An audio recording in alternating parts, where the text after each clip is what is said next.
गुरुभ्यो नमः। श्रीमदानंदतीर्थ भगवत्पादाचार्य गुरुभ्यो नमः। सृष्टिस्थित्यप्येहानियतिदृशतमो बन्धमोक्षाश्च यस्मादस्य श्री ब्रह्मरुद्र प्रभृतिसुरनरद्वीषशत्रुआत्मकस्य विष्णोर्व्यस्ताः समस्ताः सकलगुणनिधिः सर्वदोषव्यपेतः पूर्णानन्दाव्ययो यो गुरुरपि परमश्चिन्तयेतं महान्तम्।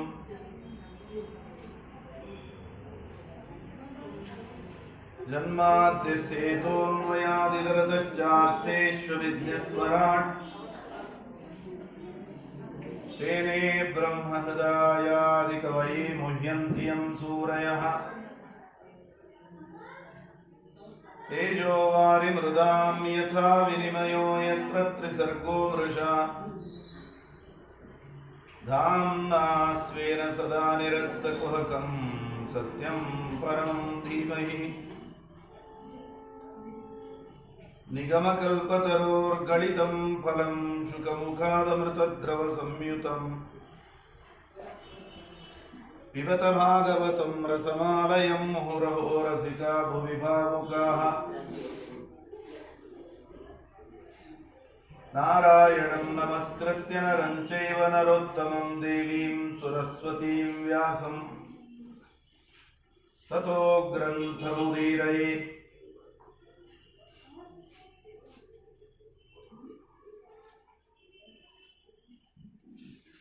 यस्वानुभावमखिलश्रुतिसारमेकमध्यात्मदीपम् अतिथितीर्षतां तमोन्धं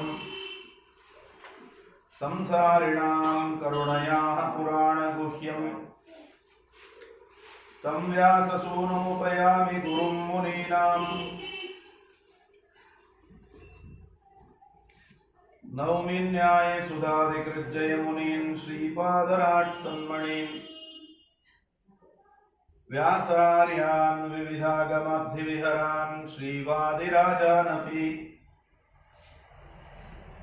वन्दे हंसवरान् रघोत्तमगुरून् वैदग्ध्यवारान्निधीन्।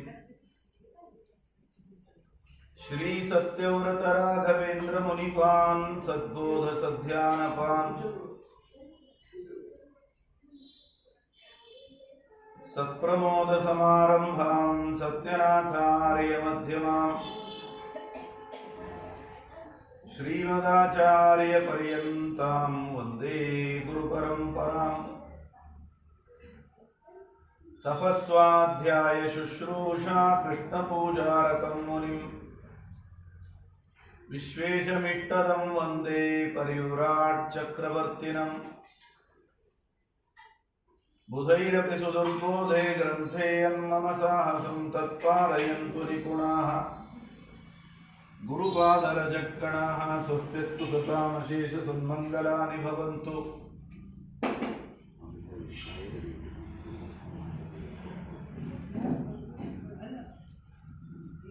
कथावक्तुश्च श्रोतॄणां सम्यक् श्लोकैकवर्णनश्रवणमात्रेण निखिलकलिकृतकल्मषापनोमनकृतये धर्माद्निखिलपुरुषार्थसाधनीभूते श्रीमद्भागवते अद्य गदा प्रारम्भे सुधि किञ्चित् पूर्वप्रसक्तप्रमेयानुवादः। हरिः ॐ हरिः ॐ हरिः ॐ।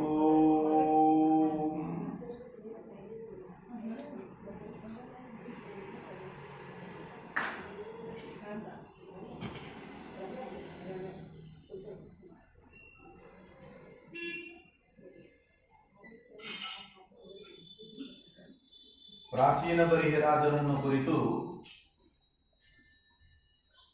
ನಾರದ ಮಹರ್ಷಿಗಳು ಪುರಂಜನನ ಚರಿತ್ರೆಯನ್ನು ವರ್ಣನೆ ಮಾಡುತ್ತಾರೆ. ಮೊದಲು ಪುರಂಜನನ ಕಥೆ ಹೇಳಿ, ಆಮೇಲೆ ಈ ಪುರಂಜನನ ಕಥೆ ಯಾರೋ ಒಬ್ಬ ಪುರಂಜನನದ್ದಲ್ಲ, ನಿಮ್ಮ ಕಥೆ ಅಂತ ಅದನ್ನ ನಮಗೆ ಅನ್ವಯ ಮಾಡಿ ಹೇಳ್ತಾರೆ. ಹಿಂದೆ ಒಬ್ಬ ಪುರಂಜನ ಅಂತ ಇದ್ದಂತೆ. ಅವನು ತನಗೊಂದು ಒಳ್ಳೆ ವಾಸಸ್ಥಾನ ಬೇಕು ಅಂತ ಎಲ್ಲಾ ಕಡೆ ಹುಡುಕ್ತಾ ಕೊನೆಗೆ ಯಾವುದೂ ಹೊಂದಾಣಿಕೆ ಆಗದೆ ಹಿಮಾಲಯದ ತಪ್ಪಲಲ್ಲಿ ಒಂದು 9 ದ್ವಾರಗಳಿಂದ ಯುಕ್ತವಾದಂತಹ ಪಟ್ಟಣವನ್ನು ಕಂಡು, ಓ ಇದು ಸರಿ ಇದೆ ನನಗೆ ಅಂತ ಅಲ್ಲಿ ಬಂದು ವಾಸ ಮಾಡಲಿಕ್ಕೆ ಶುರು ಮಾಡಿದ. ಆವಾಗ ಪುರಂಜನಿ ಅಂತ ಹೆಸರಿನ ಒಬ್ಬ ಯುವತಿಯ ಭೇಟಿಯಾಯಿತು. ಅವಳ ಸೌಂದರ್ಯದಿಂದ ಮೋಹಿತನಾಗಿ ಅವಳಿಗೆ ಕೇಳಿದ, ನನ್ನ ಮದುವೆ ಆಗ್ತೀಯಾ ಅಂತ. ಅವಳು ಖುಷಿಯಿಂದ ಒಪ್ಪಿಕೊಂಡ್ಳು. ಅವಳ ಹಿಂದೆ 5 ಹೆಡೆಯ ಒಂದು ಸರ್ಪ ಯಾವಾಗಲೂ ಅವಳನ್ನು ರಕ್ಷಣೆ ಮಾಡ್ತಾ ಇತ್ತಂತೆ. 10 ಜನ ಸೇನಾಪತಿಗಳಿದ್ರಂತೆ. ಆ 10 ಜನ ಸೇನಾಪತಿಗಳು ಸರಿಯಾಗಿ ಕೆಲಸ ಮಾಡ್ತಾರೋ ಇಲ್ಲೋ ಅಂತ ನೋಡ್ಲಿಕ್ಕೆ ಒಬ್ಬ ಮುಖಂಡ ಇದ್ದ. ಒಬ್ಬೊಬ್ಬ ಸೇನಾಪತಿಯ ಕೈಯಲ್ಲೂ 100 ಜನ ಸೇವಕರು. ಇಂಥ ಒಂದು ದೊಡ್ಡ ಪರಿವಾರ. 1 ತಗೊಂಡ್ರೆ 1 ಫ್ರೀ ಅಂತ ಇರ್ತಿದಿಲ್ಲ, 1 ತಗೊಂಡ್ರೆ 1000 ಫ್ರೀ ಬಂತು ಪುರಂಜನಿಗೆ. ಆ ಸನ್ನಿವೇಶದಲ್ಲಿ ಆ ಪುರಂಜನಿಯೊಂದಿಗೆ ಪುರಂಜನ ಆ ಪಟ್ಟಣದ ಒಳಗೆ ಬಹಳ ಸುಖವಾಗಿ ವಾಸ ಮಾಡಲಿಕ್ಕೆ ಶುರು ಮಾಡಿದ್ದಂತೆ. ಆ ಪಟ್ಟಣದಲ್ಲಿ ಮೇಲೆ 7 ದ್ವಾರಗಳು, ಕೆಳಗಡೆ 2 ದ್ವಾರಗಳು.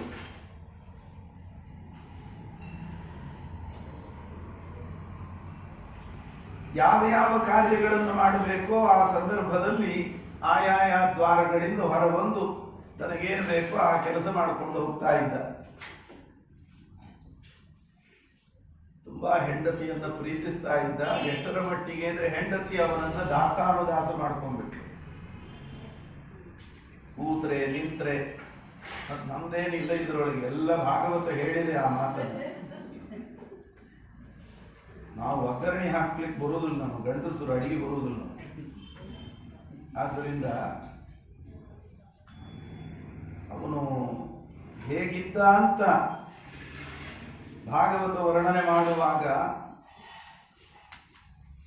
ಕ್ವಚಿತ್ ಪಿಬಂತ್ಯಾಂ ಪಿಬತಿ ಮದಿರಾಂ ಮದವೈಕ್ವಲಃ ಅಷ್ಟಂತ್ಯಾಂ ಕ್ವಚಿದ್ ಅಶ್ನಾತಿ ಜಕ್ಷತ್ಯಾಂ ಸಹ ಜಕ್ಷತಿ ಕ್ವಚಿತ್ ಗಾಯತಿ ಗಾಯಂತ್ಯಾಂ ರೋದಂತ್ಯಾಂ ರುದಂತ್ಯಾಂ ರುದತಿ ಕ್ವಚಿತ್ ಹಸಂತ್ಯಾಂ ಹಸತಿ.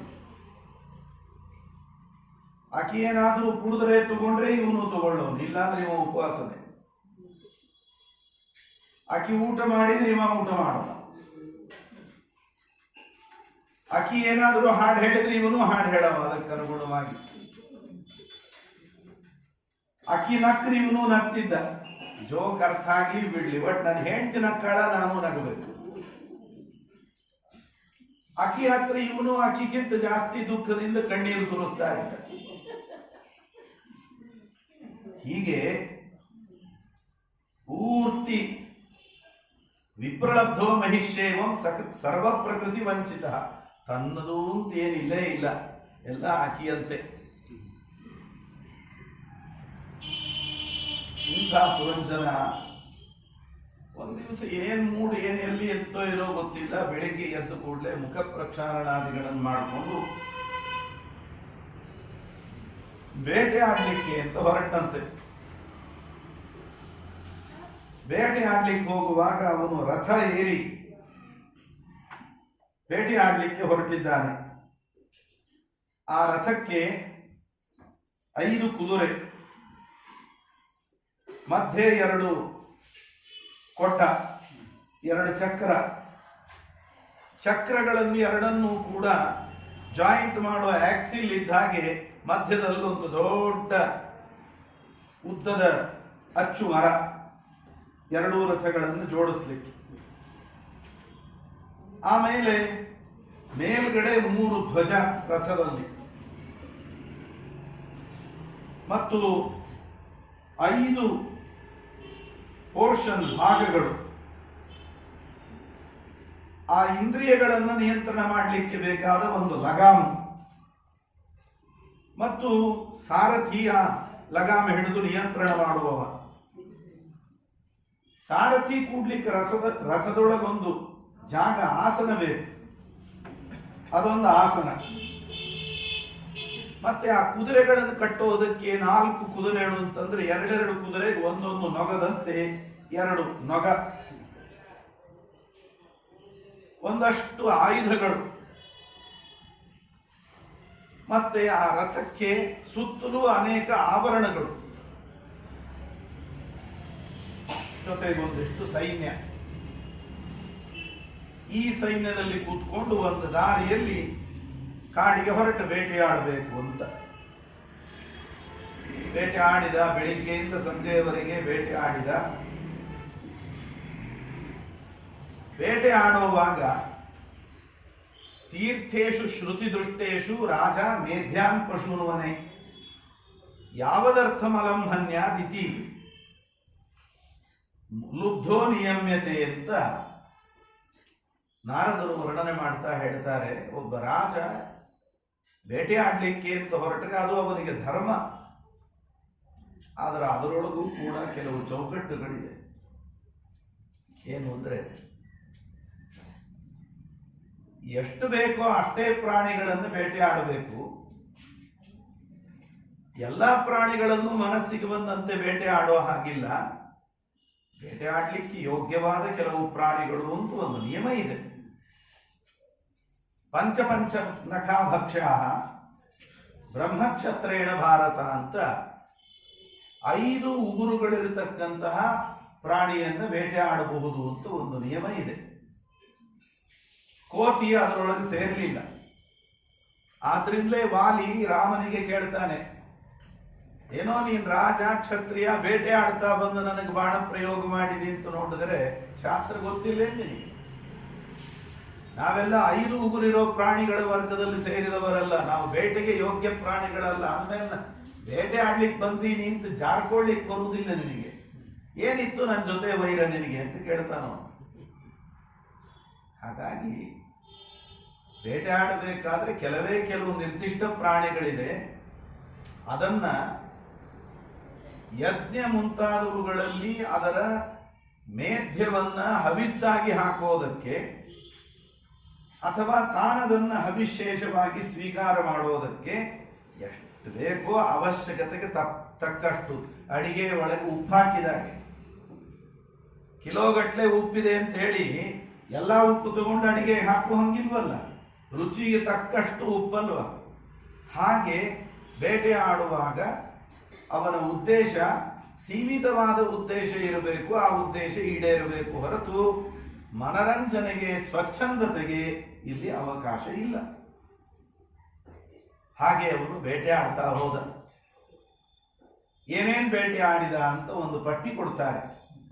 ಮೊಲ, ಕಾಡು ಹಂದಿ, ಕಾಡು ಹಸು, ಆಮೇಲೆ ಕಾಡು ಕೋಣ, ಎಮ್ಮೆ ಮುಂತಾದ ಕೆಲವು ಬೇಟೆಗೆ ಯೋಗ್ಯವಾದ ಪ್ರಾಣಿಗಳು. ಬೇಟೆ ಆಡ್ತಾ ಆಡ್ತಾ ಮಧ್ಯಾಹ್ನ ಬಿಸಿಲು, ಅದೇ ಧಾರವಾಡದ ವಾತಾವರಣವೇ, ಪಂಚಾವಣಗಂಗಿಲ್ಲ ಅನ್ನೋ ಹಂಗೆ. ಈಗ ಪರವಾಗಿಲ್ಲ ಸ್ವಲ್ಪ, ಆದ್ದರಿಂದ ಆಯಾಸ ಆಗಿಬಿಡ್ತವನಿಗೆ.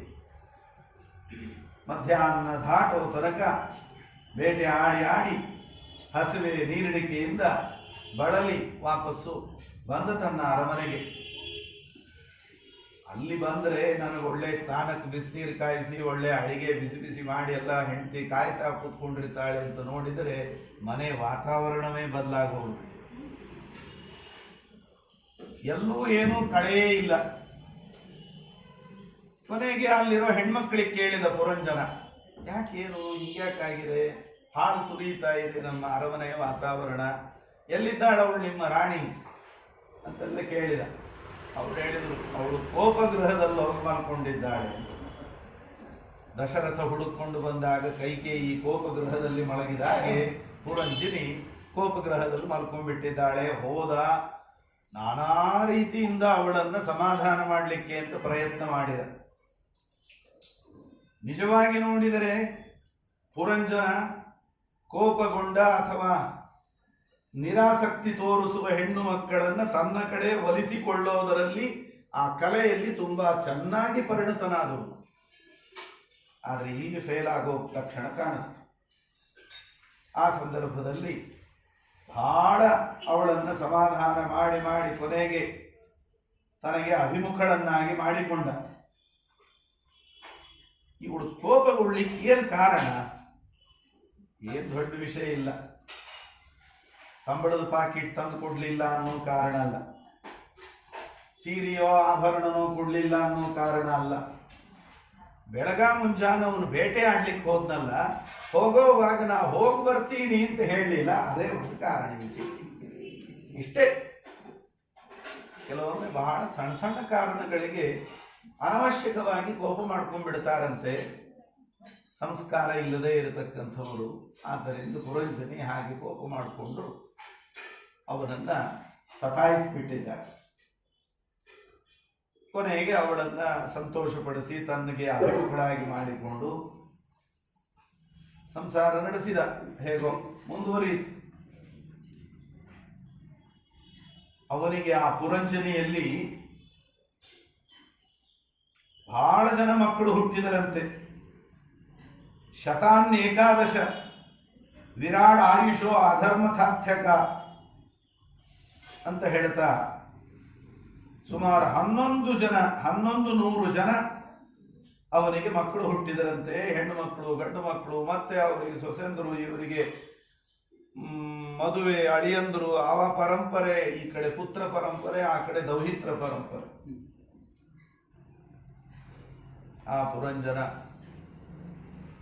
ಪಾಂಚಾಲ ದೇಶವನ್ನೆಲ್ಲ ಆಳ್ತಾ ತಾನು ಅನೇಕ ಯಜ್ಞಯಾಗಗಳನ್ನು ಮಾಡಿ ದೇವತೆಗಳು, ಪಿತೃಗಳು, ಭೂತಗಳು ಎಲ್ಲವನ್ನು ತೃಪ್ತಿಪಡಿಸ್ತಾ ನೀನಿದ್ದೀಯಲ್ಲ, ಎಲ್ಲ ನಿಂತರಣೆ ಅಂತ ನಾರದರು ಪ್ರಾಚೀನ ಬರಿಗೆಯನ್ನು ತೋರಿಸಿ, ನಿನಗೂ ಪುರಂಜನಿಗೂ ಏನೂ ವ್ಯತ್ಯಾಸ ಇಲ್ಲ. ನೀ ಹೆಂಗ ಅನೇಕ ಪಶುಗಳನ್ನು ಬಲಿ ನೀಡಿ ಯಜ್ಞ ಮಾಡ್ತಾ ಇದ್ದಿ, ಸಕಾಮ ಕರ್ಮಗಳನ್ನು ಮಾಡ್ತಾ ಇದ್ದಿ, ಅದರಿಂದ ಈ ಕ್ಷುದ್ರವಾದ, ಅಶಾಶ್ವತವಾದ, ಅಸ್ಥಿರವಾದ ಫಲಗಳನ್ನು ಬಯಸ್ತಾ ಇದ್ದಿ. ಆ ಪುರಂಜನ ಮಾಡ್ತಾ ಇದ್ದದ್ದು ಅದನ್ನೇ. ಆದರೆ ಕಾಲ ಯಾರಿಗೂ ಕಾಯೋದಿಲ್ಲ. ಕಾಲಕ್ರಮೇಣ ಪಕ್ಕದ ನಗರದಲ್ಲಿ ಚಂಡವೇಗ ಅಂತ ಒಬ್ಬ ಗಂಧರ್ವ ವಾಸ ಮಾಡ್ತಾ ಇದ್ದ. ಅವನು ಗಂಧರ್ವಾಧಿಪತಿ. ಅವನಿಗೆ 360 ಜನ ಗಂಧರ್ವರ ಒಂದು ದೊಡ್ಡ ಸೈನ್ಯ ಇತ್ತು. ಆ ಸೈನ್ಯ ಸಮೇತನಾಗಿ ಆ ಚಂಡವೇಗ ಪುರಂಜನನ ಪಟ್ಟಣದ ಮೇಲೆ ಆಕ್ರಮಣವನ್ನು ಮಾಡಿದ್ದಂತೆ. ಆ ಸಂದರ್ಭದಲ್ಲಿ 100 ವರ್ಷಗಳು ಕಳೆಯಿತು ಆ ಆಕ್ರಮಣ. ಆ 5 ಹೆಡೆಯ ಸರ್ಪ ಇದೆಯಲ್ಲ, ಆ ಪುರಂಜನನ ನಗರಕ್ಕೆ ಯಾವುದೇ ಹಾನಿಯಾಗದಂತೆ ಸಂರಕ್ಷಣೆ ಮಾಡ್ತಾ ಇದೆ ಆ ಪುರಂಜನಿಯ ಜೊತೆಗಿದ್ದ ಸರ್ಪ. ಅದೇ ಸಮಯದಲ್ಲಿ ಮಧ್ಯೆ ಒಂದು ಘಟನೆ ನಡೆಯಿತು.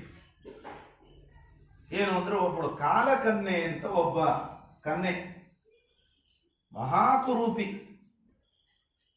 ಅವಳು ಎಲ್ಲರ ಹತ್ರ ಬಂದು ನನ್ನನ್ನು ಮದುವೆ ಆಗ್ತೀರಾ ಅಂತ ಕೇಳಲಿಕ್ಕೆ ಶುರು ಮಾಡಿದ್ಲು. ಯಾರು ಮದುವೆ ಆಗ್ತಾರೆ? ಶೂರ್ಪಣಕ್ಕೆ ಹೋಗಿ ರಾಮನನ್ನು ಮದುವೆ ಆಗ್ತೀಯಾ ಅಂತ ಕೇಳಿದಂಗಿತ್ತು. ಅದಕ್ಕೆ ಆಚಾರ್ಯರು ಒಂದು ಉದಾಹರಣೆ ಕೊಡ್ತಾರೆ. ಭಾನುಂ ಯಥಾ ತಮ ಉಪೇತ್ಯ ಸುಯೋಗ ಕಾಮಂ ಅಂತ. ಕತ್ತಲೆ ಬಂದು ಸೂರ್ಯನ ಹತ್ರ ನನ್ನನ್ನು ಮದುವೆ ಮಾಡ್ಕೋತೀಯಾ ಅಂತ ಕೇಳಿದ ಹಾಗಿತ್ತು. ಶೂರ್ಪಣಕ್ಕೆ ಬಂದು ರಾಮನನ್ನು ಕೇಳಿದ್ದು. ಹಾಗೆ ಈ ಕಾಲಕನ್ಯೆಯು ಕೇಳ್ತಾ ಹೋದ್ಲು. ಕೊನೆಗೆ ನಾರದರ ಹತ್ರ ಬಂದು, ನಾರದರಂತ ನನ್ನ ಕಡೆನೂ ಬಂದಿದ್ಲಕ್ಕೆ, ನೀವೇನು ಹೇಳಿದ್ರಿ ಅಂತ ಪ್ರಾಚೀನ ಬರಿಗೆ. ನಾನಂತೂ ಮದುವೆ ಆಗವ ಅಲ್ಲ, ಅಖಂಡ ಬ್ರಹ್ಮಚಾರಿ. ಮನೀಗ ಅಷ್ಟು ಮೀರಿ ಲಗ್ನ ಆಗಬೇಕು ಅಂತ ಅಪೇಕ್ಷೆ ಇದ್ರೆ ಮತ್ ನೀನ್ ಹಿಂಗೆ ಹೋದ್ರೆ ಯಾರು ಮಾಡ್ಕೊಳ್ಳೋದಿಲ್ಲ. ಸ್ವಲ್ಪ ನಿನ್ನ ರೂಪವನ್ನು ಮಾರ್ಪಾಟ್ ಮಾಡ್ಕೊಂಡು ಮ್ಯಾಲೆದೆಲ್ಲ ಏನೇನು ಹಚ್ಕೋಬೇಕು ಎಲ್ಲ ಒಂಚೂರು ಇದನ್ನ ಮಾಡಿ ಚೇಂಜ್ ಮಾಡ್ಕೊಂಡು ಹೋಗು, ಒಬ್ರಿಲ್ಲ ಒಬ್ರು ಲಗ್ನ ಆಗ್ತಾರೆ. ಆಯ್ತು ಅಂತವಳು ತನ್ನ ರೂಪವನ್ನು ಬದಲಾವಣೆ ಮಾಡಿಕೊಂಡು ಹೋದ್ಲಂತೆ. ಹಾಗೆ ಸಂಚಾರವನ್ನ ಅವಳು ಮಾಡ್ತಾ ಇದ್ದಾಗ ಒಬ್ಬ ಯವನನ ಜೊತೆಗೆ ಅವಳಿಗೆ ಮದುವೆ ಆಯಿತು. ಅಂತಹ ಕಾಲಕನ್ಯೆಯೂ ಕೂಡ ಆ ಯವನ ಹಾಗೂ ಯವನನ ಸೈನ್ಯದೊಂದಿಗೆ ಈ ಪುರಂಜನ ನಗರದ ಮೇಲೆ ಆಕ್ರಮಣ ಮಾಡಿ, ಒಂದು ಕಡೆಯಿಂದ ಗಂಧರ್ವಾಧಿಪತಿ, ಇನ್ನೊಂದು ಕಡೆಯಿಂದ ಕಾಲಕನ್ನೆ ಅವಳ ಗಂಡ ಪ್ರಜ್ವಾರ ಎಂಬ ಯವನ, ಅವನ ಜೊತೆಗೆ ಒಂದಷ್ಟು ಸೈನ್ಯ, ಎರಡೆರಡು ಕಡೆಯಿಂದ ಆಕ್ರಮಣ. ಹೋರಾಡಿ ಹೋರಾಡಿ ಕೊನೆಗೆ ಇನ್ನಾಗೋದಿಲ್ಲ ಅಂತಾಗಿ ಆ ಸರ್ಪ ಬಿಟ್ಟೋಗಿಬಿಡ್ತು. ಈ ಪುರಂಜನ ಸತ್ತೋದ. ಪುರಂಜನಿ, ಆ ಪುರಂಜನ ಹೋಗೋ ಕಾಲ ಬಂದಾಗ ಆಕಿಗೆ ತಲೆಗೆ ಬಡೀತು. ಅಯ್ಯೋ, ಎಷ್ಟು ಚಲೋ ನೋಡ್ಕೊತಿದ್ರು, ಏನ್ ಕೇಳಿದ್ದು ಕೊಡ್ತಿದ್ರು, ನಾ ಕೂಡಂದ್ರೆ ಕೂಡ್ತಿದ್ರು, ಏಳಂದ್ರೆ ಹೇಳ್ತಿದ್ರು ಅಂತ ಅವನ ಮಹತ್ವ ಆವಾಗ ಅವಳಿಗೆ ಅರ್ಥ ಆಗಿ ಬಹಳ ದುಃಖ ಪಡ್ಲಿಕ್ಕೆ ಶುರು ಮಾಡಿ. ಈ ಪುಣ್ಯಾತ್ಮ ಕುದಲಾಗ ಸಿಕ್ಕು ಅದ್ದಾಡ್ತಿದ್ದೆ, ಈಗರೇ ಬಿಡುಗಡೆ ಆಗ್ಯದಂತ ಸುಗೂತ್ರ ಪ್ರಾಣ ಬಿಡಬಾರ್ದ? ಸಾಯು ಮುಂದೆ ಇಷ್ಟು ದಿವಸ ನಾ ಚಲೋ ನೋಡ್ಕೋತಿದ್ದೆ, ನಾ ಹೋದ್ರಿ ಈಕಿನ ಯಾರು ನೋಡ್ಕೋತಾರಂತ ಅಕ್ಕಿ ಬಗ್ಗೆ ಕಾಳಜಿ. ಅಕಿನ್ನೇ ನೆನದು ನೆನದು ನೆನದು ಪ್ರಾಣ ಬಿಟ್ಟ. ಮರುಜನ್ಮದಲ್ಲವನು ವಿದರ್ಭ ದೇಶದ ರಾಜಕುಮಾರಿಯಾಗಿ ವೈದರ್ಭಿ ಎಂಬ ಹೆಸರಿನಿಂದ ಹುಟ್ಟಿದ. ಈ ಪುರಂಜನಿ ಅವನ ಹೆಂಡತಿ, ಅವಳು ಕೂಡ ಮರಣ ಹೊಂದೋ ಕಾಲದಲ್ಲಿ ತನ್ನ ಗಂಡನನ್ನೇ ನೆನೆಯುತ್ತಾ ದೇಹ ಬಿಟ್ಟದ್ದಕ್ಕೆ ಪಾಂಡ್ಯ ದೇಶದ ರಾಜಕುಮಾರನಾಗಿ ಮಲಯಧ್ವಜ ಎಂಬ ಹೆಸರಿನಿಂದ ಅವಳು ಹುಟ್ಟಿ ಬಂದು. ಈ ಜನ್ಮದಲ್ಲಿ ಗಂಡ ಹೆಂಡತಿಯರಾದವರು ಮರು ಜನ್ಮದಲ್ಲಿ ಹೆಂಡತಿ ಗಂಡ ಆಗಿದ್ರು. ಸರಿ, ಆ ಜನ್ಮದಲ್ಲೂ ಹೆಚ್ಚು ಕಡಿಮೆ ಹಿಂಗೆ ಇತ್ತು. ಒಂದು ಯುದ್ಧದಲ್ಲಿ ಮಲಯಧ್ವಜ ಮರಣ ಹೊಂದಿದ. ಅವನ ದೇಹದ ಮುಂದೆ ಕೂತ್ಕೊಂಡು ಈ ವೈದರ್ಭಿ ಅಂದ್ರೆ ಹಿಂದಿನ ಜನ್ಮದ ಪುರಂಜನ ಆಡ್ತಾ ಇದ್ದ. ಆವಾಗ ಅಲ್ಲೊಬ್ಬ ಬ್ರಾಹ್ಮಣ ಬಂದು ಆ ಪುರಂಜನಿಯನ್ನ, ಅರ್ಥಾತ್ ಪುರಂಜನನ್ನ, ವೈದರ್ಭಿಯನ್ನ ಎಬ್ಬಿಸ್ತಾ, ಯಾಕೆ ಅಳ್ತಾ ಇದ್ವಿ, ಏನಾಗಿದೆ ಅಂತ ಅಳ್ತಿದ್ದೀನಿ ಅಂತೆಲ್ಲ ಅವನಿಗೆ ಒಂದಿಷ್ಟು ಉಪದೇಶ ಮಾಡಿದ. ಆವಾಗ ನೀ ಯಾರು ಕೇಳಿ, ಯಾಕೆ ನನಗೆ ಗುರ್ತು ಹತ್ತಲಿಲ್ಲ ನಿನಗೆ? ಅಲ್ಲೋ, ಒಂದು ಕಾಲದೊಳಗೆ ನಾನು ನೀನು ಇಬ್ರು ಕೂಡ ಮಾನಸ ಸರೋವರದಲ್ಲಿ ಹಂಸ ಪಕ್ಷಿಗಳಾಗಿ ಸಂಚಾರ ಮಾಡ್ಕೊಂಡಿದ್ವಿ. ಈ ಸಂಸಾರದ ಥಳಕು ಬಡಕುಗಳನ್ನು ನೋಡಿ ಮೋಹಿತನಾಗಿ ನೀನು ನಾನು ಒಂಚೂರು ಸಂಸಾರ ಮಾಡ್ಕೊಂಡು ಬರ್ತೀನಿ ಅಂತಂದಿ. ಆವಾಗೇ ಹೇಳಿದೆ, ಇವೆಲ್ಲ ನೋಡ್ಲಿಕ್ಕೆ ಚಂದ ಇರ್ತಾವ, ಒಳಗಿಳಿದ್ರು ಒದ್ದಾಡ್ತಿದ್ದಿ, ಹುದಲಾಗಿ ಸಿಕ್ಕು ಒದ್ದಾಡಬೇಡ ಅಂತ ನಿನಗೆ ಹೇಳಿದೆ. ನನ್ನ ಮಾತು ಕೇಳಲಿಲ್ಲ. ನಿನ್ನಷ್ಟಕ್ಕೆ ನೀನು, ನಾ ಹೋಗಿ ಬರ್ತೀನಿ ಅಂತ ಕೊಸರುಕೊಂಡು ನನ್ನನ್ನು ಬಿಟ್ಟು ಓಡಿ ಬಂದಿಯಲ್ಲ. ಈಗ ಹಣೆ ಬರ ಅರ್ಥ ಆತ, 2 ಜನ್ಮದೊಳಗೆ ನಿನಗೆ. ಆದ್ದರಿಂದ ಈ ಮೋಹಕ್ಕೆ ನೀನು ಸಿಲುಕಬೇಡ ಅಂತ ಆ ಬ್ರಾಹ್ಮಣ ಆ ಪುರಂಜನನಿಗೆ ಅರ್ಥಾತ್ ವೈದರ್ಭಿಗೆ ಹೇಳಿದಾಗ ಆ ಪುರಂಜನ ಎಲ್ಲ ದುಃಖವನ್ನು ತೊರೆದು ಇಲ್ಲಿದ್ದ ಮೋಹವನ್ನು ತೊರೆದು ಆ ಬ್ರಾಹ್ಮಣನ ಹಿಂದೆ ಹೊರಟ. ಅವನ ಮಾರ್ಗದರ್ಶನ, ಅವನ ಉಪದೇಶದಿಂದ ಉದ್ಧಾರವನ್ನು ಪಡೆದ. ಪ್ರಾಚೀನ ಬರೀ ಕೇಳಿದ, ಈ ಕಥೆ ನನಗ್ಯಾಕೆ ಹೇಳಿದ್ರಿಂದ ನಾರದ, ನನಗೇನು ಸಂಬಂಧ, ನನ್ನ ಮುಂದೆ ಯಾಕೆ ಈ ಕಥೆ ಹೇಳಲಿಕ್ಕತ್ತೀರಿ? ಮತ್ತು ಆ ಪುರಂಜನನ ಕಥೆನೇ ನಿಂದೂನೋ? ಹೆಚ್ಚು ಕಡಿಮೆ ಅವ ಇದ್ದಂಗೆ ಇದ್ದಿ ನೀನು ಕೂಡ. ನಾವನ್ಬೋದು, ಓಹೋ ಈ ಪುರಂಜನನ ಕಥೆ ಅದನ್ನ ಪ್ರಾಚೀನ ಬರಿಗೆ ಹೇಳಿದರು. ಪ್ರಾಚೀನ ಬರಿಗೆ ಕೇಳಿದಂಗೆ ನೀವು ಕೇಳ್ತೀರ, ಆಚಾರ ಇದನ್ನ ನಮ್ಮನ್ನು ನೀವ್ಯಾಕೆ ಹೇಳಿಕತ್ತೀರಿ ಅಂತ. ನಾರದರಿಗೆ ಅವ ಕೇಳಿದ, ಯಾವುದೋ ಪುರಂಜನನ ಕಥೆ ನನ್ನ ಮುಂದೆ ಯಾಕೆ ಹೇಳ್ತೀರಿ ಅಂತ ಕೇಳಿದಂಗೆ ನೀವು ನಮ್ಮನ್ನು ಕೇಳ್ತೀರಿ, ನೀವ್ಯಾಕೆ ಇಲ್ಲಿ ಹೇಳಿಕತ್ತೀರಿ ಈ ಗುಡಿ ಒಳಗೆ ಬಂದು ಈ ಕಥೆ ಅಂತ. ಅದಕ್ಕೆ ಮಧ್ವಾಚಾರ್ಯರಂತಾರೆ, ಈ ಪುರಂಜನನ ಕಥೆ ಇದೆಯಲ್ಲ, ಇದು ಯಾವುದೋ ಪ್ರಾಚೀನ ಬರಿಹ ರಾಜನಿಗೆ ದಾರಿ ತಪ್ಪಿದವನಿಗೆ ದಾರಿ ತೋರಿಸೋದಕ್ಕೆ ಬಂದದ್ದಲ್ಲ, ಎಲ್ಲಾ ಜೀವರ ಕಥೆ. ನಾವೆಲ್ಲ ಪುರಂಜನ ಇದ್ದ ಹಾಗೇನೆ. ಪುರಂಜನ ಅಂದ್ರೆ ಜೀವರಲ್ಲಿ ಸಾತ್ವಿಕ, ರಾಜಸ, ತಾಮಸ ಅಂತ 3 ಭಾಗ. ಸಾತ್ವಿಕ ಜೀವರಿಗೆ ಬ್ರಹ್ಮದೇವರು ಅಭಿಮಾನಿಗಳು, ರಾಜಸ ಜೀವರಿಗೆ ಪುರಂಜನ, ತಾಮಸ ಜೀವರಿಗೆ ಕವಿ. ಆ ರಾಜಸ ಜೀವರಿಗೆ ಅಭಿಮಾನಿಯಾದ ಪುರಂಜನನ ಕಥೆ ಅಂದ್ರೆ ಸಂಸಾರದಲ್ಲಿ ಬಿದ್ದು ತೊಡಲಾಡುವಂತಹ ನಮ್ಮ ನಿಮ್ಮಂಥ ಎಲ್ಲಾ ಜೀವರ ಕಥೆ.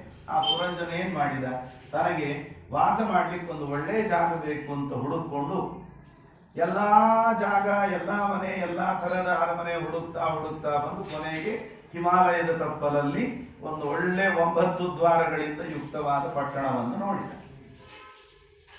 ನಮ್ಮದು ಅಷ್ಟೇ, ಕ್ರಿಮಿ ಕೀಟ ಪಶು ಪಕ್ಷಿ ಮುಂತಾದ ಅನೇಕ ಜನ್ಮ, ಏಸು ಕಾಯಂಗಳ ಕಳೆದು 84 ಲಕ್ಷ ಜನ್ಮಗಳು ಅಷ್ಟೆಲ್ಲ ಮಾಡಿಕೊಂಡು ಈ ಯಾವ ಮನೇನು ನಮಗ ಹೊಂದಂಗಿಲ್ಲ. ಕೆಲವು ಮಂದಿ ವರ್ಕ್ ಆಗಿ ಟ್ರಾನ್ಸ್ಫರ್ ಆಗಿ ಬಂದ್ರಂದ್ರೆ ಮನಿ ಹುಡುಕು ಮುಂದೆ ಹೆಚ್ಚು ಕಡಿಮೆ ಇನ್ನೊಂದು ಟ್ರಾನ್ಸ್ಫರ್ ಹೊತ್ತಿಗೆ ಅವ್ರಿಗೊಂದು ಮನಿ ಸಿಕ್ಕಿರ್ತದೆ. ಯಾವ ಮನಿನೂ ಹೊಂದಂಗಿಲ್ಲ. ಕೆಲವೊಮ್ಮೆ ಸಿಕ್ಕದ್ದು ಹೊಂದಿಸ್ಕೋಬೇಕಾಗ್ತದೆ. ಹಾಗೆ ಹುಡುಕ್ತಾ ಕೊನೆಗೆ ಈ ಜೀವ 9 ದ್ವಾರಗಳಿಂದ ಯುಕ್ತವಾದ ಈ ಮನುಷ್ಯ ದೇಹ ಇದೆ ನೋಡ್ರಿ, ಈ ಮನುಷ್ಯ ದೇಹ ಎಂಬ ಪಟ್ಟಣದಲ್ಲಿ ಬಂದು ಸೇರ್ಕೊಂಡ. ಅದು ಕೂಡ ಹಿಮಾಲಯದ ಬಳಿ ಇರೋ ಈ ಭರತಖಂಡ ಕರ್ಮಭೂಮಿ ಇದು. ಇಲ್ಲಿ ಬಂದು ಈ ದೇಹವನ್ನು ಪಡೆದ. ಈ ದೇಹದಲ್ಲಿ 7 ದ್ವಾರಗಳು ಮೇಲೆ, 2 ದ್ವಾರಗಳು ಕೆಳಗೆ, 7ರಲ್ಲಿ 5 ದ್ವಾರಗಳು ಪೂರ್ವಾಭಿಮುಖವಾಗಿದೆ, 2 ದ್ವಾರಗಳು ಪಶ್ಚಿಮ ಹಾಗೂ ಉತ್ತರ ದಕ್ಷಿಣ ಅಭಿಮುಖವಾಗಿದೆ. ಕಣ್ಣಿನಿಂದ ರೂಪವುಳ್ಳ ವಸ್ತುಗಳನ್ನು ತಿಳಿಯುತ್ತಾನೆ. ಮುಂದಿನ 2 ದ್ವಾರಗಳಿಂದ ಬೇಟೆ ಆಡ್ಲಿಕ್ಕೆ ಅಥವಾ ವ್ಯವಹಾರ ಮಾಡಲಿಕ್ಕೆ ಪುರಂಜನ ಹೊರಗೋಗ್ತಾ ಇದ್ದ ಅಂದ್ರೆ ಆ ಜೀವ ಕಣ್ಣುಗಳ ಮೂಲಕವಾಗಿ ಹೊರಗಿನ ರೂಪ ಮತ್ತು ರೂಪವುಳ್ಳ ವಸ್ತುಗಳನ್ನು ನೋಡ್ತಾನೆ. ಈ 2 ದ್ವಾರಗಳಿಂದ ಈ ಜೀವ ಹೊರಗಡೆ ಬಂದು ಕೆಲಸ ಮಾಡ್ತಾನೆ ಅಂತಂದ್ರೆ ಶ್ರವಣೇಂದ್ರಿಯದ ಮೂಲಕವಾಗಿ ಏನು ಕೇಳಬೇಕೋ, ಒಂದು ಬಲಗಿವಿಯಿಂದ ಕೇಳಬಾರದ ಅನುಪಯುಕ್ತವಾದ ಪಾಪ ಸಂಪಾದಕವಾದದ್ದನ್ನು ಕೇಳ್ತಾನೆ. ಎಡಗಿವಿಯಿಂದ ಇತಿಹಾಸ ಪುರಾಣ ಮುಂತಾದ ಪುಣ್ಯ ಸಂಪಾದಕವಾದ ಜ್ಞಾನ ಸಂಪಾದಕವಾದ ಶಾಸ್ತ್ರಗಳನ್ನು ಕೇಳ್ತಾನೆ. ನಾಲಿಗೆಯಿಂದ ರಸದ ಆಸ್ವಾದನೆಯನ್ನು ಮಾಡುತ್ತಾನೆ. ವಾಗೀಂದ್ರಿಯದಿಂದ ಮಾತುಗಳನ್ನು ಆಡ್ತಾನೆ. ಮೂಗಿನಿಂದ ಗಂಧದ ಆಘ್ರಾಣವನ್ನು ಮಾಡ್ತಾನೆ. ಹೀಗೆ ಒಂದೊಂದು ಇಂದ್ರಿಯದಿಂದ ಒಂದೊಂದು ಕಾರ್ಯವನ್ನು ಈ ಜೀವ ಮಾಡಬೇಕಾಗಿದೆ. ಮಾಡ್ತಾನೆ. ಮಾಡುವಾಗ ಏನ್ ಮಾಡ್ತಾನೆ, ತಾ ಹೊರಗೆ ಬರಂಗಿಲ್ಲ, ತಾ ಒಳಗೆ ಕೂತ್ಕೊಂಡು ಚಿಟನ್ ಮುಳ್ಳಾಡಿಸೋ. ಇವಾಗ ಕೂತ್ಕೊಂಡು ಮನಸ್ಸಿಗೆ ನಿರ್ದೇಶನ ಕೊಡ್ತಾನೆ, ನನಗದು ಬೇಕು ಇದು ಬೇಕು ಅಂತ. ಮನಸ್ಸು ಅಷ್ಟೇ ಒಳಗೆ ಕೂತ್ಕೊಂಡು ಮೆಣಸು ಅರಿಯೋದದು, ಅದು ಕೂಡ ತಾ ಹೊರಗೆ ಬರಂಗಿಲ್ಲ. ಈ ಇಂದ್ರಿಯಗಳಿಗೆ ನಿರ್ದೇಶನವನ್ನು ಕೊಟ್ಟು ಮನಸ್ಸಿಗೆ, ಜೀವನಿಗೆ ಯಾವಾಗ ಸುಂದರ ರೂಪ ನೋಡಬೇಕು ಅಂತ ಅನಿಸ್ತದೆ ಆವಾಗ ಕಣ್ಣು ಕೆಲಸ ಮಾಡುತ್ತದೆ. ಶಬ್ದ ಕೇಳಬೇಕು ಅನಿಸ್ತದೆ, ಕಿವಿ ಕೆಲಸ ಮಾಡ್ತದೆ. ರಸಾಸ್ವಾದನೆ ಮಾಡಬೇಕು ಅಂತ ಅನಿಸ್ತದೆ, ನಾಲಿಗೆ ಕೆಲಸ ಮಾಡ್ಲಿಕ್ಕೆ ಶುರು ಮಾಡ್ತದೆ. ಒಂದಷ್ಟು ಮಾತಾಡಬೇಕು ಅಂತ ಅನಿಸ್ತದೆ, ಪುರಾಣ ಮುಗುದಿರ್ಲಿ ಮುಗುದೇ ಇರಲಿ, ಮಾತಾಡಬೇಕು ಅಂತ ಅನಿಸಿದ ಕೂಡಲೇ ಶುರು ಆಗಿಬಿಡುತ್ತದೆ ಮಾತು. ಆ ವಾಗೀಂದ್ರಿಯ ಕೆಲಸ ಮಾಡಲಿಕ್ಕೆ ಶುರು ಮಾಡ್ತದೆ. ಹೀಗೆ ಒಂದೊಂದು ಇಂದ್ರಿಯಗಳು ಕೂಡ ತಮ್ಮ ತಮ್ಮ ಕಾರ್ಯಗಳನ್ನ ಮಾಡೋದು ಒಳಗಿರುವ ಮನಸ್ಸು ಮತ್ತು ಆತ್ಮನ ನಿರ್ದೇಶಕ್ಕೆ ಅನುಗುಣವಾಗಿ. ಈ ಮದುವೆ ಮಾಡಿಕೊಂಡ ಪುರಂಜಿನಿ ಯಾರು? ಅವಳು ಬುದ್ಧಿ. ಬುದ್ಧಿಯು ಸಾತ್ವಿಕ, ರಾಜಸ, ತಾಮಸ ಅಂತ 3 ವಿಧ. ಸಾತ್ವಿಕ ಬುದ್ಧಿಗೆ ಸಾವಿತ್ರಿ, ಗಾಯತ್ರಿ, ಸರಸ್ವತಿ ಮುಂತಾದ ರೂಪಗಳಿಂದ ಸರಸ್ವತಿ ದೇವಿ ಅಭಿಮಾನಿನಿ. ರಾಜಸ ಬುದ್ಧಿಗೆ ಪುರಂಜಿನಿ ಅಭಿಮಾನಿನಿ. ತಾಮಸ ಬುದ್ಧಿಗೆ ಕಲಿಯ ಹೆಂಡತಿಯಾಗಿರತಕ್ಕಂತಹ ಅಲಕ್ಷ್ಮಿ, ದ್ವಾಪರ ಮುಂತಾದವರೆಲ್ಲರೂ ಕೂಡ ಅಭಿಮಾನಿ. ಅದರಲ್ಲಿ ರಾಜಸ ಬುದ್ಧಿಗೆ ಅಭಿಮಾನಿನಿಯಾದ ಪುರಂಜನ ಮದುವೆಯಾದ ಅಂದ್ರೆ ಈ ಜೀವ ಬುದ್ಧಿಯೊಂದಿಗೆ ದೇಹದಲ್ಲಿ ಸಂಯೋಗವನ್ನು ಪಡೆದುಕೊಂಡ. ಬುದ್ಧಿಯೊಂದಿಗೆ ಎಲ್ಲಾ ಕಾಲದಲ್ಲೂ ಸಂಯೋಗ ಇದ್ದೇ ಇದೆ. ರಾಜಸ ಬುದ್ಧಿ, ತಾಮಸ ಬುದ್ಧಿ ಅನ್ನೋ ವಿವೇಚನೆ ಬಂದದ್ದು ದೇಹಕ್ಕೆ ಬಂದಾಗ. ಪುರಂಜನಿ ಹೇಳಿದಂಗೆ ಕೇಳ್ತಿದ್ನಲ್ವಾ ಆ ಪುರಂಜನ, ಹಾಗೆ ಈ ಜೀವನು ಕೂಡ ಬುದ್ಧಿ ಕೈಯಲ್ಲಿ ಕೆಲಸ ತನ್ನನ್ನು ಕೊಟ್ಟು ಬುದ್ಧಿ ಹೇಳಿದಂಗೆ ಹೋಗ್ತಾ ಇರ್ತಾನೆ. ಬುದ್ಧಿಯಲ್ಲಿಟ್ಟು ಬೈತಿರ್ತಾನೆ. ಹಾಗೆ ಬುದ್ಧಿಯ ನಿಯಂತ್ರಣದಲ್ಲಿ ಸಿಕ್ಕಿಬಿಡುತ್ತಾನೆ. ಬುದ್ಧಿಯನ್ನ ತನ್ನ ನಿಯಂತ್ರಣಕ್ಕೆ ತಗೊಳ್ಳುವ ಆಲೋಚನೆ ಮಾಡೋದಿಲ್ಲ. ಆ ಸಂದರ್ಭದಲ್ಲಿ ಅವನು ಬೇಟೆ ಆಡಬೇಕು ಅಂತ ಹೋಗೋದು ಅಂದ್ರೆ ಬೇಟೆ ಯಾವುದು ಅಂದ್ರೆ ಈ ಜೀವ ಏನು ಕರ್ಮಗಳನ್ನು ಮಾಡ್ತಾನೆ ಅದೇ ಒಂದು ಬೇಟೆ. ಜಾಗೃತ ಅವಸ್ಥೆಯಲ್ಲಿ ಬೆಳಗಿನಿಂದ ರಾತ್ರಿಯವರೆಗೆ ಏನೇನು ಕರ್ಮಗಳನ್ನು ಮಾಡ್ತಾನೋ ಅದು ಬೇಟೆ. ಹಾಗೆ ಬೇಟೆ ಆಡ್ಲಿಕ್ಕೆ ಹೋಗುವಾಗ ರಥದಲ್ಲಿ ಕೂತು ಹೋಗಬೇಕಾಗಿದೆ. ರಥ ಯಾವುದು? ಈ ಶರೀರವೇ ರಥ. ಇದಕ್ಕೆ 5 ಇಂದ್ರಿಯಗಳು ಕುದುರೆಗಳು. ಅದರಂತೆ ಈ ರಥದಲ್ಲಿ 2 ದಂಡಗಳಿರುತ್ತದೆ, ಕೋಲುಗಳು, ಅಹಂಕಾರ ಮಮಕಾರಗಳೆಂಬ ಕೋಲುಗಳು. 2 ಚಕ್ರಗಳಿರುತ್ತೆ. ಶರೀರವೆಂಬ ರಥದಲ್ಲಿ ಪುಣ್ಯ ಪಾಪಗಳೆಂಬಂತಹ ಚಕ್ರ. ಯಾಕೆ? ಚಕ್ರದಿಂದಲೇ ರಥ ಮುಂದೆ ಹೋಗುವುದು. ಶರೀರವು ಕೂಡ ಪುಣ್ಯ ಪಾಪಗಳೆಂಬ ಚಕ್ರದಿಂದ ಮುಂದೆ ಹೋಗುವಂತಹದ್ದು ಜೀವನ ಯಾತ್ರೆ. ಅದರಂತೆ ಆ 2 ಚಕ್ರಗಳನ್ನ ಜೋಡಿಸುವಂತಹ ಮಧ್ಯದ ಏನೊಂದು ಕಟ್ಟಿಗೆಯ ಉದ್ದದ ತುಂಡಿರುತ್ತದೆ ಆಕ್ಸಿಲ್ ಟೈಪ್ನಲ್ಲಿ, ಅದು ಮುಖ್ಯ ಪ್ರಾಣದೇವ. ಈ ಪುಣ್ಯ ಪಾಪಗಳನ್ನು ಜೀವನದಲ್ಲಿ ನಮಗೆ ಸಂಯೋಜನೆ ಮಾಡುವವರು ಅವು. ಅದರಂತೆ ರಥದಲ್ಲಿ 3 ಧ್ವಜಗಳಿದೆ, ಸತ್ವರಜಸ್ತಮೋ ಗುಣಗಳೆಂಬ ಧ್ವಜಗಳು. ಅದೇ ರೀತಿ ಪ್ರಾಣಾಪಾನ ವ್ಯಾನೋದಾನ ಸಮಾನ ಎಂಬ 5 ಪ್ರಾಣಗಳೇ ಈ ಶರೀರವೆಂಬ ರಥದಲ್ಲಿರತಕ್ಕಂತಹ ಭಾಗಗಳು. ಮತ್ತೆ ಬುದ್ಧಿಯೇ ಸಾರಥಿ, ನಮ್ಮ ಹೃದಯವೇ ಆಸನ. ಶೀತೋಷ್ಣ ಮೊದಲಾಗಿರತಕ್ಕಂತಹ ದ್ವಂದ್ವಗಳು, ಸುಖ ದುಃಖ, ಲಾಭ ನಷ್ಟ, ಜಯ ಅಪಜಯ, ಕೀರ್ತಿ ಅಪಕೀರ್ತಿ ಮುಂತಾದ ದ್ವಂದ್ವಗಳೇ ರಥಕ್ಕೆ ಕಟ್ಟಿದ 2 ನೊಗ ಇದ್ದಾನೆ. ಈ 5 ಇಂದ್ರಿಯಗಳಿಗೆ ಗೋಚರವಾಗುವಂತಹ ಶಬ್ದಸ್ಪರ್ಶ ರೂಪ ರಸಗಂಧ ಎಂಬ ತನ್ಮಾತ್ರಗಳೇನಿದೆ, ವಿಷಯ ಪದಾರ್ಥಗಳು, ಇವುಗಳೇ ಈ ಕುದುರೆಗಳು ಹಾದು ಹೋಗುವಂತಹ ದಾರಿ, ಕ್ರಮಿಸುವಂತಹ ದಾರಿ. ಇಂಥ ಒಂದು ವಿಷಯ ಪ್ರಪಂಚ ಎಂಬಂತಹ ದಾರಿಯಲ್ಲಿ ನಡೆದು ಹೊರಟವನು ಬೇಟೆಯಾಡ್ತಾ ಬಂದ. ಏನೇನ್ ಬೇಟೆಯಾಡಿದ ಅಂತ ಹೇಳುವಾಗ ಆವಾಗ ನೋಡಿದ್ವಿ, ಅವನು ಬೇಟೆಯಾಡಲಿಕ್ಕೆ ಬಂದಾಗ ಅವನು ಶಶಾನ್, ವರಾಹಾನ್, ಮಹಿಷಾನ್, ಗವಯಾನ್, ರುರು, ಶಲ್ಯಕಾನ್ ಅಂತ ಬೇಟೆಯಾಡೋದು, ಪ್ರಾಣಿಗಳನ್ನು ಕೊಲ್ಲೋದು ಅಂದ್ರೆ ಕರ್ಮಗಳನ್ನು ಮಾಡೋದು ಅಂತ ಅರ್ಥ. 2 ತರಹದ ಕರ್ಮ ಯಾವುದು? ಶಶ ಅಂದ್ರೆ ಮೊಲ ಅಂತ ಒಂದರ್ಥ. ಶಶ ಅಂದ್ರೆ ಶಂ ಶಂ ಅಸ್ತೀತಿ ಶಶ. ಶಂ ಅಂದ್ರೆ ಸುಖ. ಕೆಲವು ಪುಸ್ತಕಗಳಲ್ಲಿ ಕೊನೆಗೆ ಇತಿ ಶಂ ಅಂತ ಬರೆದಿರ್ತಾರೆ. ಶಂ ಅಂದ್ರೆ ಸುಖ. ರುದ್ರದೇವರಿಗೆ ಶಂಕರ ಅಂತ ಯಾಕೆ ಹೆಸರು? ಶಂಕರೋತೀತಿ ಶಂಕರ, ನಮಗೆ ಸುಖವನ್ನು ನೀಡ್ತಾರೆ ಅಂತ ಅನ್ನೋದಕ್ಕಾಗಿ ಅವರನ್ನ ಶಂಕರ ಅಂತ ಕರೆಯೋದು. ಆದ್ದರಿಂದ ಶಂ ಅಂದ್ರೆ ಸುಖ. 2 ಶಂ ಇದೆ, ಡಬಲ್.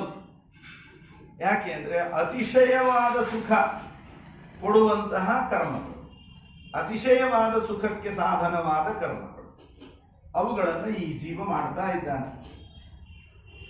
ವರಾಹ ಅಂತ, ವರ ಅಹ ವರಾಹ. ಅಹ ಅಂದ್ರೆ ಅಹೇಯ, ತ್ಯಾಗ ಮಾಡಲಿಕ್ಕೆ ಯೋಗ್ಯವಾದದ್ದಲ್ಲ. ಇದನ್ನು ಬಿಟ್ಬಿಡೋಣ, ಇವತ್ತು ಪ್ರವಚನಕ್ಕೆ ಹೋಗೋದು ಬಿಟ್ಬಿಡೋಣ, ಪ್ರವಚನ ಹೇಳೋದು ಬಿಟ್ಬಿಡೋಣ ಅಂತ ತ್ಯಾಗ ಮಾಡ್ತೀವಲ್ಲ, ತ್ಯಾಗ ಮಾಡಲಿಕ್ಕೆ ಯೋಗ್ಯವಾದ ಕರ್ಮಗಳಲ್ಲ. ಅಹ, ಯಾಕದು ತ್ಯಾಗ ಮಾಡಲಿಕ್ಕೆ ಯೋಗ್ಯವಾದ ಕರ್ಮ ಅಲ್ಲ ಅಂದ್ರೆ ವರ ಆದ್ದರಿಂದ. ವರ ಅಂದ್ರೆ ಶ್ರೇಷ್ಠವಾದ ಕರ್ಮಗಳು. ಅವುಗಳು ಶ್ರೇಷ್ಠ ಆದದ್ದರಿಂದಲೇ ಆ ಕರ್ಮಗಳನ್ನು ತ್ಯಾಗ ಮಾಡುವಂತೆ ಇದೆ. ಈಗ ನಮ್ಮಲ್ಲಿ ಸ್ವಲ್ಪ ಉಲ್ಟಾ ಆಗಿದೆ. ಕೆಲವೊಮ್ಮೆ ನಮ್ಮಲ್ಲಿ ಹೇಳ್ತಾರೆ ಶಾಸ್ತ್ರದಲ್ಲಿ, ಈಗ ಮೊದಲನೇ ದಿವಸ ನಾನು ಹೇಳಿದೆ, ಭಾಗವತವನ್ನು ಕೇಳೋದು, ಸಚ್ಚಾಸ್ತ್ರಗಳ ಶ್ರವಣ ಇವುಗಳ ಯೋಗ ಇತ್ತು ಅಂತಂದ್ರೆ ಆವಾಗ ನಮ್ಮ ದೈನಂದಿನ ಆಚರಣೆಗಳು ಜಪ ಪೂಜೆ ಇವುಗಳನ್ನು ಸ್ವಲ್ಪ ದೀರ್ಘ ಮಾಡೋದು ಬಿಟ್ಟು ಸಂಕ್ಷೇಪ ಮಾಡಿ ಇದರಲ್ಲಿ ಪಾಲ್ಗೊಳ್ಬೇಕು ಅಂತ. ಸಾಮಾನ್ಯ ಎಲ್ಲ ಊರಿನಲ್ಲಿ ಪ್ರೋಷ್ಠಪದಿಯದ್ದು ಒಂದು ಸ್ವರೂಪ ಇದೆ, ನಮ್ಮೂರು ಹಿಡ್ಕೊಂಡು. ಏನು ಅಂದ್ರೆ ಈ ಅಷ್ಟಮಿ ಧಾರ ಮುಗಿಯೋ ತನಕ ಹೆಣ್ಮಕ್ಳ ಸಂಖ್ಯೆ ಕಡಿಮೆ. ಗಣಪ ಮುಗಿದು ಹೋಗ್ಬೇಕು, ಅವನ್ ಭಾವ್ಯಾಗ ಒಗಿಬೇಕು, ಆಮೇಲೆ ಋಷಿಪಂಚಮಿ ಮುಗಿಬೇಕು, ಅದಾದ ಮೇಲೆ ಈ ಗೌರಿ ಧಾರ ಅಷ್ಟಮಿ ಧಾರ ಒಂದು ಮುಗಿಬೇಕು. ಹೆಚ್ಚು ಕಡಿಮೆ ದಶಮಿಯಿಂದ ಶುರು ಆಗ್ತದೆ ನೋಡ್ರಿ, ಕೋರಂ ಭರ್ತಿ ಆಗ್ಲಿಕ್ಕೆ ಶುರು ಆಗ್ತದೆ. ಅಲ್ಲಿ ತನಕ ಯಂಕ ನಾಣ ಸೀನ ಇದ್ದದ್ದು ಕ್ರಮೇಣ ತುಂಬಿಕೊಂಡು ಹುಣ್ಣಿಮೆ ಹೊತ್ತಿಗೆ ಆ ಚಂದ್ರಮಂಡಲ ತುಂಬಿಕೊಂಡ ಹಾಗೆ ಆ ಮಠ ಮಂದಿರ ಗುಡಿ ಗುಂಡಾರನ್ನು ತುಂಬಿಕೊಂಡ್ಬಿಡುತ್ತಾರೆ. ಅದನ್ನೇ ಹೇಳಿದ್ದಿಲ್ಲಿ ವರಾಹ ಅಂತ. ಅಹ ಅಂದ್ರೆ ಬಿಡೋದಕ್ಕೆ ಯೋಗ್ಯವಾದ ಕರ್ಮಗಳಲ್ಲ. ನಮ್ಮಲ್ಲಿ ಏನಾಗಿದೆ ಅಂದ್ರೆ ಈ ಅಧಿಕ ಮಾಸದ ಹಣೆ ಬರ್ನು ಹಿಂಗೆ ರೀ, ಅದು 33 ಹಾಡು ಆಗ್ಬೇಕು, ತಾರತಮ್ಯ ಭಜನೆ ಆಗ್ಬೇಕು. ಆಮೇಲೆ ಪುರಾಣ ಕೇಳಲಿಕ್ಕೆ ಆಚಾರ ಬಂದ್ರೆ ಯಾರು ಇರ್ತಾರೆ ಹೇಳಿ? ಅಷ್ಟಕ್ಕೆ 3 ತಾಸು ಕೂತು ಹಣ್ಣಾಗಿ ಬಿಟ್ಟಿರ್ತಾರಪ್ಪ. ಶಾಸ್ತ್ರ ಹೇಳ್ತದೆ ಎಲ್ಲಕ್ಕಿಂತಲೂ ಜ್ಞಾನ ಕಾರ್ಯ ಬಹಳ ಮುಖ್ಯವಾದ. ನೀವೇನು ಹಾಡು ಹಾಡ್ತೀರಿ ಆ ಹಾಡಿನ ಅರ್ಥ ಗೊತ್ತಾಗೋದು ಇದ್ರೊಳಗಲ್ವಾ? ತಿಳಿಯದೆ ಹಾಡಿದ್ರೆ ಟೇಪ್ ರೆಕಾರ್ಡರ್ಗೂ ನಿಮಗೂ ಇರೋ ವ್ಯತ್ಯಾಸ ಏನು? ಅದು ರಗಡು ಮುಂಜಾನೆ ಸಂತನಕ ಹಾಡ್ತಿರ್ತು, ನೀವು ಹಂಗೆ ಹಾಡ್ಕೋತ ಹೋದರೆ. ಆದ್ದರಿಂದ ನೀವು ಮಾಡುವ ಕರ್ಮಗಳಿಗೆ ಒಂದಷ್ಟು ಪೂರ್ಣತೆ ಬರೋದು ಶಾಸ್ತ್ರಗಳನ್ನ ಶ್ರದ್ಧೆಯಿಂದ ಇತಿಹಾಸ ಪುರಾಣಗಳನ್ನು ನಾವು ಶ್ರವಣ ಮಾಡ್ತಾ ಹೋದಾಗ. ಆದ್ರಿಂದ ಇವುಗಳನ್ನು ಬಿಡು ಹಂಗಿಲ್ಲ. ಹಂಗಾರೆ ಅದನ್ನು ಬಿಡುವಣ ಏನು ಅಂದ್ರೆ ಬಿಡಬೇಡ್ರಿ, ಸಂಕ್ಷೇಪ ಮಾಡಿ. ನಮ್ಮ ಪೂಜಾ ಮಾಡೋರು, ಸಂಧ್ಯಾವನ ಮಾಡೋರು, ಜಪ ಮಾಡೋರು ಎಲ್ಲರಿಗೂ ಹೇಳ್ತಾರೆ ಶಾಸ್ತ್ರದಲ್ಲಿ, ಮುಂಜಾನೆ 6 ಗಂಟೆಗೆ ಶುರು ಮಾಡಿ 12 ಗಂಟೆ ತನಕ ಭಾಗವತ ಪಾರಾಯಣ, 2ಕ್ಕೆ ಶುರು ಮಾಡಿ ರಾತ್ರಿ 6 ಗಂಟೆ ಸಂಜೆ 6-7 ಗಂಟೆ ತನಕ ಭಾಗವತ ಪ್ರವಚನ. ಹಿಂಗೆ ಮಾಡುವುದಿತ್ತು ಅಂತಂದ್ರೆ ನಿಮ್ಮ ಪೂಜಾ ಸಂಧ್ಯಾವಂದನ ಎಲ್ಲ ಅರ್ಧ ತಾಸಿನಿಂದ 45 ನಿಮಿಷದೊಳಗೆ ಮುಗಿಸ್ಬಿಡ್ರಿ. ಪುಣ್ಯಾತ್ಮರು ಕೆಲವರು ಗೋಪಿ ಮುದ್ರೆ ಹಚ್ಚಿಕೊಳ್ಳಿಕ್ಕೆ 45 ನಿಮಿಷ, ಉಳಿದದ್ದು ಏನ್ ಮಾಡಬೇಕು? ಸಂಕೋಚ ಮಾಡಬೇಕು. ಅದನ್ನ ಸಂಕೋಚ ಮಾಡಿ ಇದನ್ನ ವಿಸ್ತಾರ ಮಾಡಬೇಕು. ಹಾಗಾಗಿ ವರಾಹ ಅಂದ್ರೆ ವರ ಶ್ರೇಷ್ಠವಾದದ್ದರಿಂದಲೇ ತ್ಯಾಗ ಮಾಡಲಿಕ್ಕೆ ಯೋಗ್ಯವಾದ ಕರ್ಮಗಳು, ಯೋಗ್ಯವಲ್ಲದ ಕರ್ಮಗಳು ಯಾವುದು? ಇವೆಲ್ಲ. ಆಮೇಲೆ ಮಹಿಷ. ಮಹಿಷ ಅಂದ್ರೆ ಎಮ್ಮೆ ಅಂತ ಗೊತ್ತು. ಕರ್ಮಗಳಿಗಾಗುವಾಗ ಮಹಿಷ ಅಂದ್ರೆ, ಮಹಿ ಅಂದ್ರೆ ಮಹಾ ಅಂದ್ರೆ ಪೂಜೆ, ಮಹಿ ಅಂತಂದ್ರೆ ಪೂಜ್ಯವಾದ ಕರ್ಮ. ಯಾವುದನ್ನು ಮಾಡೋದರಿಂದ ಅವನು ಎಲ್ಲರಿಂದಲೂ ಪೂಜ್ಯನಾಗ್ತಾನೋ ಅಂತಹ ಪೂಜ್ಯತೆಯನ್ನ ತಂದು ಕೊಡುವಂತಹ ಕರ್ಮ. ಷಣುದಾನೆ ಅಂತ ಕ್ರಿಯಾಪದ. ಮಹಿಂ ಪೂಜಾಂ ಷಣೋತಿ ದದಾತಿ ಇತಿ ಮಹಿಷ. ನಮಗೆ ಪೂಜ್ಯತೆಯನ್ನು ತಂದು ಕೊಡತಕ್ಕಂತಹ ಕರ್ಮಗಳೇನಿದೆ ಅದು ಮಹಿಷ ಅಂತ ಕರೆಸ್ಕೊಳ್ಳಿ. ಆದ್ದರಿಂದ ಈ ಪ್ರಾಣಿಗಳನ್ನು ಬೇಟೆಯಾಡಿದ ಅಂದ್ರೆ ಇಂತಹ ಕರ್ಮಗಳನ್ನು ಅವನು ಮಾಡಿದ ಅಂತ ಅರ್ಥ. ಆಮೇಲೆ ಗವಯಾನ್, ರುರು, ಶಲ್ಯಕ ಇವು ಸ್ವಲ್ಪ ನಿಷಿದ್ಧ ಕರ್ಮ. ಗವಯ ಅಂದ್ರೆ ಗತವಯ ಅಂತಂದ್ರೆ ನಮಗೆ ಈಗ ಗತವಯ ವಯಸ್ಸು ದಾಟ್ತು ಅಂತಂದ್ರೆ ಹೆಚ್ಚು ಉಪಯೋಗ ಆಗುವುದಿಲ್ಲ. ಮನುಷ್ಯ ಮನೆಯಾಗ ಮೂಲಿ ಹಿಡಿದು ಬಿಡುತ್ತಾನೆ, ಮಂದಿಗೆ ಈಗಂತೂ ಬಹಳ ಭಾರ ಅನ್ನಿಸ್ಲಿಕ್ಕೆ ಶುರುವಾಗಿ. ಯಾವಾಗ ಎಲ್ಲರೇ ಹೊರಗೆ ಕಳಿಸಿವೋ, ವೃದ್ಧಾಶ್ರಮಕ್ಕೆ ಕಳಿಸಿವೋ, ನೀವು ಒಬ್ಬರೇ ಮಕ್ಕಳೇ, ಇನ್ನೊಬ್ರು ಇಲ್ಲೇನು ಅವ್ರ ಮನೆಗೆ ಹೋಗಿ ಒಂದು 6 ತಿಂಗಳು 6 ತಿಂಗಳು ಇಲ್ಲಿರಲಿ, ಏನೇನೋ ಶುರು ಆಗ್ತಾವೆ. ಯಾಕಂದ್ರೆ ವಯಸ್ಸು ದಾಟ್ತೀವಿ. ಅದೇನೋ ರಿಟೈರ್ಮೆಂಟ್ ಅಂತ ಒಂದಾಗಿ ಮಾಲಿ ಹಾಕಿಸ್ಕೊಂಡು ಕೈಯಾಗ ಒಂದು ಹೂಗುಚ್ಛ ಹಿಡ್ಕೊಂಡು ಬಂದ ಅಂತಂದ್ರೆ ಆಮೇಲೆ ಭಾಗವತನೇ ತೃತೀಯ ಈ ಕಪಿಲ ಗೀತೆಯಲ್ಲಿ ಹೇಳ್ಯಾರ, ನಾದ್ರಿಯಂತೆ ಯಥಾಪೂರ್ವಂ ಕೀನಾಶೈವ ಗೋಚರಂ ಅಂತ. ಉಳಲಿಕ್ಕೆ ಬಿತ್ತಲಿಕ್ಕೆ ಮಾಡ್ಲಿಕ್ಕೆ ಬರದೇ ಇರುವಂತಹ ಮುದಿ ಎತ್ತನ್ನು ಹೆಂಗೆ ಮೂಲೆ ಕಟ್ಟಿರ್ತಾರೆ, ಹಂಗೆ ಇವು ಮನೆಯಾಗ ವಯಸ್ಸಾದವರು ಮೂಲೆ ಗುಂಪಾಗಿ ಬಿಡ್ತಾರೆ. ಹೆಂಡತಿ ಮಕ್ಕಳು ಯಾರೂ ಕೂಡ ಮೊದಲಿನಷ್ಟು ಆಧಾರದಿಂದ ಅವರನ್ನು ನೋಡೋದಿಲ್ಲ ಅಂತೆ. ಏನ್ರೆ ಮಾತಾಡ್ಲಿಕ್ಕೆ ಬಂದ್ರೆ ಅಪ್ಪ ನೀ ಸುಮ್ಕೊಂಡು ನಿನಗೇನ್ ತಿಳಿತದೆ, ಎಲ್ಲ ನಾವು ಮಾಡ್ತೀವಿ. ಅಂದ್ರೆ ಪಗಾರ ಪೂರ ಬರೋ ತನಕ ಇವಾಗೆಲ್ಲ ತಿಳಿತಿತ್ತು. ಯಾವಾಗ ಪಗಾರ ಅರ್ಧ ಆಯ್ತು ಆಗ ಮಗ್ಗ ಪೂರ ತಿಳಿಲಿಕ್ಕೆ ಶುರು ಆಯ್ತು, ಪಾಪ ಇವ್ ಕಡಿಮೆ ಆಯ್ತು. ಖರೆ ಅಂದ್ರೆ ವಯಸ್ಸಾಗಿರ್ತದೆ, ಇವನಿಗೆ ಪಕ್ವತಾ ಬಂದಿರ್ತದೆ, ಇವನ ಅನುಭವ ಇವನ ತಿಳುವಳಿಕೆ ಪಡ್ಕೊಂಡು ಇವ್ರು ಮುಂದೆ ಬರಬೇಕು. ಹಂಗಿಲ್ಲ, ಇವು ಉಲ್ಟಾ ಆಗಿಬಿಡ್ತಾವ. ಆದ್ರಿಂದ ಕೆಲವು ಕರ್ಮಗಳು ಇಂಥವು ಇರ್ತಾವ. ಗತವಯ ಅಂದ್ರೆ ನಮ್ಮನ್ನು ಮೂಲೆ ಗುಂಪು ಮಾಡುವಂತಹ ಕರ್ಮಗಳು ಗವಯ. ರುರು ರುರು ಅಂದ್ರೆ ರೋದನ, ನಮ್ಮನ್ನ ಅಳಸುವಂತಹ ಕರ್ಮಗಳು. ರೋದನ ಹೇತು. ಎಷ್ಟೋ ಕರ್ಮಗಳನ್ನ ಎಲ್ಲಾರು ಹೇಳಿರ್ತಾರೆ, ಬೇಡ ಬೇಡ, ಶೇರ್ನಾಗ ಹಾಕ್ಬೇಡ, ಅಲ್ಲಿ ಕೊಡಬೇಡ, ಇಲ್ಲಿ ಕೊಡಬೇಡ, ರಗಡೆ ಹೇಳಿರ್ತಾರೆ. ಅದು ಆಶಾ ಬಿಡ್ಬೇಕಲ್ಲ. 1 ತಿಂಗಳು ನಾವು ಡಬಲ್ ಆಗ್ತೀವಿ, ಯಾರು ಕೊಡ್ತಾರ್ರಿ, ಯಾವ ಬ್ಯಾಂಕ್ ಕೊಡ್ತದೆ ಅಂತ ಹಾಕಿದ ಇದ್ದುದ್ದು ಕಳ್ಕೊಂಡು ಹ್ಯಾಪ್ ಮಾರಿ ಮಾಡ್ಕೊಂಡು ಕೂತ್ಬಿಡ್ತಾರೆ, ಅಳ್ಕೋತ ಕೂತ. ಇವೆಲ್ಲ ಏನವಲ್ಲ, ಇವು ರುರು ರೋದನಕ್ಕೆ ಕಾರಣವಾದ ಕರ್ಮಗಳಿವೆಲ್ಲ. ಶಲ್ಯಕ ಅಂದ್ರೆ ಇನ್ನು ಕೆಲವು ಕರ್ಮ ಹಿಂಗಿರ್ತಾವ ನೋಡ್ರಿ. ನಾವು ಸುಸೂತ್ರ ಆರಾಮಿರ್ತೀವಿ, ಏನೋ ಇದ್ದದ್ರೊಳಗೆ ಕಾಲು ಚಾಚ್ಕೊಂಡು ನಮ್ಮ ಪಾಡಿಗೆ ನಮ್ದು ಏನದ ಅಷ್ಟು ಮಾಡ್ಕೊಂಡು ನಾವಿರ್ತೀವಿ. ಯಾರೋ ಏನೋ ಹೇಳಿದ್ರು, ಒಣ ಹವ್ಯಾಸಕ್ಕೆ ಸಿಲುಕಿ ಇದ್ದದ್ದು ಕಳ್ಕೊಂಡು ಒದ್ದಾಡುವಂತಹ, ದುಃಖಕ್ಕೆ ಒಳಗಾಗುವಂತಹ ಪ್ರಸಂಗ ಬರ್ತದೆ. ಇವೆಲ್ಲ ಶಲ್ಯಕ ಅಂದ್ರೆ ಶಂ ಲಾಪಯತಿ ವಿಲಾಪಯತಿ, ನಮಗಿದ್ದ ಸುಖಾನು ಕಳೆದು ಹಾಕುವಂತಹ ಕರ್ಮಗಳು. ಅಲ್ಲಿಗೆ 2 ತರಹದ ಕರ್ಮಗಳನ್ನು ಈ ಜೀವ ಮಾಡ್ತಾನೆ. 2 ವಿಧವಾದಂತಹ ಪ್ರಾಣಿಗಳನ್ನು ಇವನು ಬೇಟೆ ಆಡೋದು ಅಂತಂದ್ರೆ 2 ತರಹದ ಕರ್ಮಗಳನ್ನು ಮಾಡೋದು. ಈ ಸಂಸಾರದಲ್ಲಿದ್ದು ಹೆಂಡತಿ, ಮಕ್ಕಳು, ಮೊಮ್ಮಕ್ಕಳು, ಮರಿಮೊಮ್ಮಕ್ಕಳು ಅಂತ ಆ ಪುರಂಜರನಿಗೆ ಸಂತಾನ ವಿಸ್ತಾರ ಆಯ್ತಲ್ಲ, ಹಾಗೆ ನಮ್ಮ ಕರ್ಮ ಪ್ರಪಂಚವೂ ಕೂಡ ವಿಸ್ತಾರವಾಗಿ ಬೆಳೀತಾ ಹೋಗ್ತದೆ. ಪಕ್ಕದ ಊರಿನಲ್ಲಿದ್ದ ಚಂಡವೇಗ ಎಂಬ ಗಂಧರ್ವ ಪುರಂಜನ ನಗರದ ಮೇಲೆ ಆಕ್ರಮಣ ಮಾಡೋದು ಅಂದ್ರೆ ಏನು ಅಂದ್ರೆ ಮೃತ್ಯು ಹತ್ತಿರ ಬಂತು ಅಂತ ಅರ್ಥ. ಅವನಿಗೆ 360 ಜನ ಸೈನಿಕರು, 1 ವರ್ಷದಲ್ಲಿ ಇರೋದು 360 ದಿನಗಳು. ಒಂದೊಂದೇ ದಿನ ಸೈನಿಕರು ಒಬ್ಬೊಬ್ಬರೇ ಆಕ್ರಮಣ ಮಾಡೋದು ಅಂದ್ರೆ ಒಂದೊಂದೇ ದಿನ ಕಳೆದು ಹೋಯಿತು ಅಂತ ಅರ್ಥ. ಒಂದಿನ ಕಳೆಯೋದು ಅಂತಂದ್ರೆ ಏನು? ನಾವು ಒಂದಿನ ಮೃತ್ಯುವಿಗೆ ಹತ್ತಿರ ಆಗೋದು. ಅದಕ್ಕೆ ರಾಮಾಯಣದಲ್ಲಿ ಹೇಳ್ತಾರೆ, ಬಹಳ ಮಂದಿ ಸೂರ್ಯೋದಯ ಆದ್ರೆ ಸಂತೋಷ ಪಡೋರು ಕೆಲವರು, ಸೂರ್ಯಾಸ್ತ ಆದ್ರೆ ಸಂತೋಷ ಪಡೋರು ಕೆಲವರು. 1 ವರ್ಷ ಕಳೆದು ಇನ್ನೊಂದು ವರ್ಷ ಶುರು ಆದ ಕೂಡಲೇ ಅದೇನೋ ದೀಪ, ದೇವ್ರ ಮುಂದೆ ತುಪ್ಪದ ದೀಪ ಹಚ್ಚಿ ದೊಡ್ಡವರಿಗೆ ನಮಸ್ಕಾರ ಮಾಡಿ ಆಶೀರ್ವಾದ ತಗೊಳ್ಳೋದು ಬಿಟ್ಟು ಅಷಡ್ಢಾಳ ದೀಪ ಆರಿಸುವುದನ್ನು ಶುರು ಮಾಡ್ಯಾರ. ಹುಟ್ಟಿದಬ್ಬ ಎಷ್ಟು ಸಂಭ್ರಮದಿಂದ, ಈಗೊಂದು ಲಗ್ನ ಆದಂಗಾಗ್ತಾ ಒಂದು ಹುಟ್ಟಿದಬ್ಬ. ಎಲ್ಲಾ ಬಂಧುಗಳು ಬರಬೇಕು, 2 ಕಡೆ ಬಳಗ ಬರಬೇಕು. ಹುಟ್ಟಿದಬ್ಬಕ್ಕೆ ಅದ್ರೊಳಗೂ ಮೊದಲನೇ ಹುಟ್ಟಿದಬ್ಬ ಅದು ಕೇವಲ ಮೊದಲನೇ ಲಗ್ನದ ದಿವಸ, ಮೊದಲನೇ ಹುಟ್ಟಿದಬ್ಬ. ಅದೇ ಮೊದಲನೇ ವರ್ಷ ಶ್ರಾದ್ದ, ಆ ಶ್ರಾದ್ದನೂ ಶ್ರಾದ್ದನೇ. ಅಲ್ಲೆಲ್ಲ ಅಂಥ ಉತ್ಸಾಹ ಇರಂಗಿಲ್ಲ. ಆದ್ದರಿಂದ ಒಂದೊಂದು ದಿನ ಕಳೆಯಿತು, ಒಂದೊಂದು ವರ್ಷ ಹುಟ್ಟದಬ್ಬ ಆಚರಣೆ ಮಾಡಿದ್ವಿ ಅಂದ್ರೆ ಸಂಭ್ರಮ ಪಡೋದಲ್ಲ ಅದು. ನಾವು ಸ್ವಲ್ಪ ವಿವೇಚನೆ ಮಾಡ್ಕೋಬೇಕು.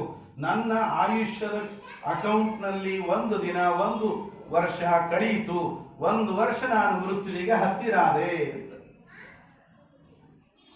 ಹಾಗಾಗಿ ಚಂಡವೇಗ ಎಂಬ ಗಂಧರ್ವ ಅಂದ್ರೆ ಮೃತ್ಯು, ಅವನು ಎರಗೋದರ ಜೊತೆಗೆ ದಿನಗಳು ಕಳೆಯಲಿಕ್ಕೆ ಶುರುವಾದ.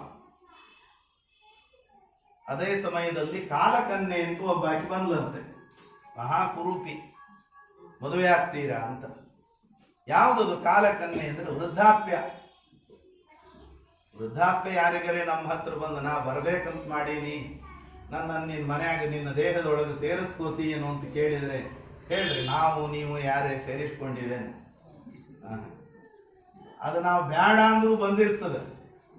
ಸಣ್ಣ ಕೊಂಚೂರು ಇಲ್ಲಿ 1-2 ಬಿಳಿ ಆಗ್ಲಿಕ್ಕೆ ಶುರು ಆದವು ಅಂದ್ರೆ ಅದು ಬಿಳಿ ಆಗ್ಯದಂತ ಕಾಣಿಸ್ಬಾರ್ದಂತ ಕಪ್ ಹಚ್ಕೊಂಡು ಗುಡಿಗೆ ಬಂದಿರ್ತೀವಿ.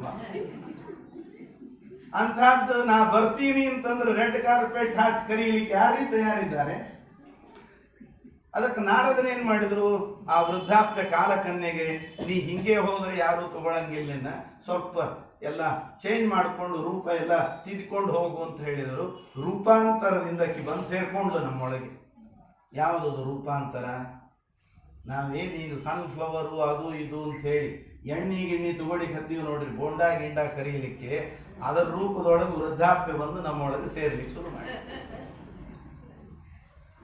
ನಾವೇನು ಕೆಲವೊಂದು ಸಕ್ರಿ ಏನು ಫಳ ಫಳ ವಜ್ರ ಹೊಡೆದಂಗೆ ಹೊಡಿತದ್ರಿ ಅಂತ ಹೇಳಿ ಆ ಸಕ್ರಿ ಕೆಂಪು ಕೇಸರಿ ಕಲರ್ದೊಳಗೆ ಬೆಲ್ಲ ಏನು ಬರ್ತದಲ್ಲ, ಅವು ಗಾಣದಿಂದ ಆವಾಗಿನ ತಗೊಂಡಿರೋ ಬೆಲ್ಲ ಚೂರು ಕರಿ ಇರ್ತಾವ.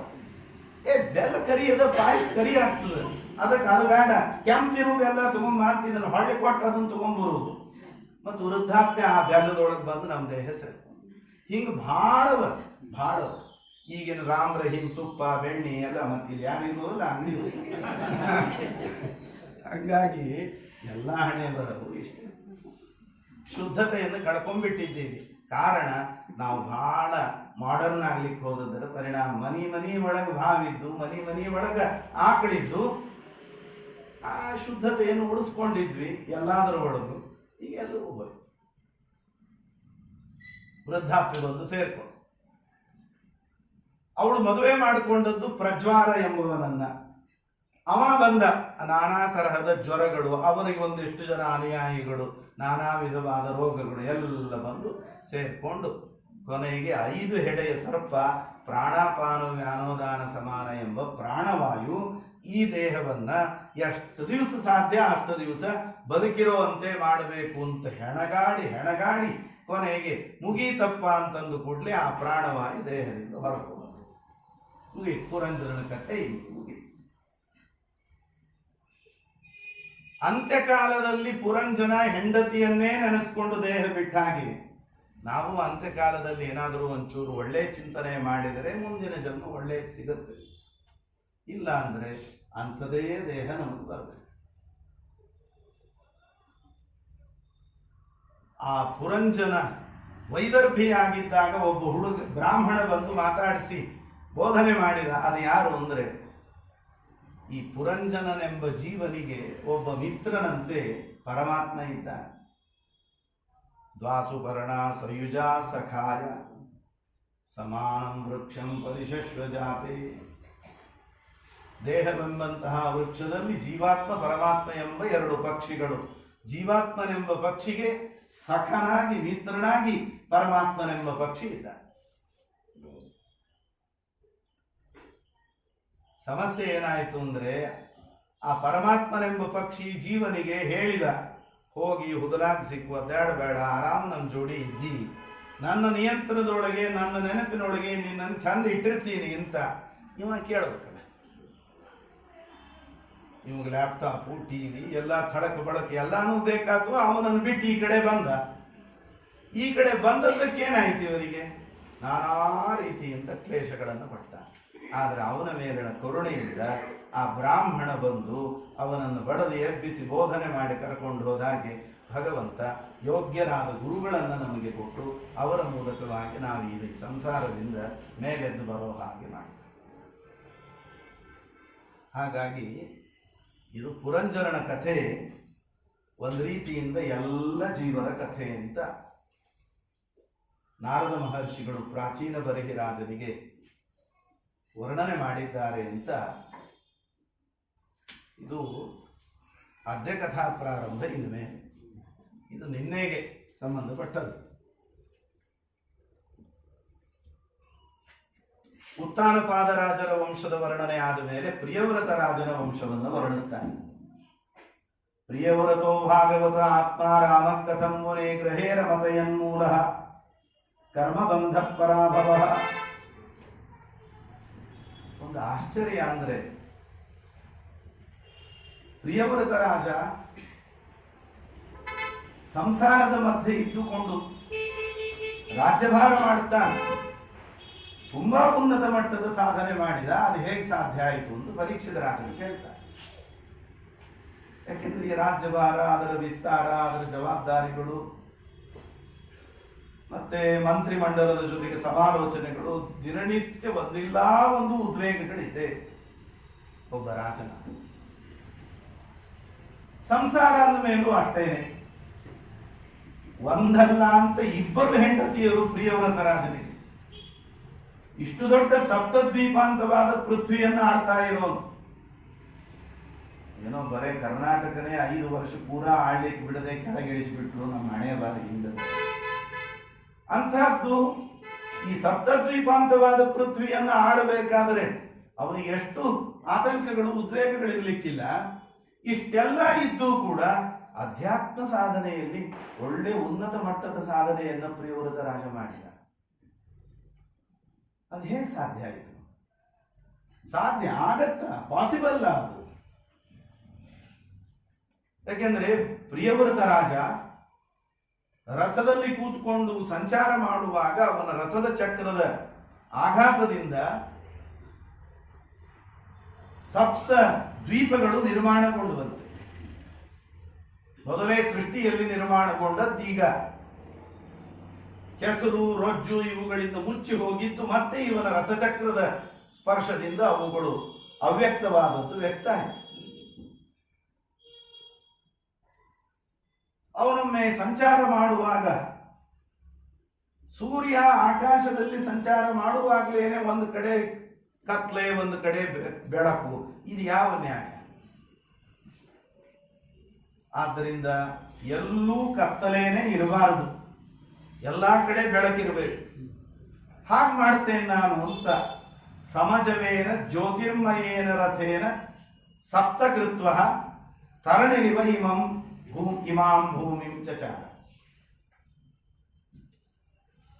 ಇವನೊಬ್ಬ ಎರಡನೇ ಸೂರ್ಯನು ಅನ್ನುವಂತಹ ತೇಜಸ್ಸಿನೊಂದಿಗೆ ಸುವರ್ಣಮಯವಾದ ರಥದಲ್ಲಿ ಕುಳಿತುಕೊಂಡು ಪ್ರಿಯವ್ರತ ರಾಜ 7 ಬಾರಿ ಸಮಗ್ರ ಭೂಮಂಡಲವನ್ನ ಸೂರ್ಯ ಯಾವ ದಿಕ್ಕಿಗೆ ಹೋಗ್ತಾನೆ ಅದರ ವಿರುದ್ಧ ದಿಕ್ಕಿನಲ್ಲಿ ಸಂಚಾರ ಮಾಡುತ್ತಾ, ಎಲ್ಲೂ ಕತ್ತಲೆ ಇರಬಾರದು, ರಜನೀಮಪಿ ದಿನಂ ಕರಿಷ್ಯಾಮಿ, ರಾತ್ರೇನು ಹಗಲು ಮಾಡ್ತೇನೆ ಅಂತ ಸಂಕಲ್ಪದೊಂದಿಗೆ ಸಂಚಾರ ಮಾಡಿ ಎಲ್ಲ ಕಡೆ ಬೆಳಕು ಕೊಟ್ಟ ಮಹಾನುಭಾವ. ಸಾವಿರಾರು ವರ್ಷ ರಾಜ್ಯಭಾರ ಮಾಡಿ ಮಕ್ಕಳಿಗೆ ರಾಜ್ಯಭಾರ ಕೊಟ್ಟು ನಿರ್ಲಿಪ್ತರಾಗಿ ಇದರಿಂದ ಹೊರಗೆ ಬಂದವು. ಇದು ಬಹಳ ಕಷ್ಟದಲ್ಲಿ. ಒಂದು 5 ವರ್ಷ ಕೂತ್ರೇನೆ ಇಳಿಲಿಕ್ಕೆ ಎಷ್ಟು ಕಷ್ಟಪಡ್ತಾರೆ, ಎಷ್ಟೆಲ್ಲ ನಾವು ಎಷ್ಟು ಮಂದಿ ಮಠಾಧೀಶರು, ಏನ್ ಗದ್ದ ಅಂಥದ್ದು. ಇವ 16,000 ವರ್ಷ ಈ ಸಿಂಹಾಸನದಲ್ಲಿ ಬರೇ ಒಂದು ಕರ್ನಾಟಕ, ಒಂದು ಆಂಧ್ರ, ತೆಲಂಗಾಣ ಅಲ್ಲ, ಸಮಗ್ರ ಸಪ್ತದ್ವೀಪಾಂತವಾದ ಭೂಮಂಡಲ ಇದನ್ನ ಆಳ್ತಾ ಇದ್ರು. ಮಕ್ಕಳಿಗೆ ಕೊಟ್ಟು ಒಂದೇ ಒಂದು ಬಿಡಿಗಾಸು ಇದರಲ್ಲಿ ಮೋಹ ಅಭಿಮಾನ ಇಲ್ಲದೆ ಎದ್ದು ಹೊರಗೆ ನಡೆದು. ಅದಕ್ಕೆ ಭಾಗವತ ಒಂದು ಉದಾಹರಣೆ ಕೊಡುತ್ತದೆ. ಮೃತಕಮಿವ ಮಹಾವಿಭೂತಿಂ ಪರಿತತ್ಯಾಜ. ಮೃತಕ ಅಂದ್ರೆ ಶವ. ಮುಸ್ಸಂಜೆ ಹೊತ್ನ್ಯಾಗ ಮನ್ಯಾಗ ಏನ್ರಿ ಕಸ ಬೆಳೆದ್ರೆ ಕಸ ಹೊರಗೆ ಹಾಕ್ಬಾರ್ದು ಅಂತ. ಆದ್ರೆ ಅದೇ ಮುಸ್ಸಂಜೆ ಹೊತ್ತಿನೊಳಗೆ ಮನೆ ಒಳಗೆ ಯಾರೇ ಅವ್ವ ಅಪ್ಪ ವಯಸ್ಸಾದವ್ರು ಹೋದ್ರು ಅಂದ್ರೆ ಅಂದ್ರೆ ಈ ಕಸಾನೆ ಮನ್ಯಾಗ ಇಟ್ಕೊಂಡು ಮುಂಜಾನೆ ತನಕ ಇಟ್ಕೊಂಡು ಹೊರಗೆ ಹಾಕ್ತೀವಿ ಮುಂಜಾನೆ. ಮತ್ತು ಅವ್ವ ಅಪ್ಪನ ದೇಹ ಹೆಂಗೆ ಹೊರಗೆ ಹಾಕುದು? ಮುಂಜಾನೆ ಮಾಡಿದ್ರೆ ಆಯ್ತು ಅಂತ ಯಾರೇ ಇಟ್ಕೊಂಡು ಕೊಡ್ತೀರಿ? ಕಸಕ್ಕಿಂತ ಕಡೆಯಾಯಿ ಈ ದೇಹ. ಕಸಕ್ಕಿರೋ ಬೆಲೆನೂ ಈ ದೇಹಕ್ಕಿಲ್ಲ. ಹಣೆ ಬರ ಏನಾಯ್ತು? ಹಾಗಾಗಿ ಪ್ರಿಯವ್ರತ ರಾಜನಿಗೆ ಈ ವಿವೇಚನೆ ತುಂಬಾ ಚೆನ್ನಾಗಿತ್ತು. ಆದ್ದರಿಂದ ಈ ಎಲ್ಲ ಸಂಪತ್ತು ಕೂಡ ನನಗೆ ದುಃಖಕ್ಕೆ, ಮೋಹಕ್ಕೆ ಕಾರಣ ಅಂತ ತಿಳ್ಕೊಂಡು ಶವವನ್ನ ಹೇಗೆ ತತ್ಕ್ಷಣದಲ್ಲಿ ಸಂಸ್ಕಾರಕ್ಕೆ ಒಳಪಡಿಸ್ತಾರೆ, ಪರಿತ್ಯಾಗ ಮಾಡ್ತಾರೆ, ಆ ರೀತಿಯಲ್ಲಿ ಈ ಎಲ್ಲಾ ಸಂಪತ್ತನ್ನು ಕೂಡ ಕ್ಷಣ ಮಾತ್ರದಲ್ಲಿ ಬಿಟ್ಟು ಬದರಿಕಾಶ್ರಮಕ್ಕೆ ಹೋಗಿ ಸಾಧನೆ ಮಾಡಿಕೊಂಡು. ಇದು ಹೇಗೆ ಸಾಧ್ಯ ಅಂತ ಪರೀಕ್ಷಿತರಾಗಿರೋ ಪ್ರಶ್ನೆಗೆ ಶುಕಾಚಾರ್ಯರು ಉತ್ತರ ಕೊಡ್ತಾರೆ. ಅರೆ ಅವನು ಇದು ಯಾವ ಜಂಜಾಟ ಬೇಡ, ಮದುವೆ ಬೇಡ, ಸಂಸಾರ ಬೇಡ, ಈ ರಾಜ್ಯ ಉಸಾಬರಿ ಬೇಡ ಅಂತ ನಾರದರ ಹತ್ರ ಹೋಗಿ ಕೂತವನನ್ನ ಬ್ರಹ್ಮದೇವರೇ ಬಂದು, ನೋಡಪ್ಪ ಎಲ್ಲಾರು ಹಿಂಗ್ ನಾರದರ ಹತ್ರ ಬಂದು ತಲೆಗೊಳಿಸ್ಕೊಂಡು ಕೂತ್ರು ಪ್ರಪಂಚ ಹಂಗೆ ನಡೀಬೇಕು, ಯಾರೋ ಕೆಲವು ಮಂದಿಗೆ ಅರ್ಹತೆ ಇರ್ತದೆ ಅಷ್ಟೇ, ಆದ್ರಿಂದ ಹಂಗೆಲ್ಲ ಮಾಡಬೇಡ, ನೀನು ಕರ್ಮಯೋಗಿ, ಯದ್ವಾಚಿತಂತ್ಯಾಂ ಗುಣಕರ್ಮ ನಾಮಭಿಃ ಸುಧಾಮಭಿರ್ವತ್ಸವಯಂ ಸುಯೋಜಿತ ಸರ್ವೇ ವವಾಮೋ ಬಲಿನೀಶ್ವರಾಯ ಪ್ರೋತ ನಸೀವದ್ವಿಪದೇ ಚತುಷ್ಪದ. ಮೂಗುದಾರ ಹಾಕಿ ಎರಡು ಕಾಲಿನ ಈ ಮನುಷ್ಯ ನಾಲ್ಕು ಕಾಲಿನ ಎತ್ತು ಮುಂತಾದ ಪ್ರಾಣಿಗಳನ್ನ ತನಗೆ ಯಾವ ದಿಕ್ಕಿಗೆ ಬೇಕು ಹಂಗೆ ಎಳೆದು ಕೆಲಸ ಮಾಡಿಸ್ಕೊಡ್ತಾನೆ. ಹಾಗೆ ಪರಮಾತ್ಮನು ಕೂಡ ನನ್ನನ್ನ ಮೊದಲುಗೊಂಡು ಎಲ್ಲರನ್ನೂ ತನ್ನ ಆಜ್ಞೆ ಶಾಸ್ತ್ರಗಳ ವಾಣಿ ಎಂಬ ಮೂಗುದಾರದಿಂದ ಹಾಕಿ ಕಟ್ಟಿದ್ದಾನೆ. ಆ ಮೂಗುದಾರ ಹರ್ಕೊಂಡು ನಮ್ಮ ಮನಸ್ಸಿಗೆ ಬಂದ ಹಾಗೆ ಓಡಾಡೋದಕ್ಕೆ ನಮಗೆ ಅಧಿಕಾರ ಇಲ್ಲ. ಆ ಮೂಗುದಾರಕ್ಕೆ ಅನುಗುಣವಾಗಿಯೇ ಹೋಗಬೇಕು. ಅದರಲ್ಲೇ ನಾವು ಶ್ರೇಯಸ್ಸನ್ನು ಪಡೆದುಕೊಳ್ಳಬೇಕು. ನಿನಗೆ ಸಂಸಾರದಲ್ಲಿದ್ರೆ ಸಾಧನೆ ಆಗೋದಿಲ್ಲ, ಅಲ್ಲಿ ಹೋಗ್ತೀನಿ, ನಾರದರ ಹತ್ರ ಕೂಡ್ತೀನಿ ಆಶ್ರಮದಲ್ಲಿ ಅಂತ. ಬ್ರಹ್ಮದೇವರು ಒಂದೊಳ್ಳೆ ಮಾತು ಹೇಳ್ತಾರೆ, ಭಯಂ ಪ್ರಮತ್ತಸ್ಯ ವನೇಶ್ವಪಿ ಸ್ಯಾತ್ ಯಥೋ ವಸಂತೆ ಸಹ ಷಟ್ ಸಪತ್ನಾಃ ಜಿತೇಂದ್ರಿಯಸ್ಯಾತ್ಮರತೇರ್ಬುಧಸ್ಯ ಗೃಹಾಶ್ರಮಕ್ಕಿನ್ನು ಕರೋತ್ಯವದ್ಯಂ. ಕಾಮಕ್ರೋಧ ಲೋಭ ಮೋಹ ಮದ ಮಾತ್ಸರ್ಯ ಮುಂತಾದ 6 ಶತ್ರುಗಳನ್ನ ಒಳ್ಳೆ ಜಾಗೃತರನ್ನಾಗಿ ಮನಸ್ಸೊಳಗಿಟ್ಕೊಂಡು ಕೂತವ ಅವ ಕಾಡಿಗೆ ಯಾವುದೋ ಆಶ್ರಮಕ್ಕೆ ಹೋಗಿ ಕೂತರೂ ಕೂಡ ಉಪಯೋಗ ಇಲ್ಲ. ಅವನು ಆಲೋಚನೆ ಮಾಡೋದೆಲ್ಲ ಬರೀ ನಾಡಿನದ್ದೇ. ಯಾರಿಗೆ ಮನಸ್ಸು ಇಂದ್ರಿಯಗಳ ಮೇಲೆ ನಿಯಂತ್ರಣ ಇದೆ ಅಂಥ ವ್ಯಕ್ತಿ ಸಂಸಾರದ ಮಧ್ಯೆ ಇದ್ದು ಬೇಕಾದ ಸಾಧನೆಯನ್ನು ಮಾಡಬಲ್ಲ. ಆದ್ದರಿಂದ ನಿನ್ನ ಗುರಿ ನಾನು ಸಂಸಾರದಲ್ಲಿರಬಹುದು, ರಾಜ್ಯಭಾರ ಮಾಡ್ತಿರಬಹುದು, ಇದೆಲ್ಲವೂ ಕೂಡ ಪರಮಾತ್ಮನ ಪೂಜೆ ಅಂತ ಭಗವಂತನ ಪೂಜೆ, ಭಗವಂತನಿಗಾಗಿ ಮಾಡುವ ಕರ್ತವ್ಯ ಅನ್ನೋ ದೃಷ್ಟಿಯನ್ನಿಟ್ಟುಕೊಂಡು ಇದನ್ನೆಲ್ಲ ಮಾಡು. ನಿನ್ನ ಹೆಂಡತಿ ಮಕ್ಕಳಿಗೆ ಏನು ಬೇಕು ಬೇಡಗಳೋ ಅದನ್ನು ಪೂರೈಸು. ಯಾಕೆ? ಅವಳು ಸಂತೋಷ ಪಡ್ಲಿ ಅಂತಲ್ಲ, ಅವಳವರೆಗಿರುವ ಭಗವಂತನ ಸೇವೆ ಅನ್ನೋ ಅನುಸಂಧಾನದಿಂದ ಮಾಡು. ಮಕ್ಕಳಿಗೇನು ಮಾಡ್ತೀಯೋ ಅದನ್ನ ಅವರ ಒಳಗಿರುವ ಪರಮಾತ್ಮನ ಪೂಜೆ ಎನ್ನುವ ಅನುಸಂಧಾನದಿಂದ ಮಾಡು. ಅವರು ತಪ್ಪಿದಾಗ ತಿದ್ದು. ಯಾಕೆ? ಇದು ಭಗವಂತನ ಸೇವೆಗೆ ವ್ಯತ್ಯಯ ಬರ್ತದೆ ಅಂತ ಅನ್ನೋದಕ್ಕೋಸ್ಕರ ತಿದ್ದಿ. ನೀನು ಹೇಗೆ ಸನ್ಮಾರ್ಗದಲ್ಲಿ ಹೋಗಬೇಕೋ ಅದರಂತೆ ನಿನ್ನ ಬೋಧನೆಯಿಂದ ಅವರು ಕೂಡ ಸನ್ಮಾರ್ಗಕ್ಕೆ ಬರಬೇಕು. ಮದ್ವಿದ್ಯಾ ಸಂಬಂಧಿ ಮದ್ದೇಹ ಸಂಬಂಧಿಶ್ಚ ಕರಿಷ್ಯೆ ಕಾರಯಿಷ್ಯೆ. ರಾಯರು ಕೊಟ್ಟ ಸಂಕಲ್ಪ ಇತ್ತು. ಆ ದೃಷ್ಟಿಯಿಂದ ದೃಷ್ಟಿಯ ಅಲ್ಲಿ ಕೇಂದ್ರೀಕರಣಗೊಳ್ಳಿ.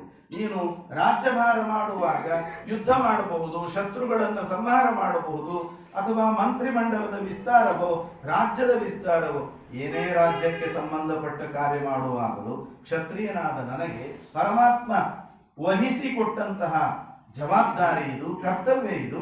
ಇದನ್ನ ಪರಮಾತ್ಮನ ಪೂಜೆ ಅನ್ನುವ ಅನುಸಂಧಾನದಿಂದ ನಾನು ಮಾಡುತ್ತೇನೆ.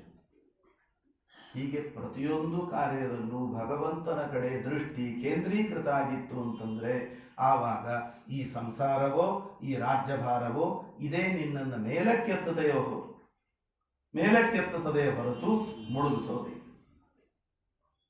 ನಮ್ಮ ಗುರುಗಳು ಈ ಪ್ರಸಂಗ ಹೇಳುವಾಗ ಒಂದು ಕಥೆ ಹೇಳ್ತಾ ಇದ್ರು. ನನಗೇನು ಅಂದ್ರೆ, ನಮ್ಮ ವಿದ್ಯಾಪೀಠದವರಲ್ಲಿ ಇದ್ದವರೆಲ್ಲ 11 ವರ್ಷ ಅಲ್ಲಿ ಓದಿ ಕೊನೆ 2 ವರ್ಷ ಸುಧಾ ಪಾಠ, ನ್ಯಾಯದ ಉದ್ಗ್ರಂಥಗಳ ಪಾಠಕ್ಕೆ ಸ್ವಾಮಿಗಳ ಹತ್ರ ಬರೋರು. ನಂದು ಹಾಗಲ್ಲ. ಒಂದು 6-8 ವರ್ಷ ಗುರುಗಳ ಹತ್ರವೇ ಇದ್ದು ಅವರು ತೊಡೆ ಮೇಲೆ ಕೂಡಿಸ್ಕೊಂಡು ಅಕ್ಷೋಭ್ಯ ತೀರ್ಥ ಗುರುಣ ಶುಕವತ್ ಶಿಕ್ಷಿಸೇನೆ ಅಂತ ಟೀಕಾಕೃತ್ಪಾದರು ಹೇಳೋ ಹಾಗೆ ವಿಶ್ವೇಶ ತೀರ್ಥ ಗುರುಣ ಶುಕವತ್ ಶಿಕ್ಷಿತ ಸೇವೆ. ಆ ಗುರುಗಳು ಅಷ್ಟು ಮಮತೆ ಪ್ರೀತಿಯಿಂದ ಕೊಟ್ಟಿದ್ದಾರೆ. ಹಾಗಾಗಿ ಅವರು ಈ ಪ್ರೋಷ್ಠಪದಿ ಬೇರೆ ಬೇರೆ ಸಂದರ್ಭಗಳಲ್ಲಿ ಭಾಗವತ ಹೇಳುವಾಗ ಅವರು ಹೆಚ್ಚು ಶ್ರಮ ಪಡಿಸ್ತಿರ್ಲಿಲ್ಲ ಶ್ರೋತೃಗಳನ್ನ.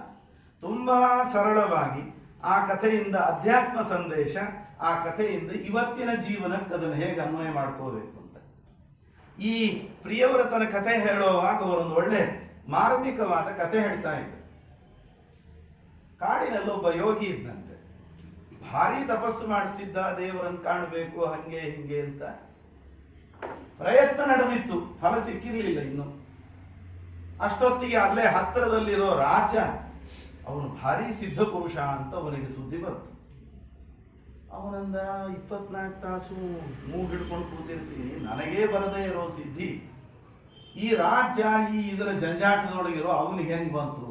ಒಂದ್ಸರ್ತಿ ಅವನೊಂದು ಇಂಟರ್ವ್ಯೂ ತಗೊಂಡು ಬಿಡೋಣ ಅಂತ ಆ ಯೋಗಿ ರಾಜನ ಬಳಿ ಬಂದು ರಾಜನಿಗೆ ಕೇಳಿದೆ, ಮತ್ತೆ ನಿನ್ನನ್ನು ಎಲ್ಲರೂ ಭಾರಿ ಸಿದ್ಧ ಪುರುಷ ಅಂತ ಹೇಳ್ತಾರೆ, ನಿನ್ನ ಸಿದ್ಧಿಗೆ ಗುಟ್ಟೇನು ಹೇಳು, ಅದನ್ನು ನಾನು ಅನುಸರಣೆ ಮಾಡ್ತೇನೆ.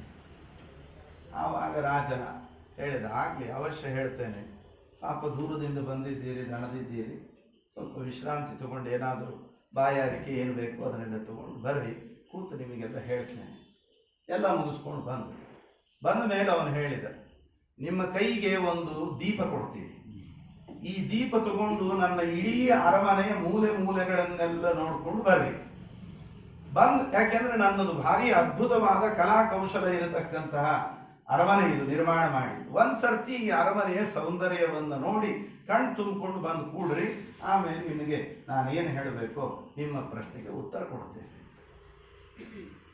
ಆಯ್ತು, ಒಂದು ಇದೇನು ದೊಡ್ಡ ವಿಷಯ, ಈಗೆಲ್ಲ ಈ ಅಜಂತ ಎಲ್ಲೋರ ನೋಡ್ಲಿಕ್ಕೆ ಹೋಗೋ ಒಂದು ಗುಹೆಗಳ ದೀಪ ಹಿಡ್ಕೊಂಡು ಹೋಗ್ತಾರಲ್ಲ, ಸರಿ ಅವನ ಕೈಗೊಂದು ದೀಪ ಕೊಟ್ಟರು, ಆ ಯೋಗಿಗಳು ಹಿಡ್ಕೊಂಡು ಹೊರಡುವಾಗ ರಾಜ ನಿಲ್ಲಿಸಿ ಒಂದು ಕಂಡೀಷನ್, ಏನು, ನೀವು ಹೋಗಿ ಬರೋ ತನಕ ದೀಪ ಒಂದು ಆರದಂಗೆ ನೋಡ್ಕೊಂಡ್ಬಿಡ್ರಿ, ಯಾಕಂದ್ರೆ ಹಾದಿ ಒಳಗೆ ಆರಿದ್ರೆ ನಿಮಗೆ ಬರ್ಲಿಕ್ಕೆ ಕಷ್ಟ ಆಗ್ತದೆ, ಆ ದೀಪ ಒಂದು ಆರಬಾರದು. ಆಯ್ತು, ಅದಕ್ಕೇನು ಹಿಡ್ಕೊಂಡು ಹೋದ್ರು, ಎಲ್ಲ ಕಡೆ ತಾಸುಗಟ್ಲೆ ಅಡ್ಡಾಡಿ ಎಲ್ಲ ಬಂದು ರಾಜನ ಮುಂದೆ ದೀಪ ಇಟ್ಟು ಉಶ್ ಅಂತ ಕೂತ್ರು. ರಾಜ ಕೇಳಿದ, ಏನ್ ಸ್ವಾಮಿ ಎಲ್ಲ ನೋಡಿ ಬಂದ್ರ? ಏನು ಮಹಾರಾಜ, ಎಲ್ಲ ನೋಡಬೇಕು ಅಂತಲೇ ಹೋಗಿದ್ದು, ಎಲ್ಲ ಸುತ್ತಾಡಿದೆ, ಕಾಲು ಬಿದ್ದೋಯ್ತು, ಹೈರಾಣ ಆಯ್ತು, ಮೈ ಬೆವತೋಯ್ತು, ಆದ್ರೆ ಏನೂ ನೋಡದಂಗೆ ಆಗ. ಯಾಕೆ ಅಲ್ಲ, ಮತ್ತೆ ಸುಸೂತ್ರ ಕಳಿಸ್ಬಾರ್ದ? ನೋಡಿ, ಹೋಗು ಮುಂದೆ ಆ ಕೈಯಾಗ ದೀಪ ಕೊಟ್ಟಿದ್ದೆಲ್ಲ, ಈ ದೀಪ ಆರಬಾರದು ಅಂತ ಒಂದು ಕಂಡೀಷನ್ ಹಾಕಿದ್ದೆ ನೋಡು. ಹಾಗಾಗಿ ನನ್ನ ದೃಷ್ಟಿ ಎಲ್ಲ ದೀಪದ ಕಡೆನೇ ಕೇಂದ್ರೀಕೃತ ಆಗಿತ್ತು, ಏನ್ ನೋಡ್ಬೇಕೋ ಅದನ್ನ ನೋಡ್ಲಿಕ್ಕೆ ಆಗ್ಲಿಲ್ಲ ನನಗೆ ಅಂದ. ಆವಾಗ ಆ ರಾಜ ಆ ಯೋಗಿಗಳಿಗೆ ಹೇಳ್ತಾನೆ, ನಿಮ್ ಪ್ರಶ್ನೆಗೂ ಇದೇ ಉತ್ತರ, ನಾನು ಸಂಸಾರದೊಳಗೆ ಎಲ್ಲಾ ಕಡೆ ಅಡ್ಡಾಡ್ಲಿಕ್ಕೆ ಹತ್ತೀನಿ, ಸಂಚಾರ ಮಾಡಿ ಏನ್ ಮಾಡ್ಬೇಕೆಲ್ಲ ಮಾಡ್ಲಿಕ್ಕೆ ಹತ್ತೀನಿ, ಆದ್ರೆ ನನ್ನ ಕೈಯಾಗ ಒಂದು ದೀಪ ಅದ. ಏನದು ದೀಪ? ನಾನು ಮಾಡ್ತಿರೋದೆಲ್ಲವೂ ಕೂಡ ಪರಮಾತ್ಮನ ಸೇವೆ, ಪರಮಾತ್ಮನ ಪೂಜೆ ಅನ್ನೋ ದೀಪದ ಕಡೆ ನನ್ನ ದೃಷ್ಟಿ ಕೇಂದ್ರೀಕೃತ ಆಗಿದೆ. ಆದ್ದರಿಂದ ನನಗೆ ಏನ್ ನೋಡಿದ್ರು ಯಾವ್ದ್ರ ನಡುವಿದ್ರೂ ಇದ್ದಂಗೆ ಅನಿಸ್ತಾ ಇಲ್ಲ. ಇದೇ ನನ್ನ ಸಿದ್ಧಿಯ ಗುಟ್ಟು. ಇದನ್ನು ಅವತ್ತು ಅಳವಡಿಸಿಕೊಂಡ ಮಹಾನುಭಾವ ಪ್ರಿಯವ್ರತ ರಾಜ. ಆದ್ದರಿಂದ ಅವನು ಆ ಸಿದ್ಧಿಯನ್ನು ಪಡೆದ. ಹೀಗೆ ಪರೀಕ್ಷಿತ ರಾಜರಿಗೆ ಶುಕಾಚಾರ್ಯರು ಪ್ರಿಯವ್ರತ ರಾಜನ ವಂಶವನ್ನು ವರ್ಣನೆ ಮಾಡಿ, ಅದೇ ವಂಶದಲ್ಲಿ ಮೇರು ಹಾಗೂ ನಾಭಿ ದಂಪತಿಗಳಲ್ಲಿ ಪರಮಾತ್ಮ ಋಷಭನಾಮಕನಾಗಿ ಅವತಾರ ಮಾಡ್ತಾನೆ. ಪ್ರಿಯವ್ರತ ರಾಜನಿಗೆ 9 ಜನ ಗಂಡು ಮಕ್ಕಳು, ಆಗ್ನಿದ್ರ, ಯುದ್ಮಜಿಕ್ವ, ಯಜ್ವಿಬಾಹು, ಹಿರಣ್ಯರೇಖ, ಘೃತಪೃಷ್ಠ, ಮೇಧಾತಿಥಿ, ಸವನ ಅಂತ. ಆಗ್ನಿದ್ರನಿಗೆ ದೇವಲೋಕದ ಪೂರ್ವಚಿತ್ತಿ ಎಂಬ ಅಪ್ಸರೆ ಹೆಂಡತಿಯಾಗಿ ಬಂದು ಅವಳಲ್ಲಿ ಹುಟ್ಟಿದ ಮಗ ನಾಭಿ. ಮೇರು ದೇವತೆಯ ಮಗಳಾದ ಮೇರು ದೇವಿಯನ್ನ, ಮೇರು ಪರ್ವತದ ಮಗಳು, ಅವಳನ್ನ ನಾಭಿ ವಿವಾಹ ಮಾಡ. ಬಹಳ ವರ್ಷಗಳಾದರೂ ಅವನಿಗೆ ಸಂತಾನ ಇರಲಿಲ್ಲ. ಅದಕ್ಕಾಗಿ ದೇವತೆಗಳು ಋಷಿಗಳೆಲ್ಲ ಸೇರಿ ಅವನಿಗಾಗಿ ಒಂದು ಯಜ್ಞ ಮಾಡಿದರು. ಆ ಯಜ್ಞದ ಪೂರ್ಣಾಹುತಿ ಸ್ವೀಕಾರ ಮಾಡಲಿಕ್ಕೆ ಪರಮಾತ್ಮ ಬರ್ತಾನೆ. ಆವಾಗ ಋಷಿಗಳೆಲ್ಲ ಭಗವಂತನನ್ನು ಪ್ರಾರ್ಥನೆ ಮಾಡ್ತಾರೆ, ಅರ್ಹಸಿ ಮುಹುಹು ಅರ್ಹತ್ತಮ, ನಾವೆಲ್ಲ ಮಾಡೋ ಪೂಜೆ ಯಜ್ಞ ಇವೆಲ್ಲ ಎಷ್ಟಾದೀತು, ಸರ್ವದಾ ದೇವತೆಗಳು ಬ್ರಹ್ಮಾದಿಗಳು ನಿನ್ನನ್ನು ಪೂಜೆ ಮಾಡ್ತಾರೆ, ಮಂತ್ರಗಳಿಂದ ನಿನ್ನನ್ನು ಸ್ತೋತ್ರ ಮಾಡ್ತಾ ಇರ್ತಾರೆ. ಆದರೂ ಭಕ್ತರು ಭಕ್ತಿ ವಿಶ್ವಾಸದಿಂದ ನೀಡಿದ ಒಂದು ದಳ ಶ್ರೀ ತುಳಸಿ ಬಿಂದು ಗಂಗೋದಕ ಅಥವಾ ಒಂದಷ್ಟು ಗರಿಕೆ ಕೊಟ್ಟರೂ ಕೂಡ ನೀನು ಅದರಿಂದ ತೃಪ್ತನಾಗುವವನು, ಸಂತುಷ್ಟನಾಗಿ ಅನುಗ್ರಹ ಮಾಡುವ. ಆದ್ದರಿಂದ ನಿನ್ನಲ್ಲಿ ನಾವು ಬೇಡಿಕೊಳ್ಳೋದು ಒಂದೇ, ಜ್ವರ ಮರಣ ದಶಾಯಾಮಪಿ ಕಶ್ಮಲ ನಿರಸನೀಯಾನಿ ತವ ಗುಣಕೃತ ನಾಮಧೇಯಾನಿ ವಚನ ಗೋಚರಾಣಿ ಭವಂತು. ಹಸಿವೆ, ನೀರಡಕೆ, ಮರಣಾವಸ್ಥೆ, ಮೂರ್ಛಾವಸ್ಥೆ, ಬಾಯಾರಿಕೆ, ಏನು ಸಂದರ್ಭಗಳಿದ್ರೂ, ಜ್ವರ ಮರಣಕ್ಕೆ ಸಮೀಪಿಸಿದೆ ಅನ್ನೋ ಸ್ಥಿತಿ ಇದ್ರೂ ಕೂಡ ಅದೇನು ಬರ್ತದೆ, ಯಾಕೆ ಕೊಟ್ಟಿ ಅಂತ ಕೇಳೋದಿಲ್ಲ. ನೀನು ಕೊಟ್ಟದ್ದನ್ನೆಲ್ಲ ಅನುಭವಿಸ್ತೀವಿ. ಆದರೆ ಆ ಎಲ್ಲ ಸಂದರ್ಭಗಳಲ್ಲೂ ನಿನ್ನ ಪರಮ ಮಂಗಳಕರವಾದ ನಾಮಗಳು ನಮ್ಮ ಬಾಯಿಂದ ಉಚ್ಚಾರಣೆಯಾಗುವಂತೆ ಮಾಡು. ಯಾಕೆಂದ್ರೆ ನಿನ್ನ ನಾಮಗಳು ಅಂದರೆ ಶ್ರವಣ ಮಾಡುವವರಿಗೆ, ಹೇಳುವವರಿಗೆ ಪಾಪವನ್ನು ಪರಿಹರಿಸ್ತದೆ. ಅದರ ಜೊತೆಗೆ ಆ ನಾಮಗಳು ನಿನ್ನ ಅಪೂರ್ವವಾದ ಗುಣಮಹಿಮೆಗಳನ್ನು ವರ್ಣನೆ ಮಾಡುತ್ತದೆ. ಅಂತಹ ನಿನ್ನ ನಾಮಗಳು ಯಾವಾಗಲೂ ನಮ್ಮ ನಾಲಿಗೆಯಿಂದ ಬರುವಂತೆ ಮಾಡು.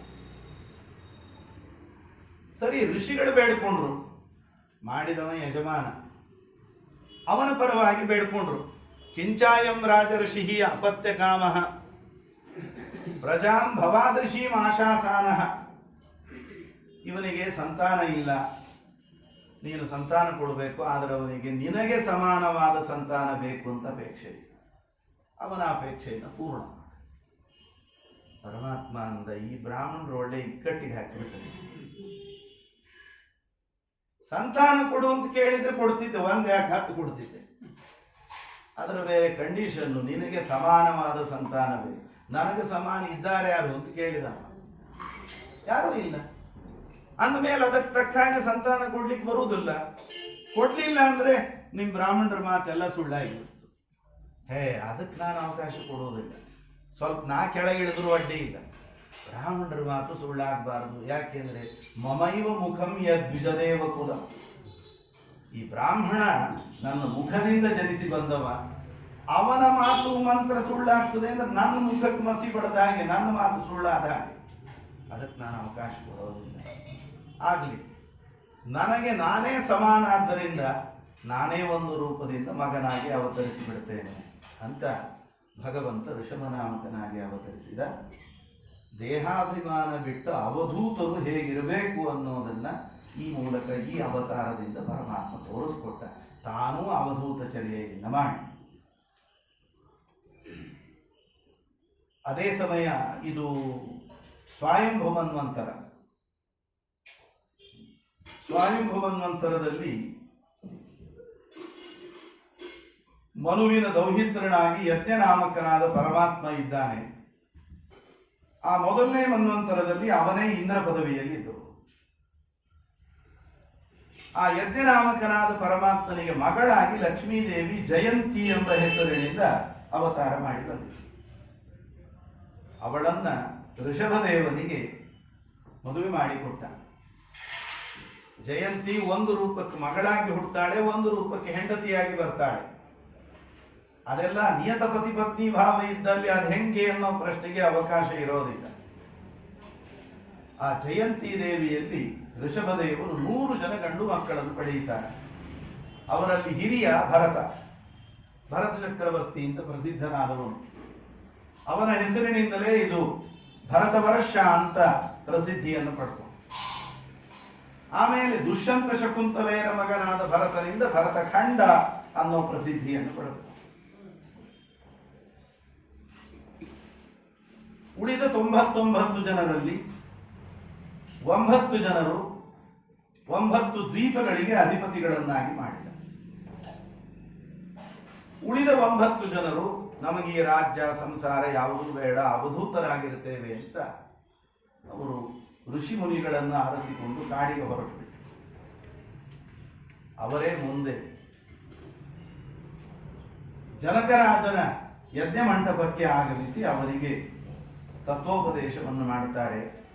ಮುಂದೊಂದು ದಿವಸ ದ್ವಾರಕಾ ನಗರದಲ್ಲಿ ವಸುದೇವನಿಗೆ ನಾರದರು ಉಪದೇಶ ಮಾಡಲಿಕ್ಕೆ ಬಂದಾಗ ಈ 9 ಜನ ಜಯಂತಿಯ ಮಕ್ಕಳು ಜಾಯಂತೆಯರು ಏನು ಉಪದೇಶ ಮಾಡಿದರು ಜನಕರಾಜನಿಗೆ, ಅದನ್ನ ನಿನಗೆ ನಾನು ಆಮೇಲೆ ಕೃಷ್ಣನ ಚರಿತ್ರೆಯನ್ನು ವರ್ಣಿಸಿ ಉಪಸಂಹಾರ ಮಾಡುವಾಗ ಅದನ್ನು ಹೇಳ್ತೇನೆ. ಉಳಿದ 81 ಜನ ಅವರು ಕ್ಷತ್ರಿಯರಾಗಿ ಹುಟ್ಟಿದ್ರೂ ಕೂಡ ದೀರ್ಘವಾದ ತಪಸ್ಸನ್ನು ಮಾಡಿ ಬ್ರಾಹ್ಮಣ್ಯವನ್ನು ಸಂಪಾದನೆ ಮಾಡಿ ವೇದಾದಿ ಶಾಸ್ತ್ರಗಳನ್ನೆಲ್ಲ ಅಧ್ಯಯನ ಮಾಡಿ ಯಾವಾಗಲೂ ಒಳ್ಳೆ ಉತ್ತಮ ಕಲ್ಪದ ಯಜ್ಞಯಾಗಗಳನ್ನು ಮಾಡುವ ಕರ್ಮಠ ಬ್ರಾಹ್ಮಣರಾಗಿ ಬೆಳೆದರು. ಇದು ಋಷಭದೇವನ ಒಂದು ವಂಶ. ಆ ಋಷಭರೂಪಿಯಾದ ಪರಮಾತ್ಮ ಒಮ್ಮೆ ಬ್ರಹ್ಮಾವರ್ತ ಪ್ರದೇಶದಲ್ಲಿ ತನ್ನ 100 ಜನ ಮಕ್ಕಳು, ಮಂತ್ರಿಗಳು, ಅಮಾತ್ಯರು, ಎಲ್ಲ ಅಧಿಕಾರಿಗಳು, ತನ್ನ ಪ್ರಜೆಗಳು ಎಲ್ಲರನ್ನ ಮುಂದೆ ಕೂಡಿಸಿಕೊಂಡು ಅವರಿಗೆ ಉಪದೇಶ ಮಾಡ್ತಾನೆ. ಋಷಭ ಗೀತೆ ಅಂತಲೇನೆ ಭಾಗವತದಲ್ಲಿ ಪ್ರಸಿದ್ಧವಾದದ್ದು. ಅದರ ಒಂದೆರಡು ಮಾತುಗಳನ್ನು ನಾವು ಅನುಸಂಧಾನ ಮಾಡೋದಾದರೆ, ಗುರುರ್ನ ಸಸ್ಯಾತ್ ಸ್ವಜನೋ ನ ಸಸ್ಯಾತ್ ಪಿತಾ ನ ಸಸ್ಯಾತ್ ಜನನೀ ನ ಸಾ ಸ್ಯಾತ್ ದೈವಂ ನ ತತ್ಸ್ಯಾತ್ ನ ಪತಿಶ್ಚ ನ ಸ್ಯಾತ್ ನಮೋ ಚೇದ್ಯತ್ ಸಮುಪೇತ ಮೃತ್ಯುಂ. ನೋಡಿ, ಋಷಭದೇವರು ಹೇಳುವ ಮಾತು. ಇವತ್ತು ನಮ್ಮಲ್ಲಿ ಏನೇನು ಸಂಬಂಧಗಳಿದ್ದಾವೆ, ಈ ಎಲ್ಲ ಸಂಬಂಧಗಳು ಸಫಲ ಆಗೋದು ಯಾವುದರಿಂದ? ಗಂಡ ಹೆಂಡತಿ, ತಂದೆ ತಾಯಿ, ಅಪ್ಪ ಮಗ, ಗುರು ಶಿಷ್ಯ, ದೇವರು ಭಕ್ತರು, ಈ ಎಲ್ಲ ಸಂಬಂಧಗಳು ಸಫಲ ಆಗೋದು ಯಾವಾಗ? ನಮೋಚೇದ್ಯತ್ ಸಮುಪೇತ ಮೃತ್ಯು.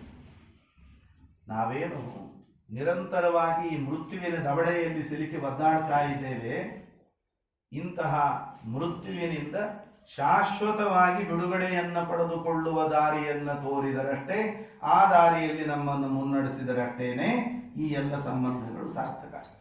ಅದಿಲ್ಲ ಅಂದ್ರೆ ಗುರುರ್ನ ಸಸ್ಯಾತ್ ಸ್ವಜನೋನ ಸಸ್ಯಾತ್ ಪಿತಾನ ಸಸ್ಯಾತ್ ಜನನೀನ ಸಾಸ್ಯಾತ್. ಇವರು ಯಾರು ತಂದೆ ಅಲ್ಲ, ತಾಯಿ ಅಲ್ಲ, ಗುರು ಅಲ್ಲ, ದೈವಂನ ತತ್ಸ್ಯಾತ್. ನಮ್ಮನ್ನ ಮೋಕ್ಷದ ಮಾರ್ಗದಲ್ಲಿ ಕರ್ಕೊಂಡು ಹೋಗೋದು ಬಿಟ್ಟು ಯಾವುದೋ ಅಪಮಾರ್ಗದಲ್ಲಿ ಕರ್ಕೊಂಡು ಹೋಗೋ ದೈವ ಇದ್ರೆ ಆ ದೈವವೂ ನಮಗೆ ಬೇಡ. ಅಷ್ಟು ಮೋಕ್ಷದ ಮಾರ್ಗಕ್ಕೆ, ಸಾಧನೆಯ ಮಾರ್ಗಕ್ಕೆ ಮಹತ್ವ. ಹಾಗಾಗಿ ಆ ಸಾಧನೆಯ ಮಾರ್ಗದಲ್ಲಿ ನಮ್ಮನ್ನು ಮುನ್ನಡೆಸಿದ್ರೇನೆ ಈ ಎಲ್ಲ ಸಂಬಂಧಗಳಿಗೆ ಸಾರ್ಥಕತೆ, ಬೆಲೆ. ಮುಂದುವರೆದು ಪರಮಾತ್ಮ ಹೇಳ್ತಾನೆ,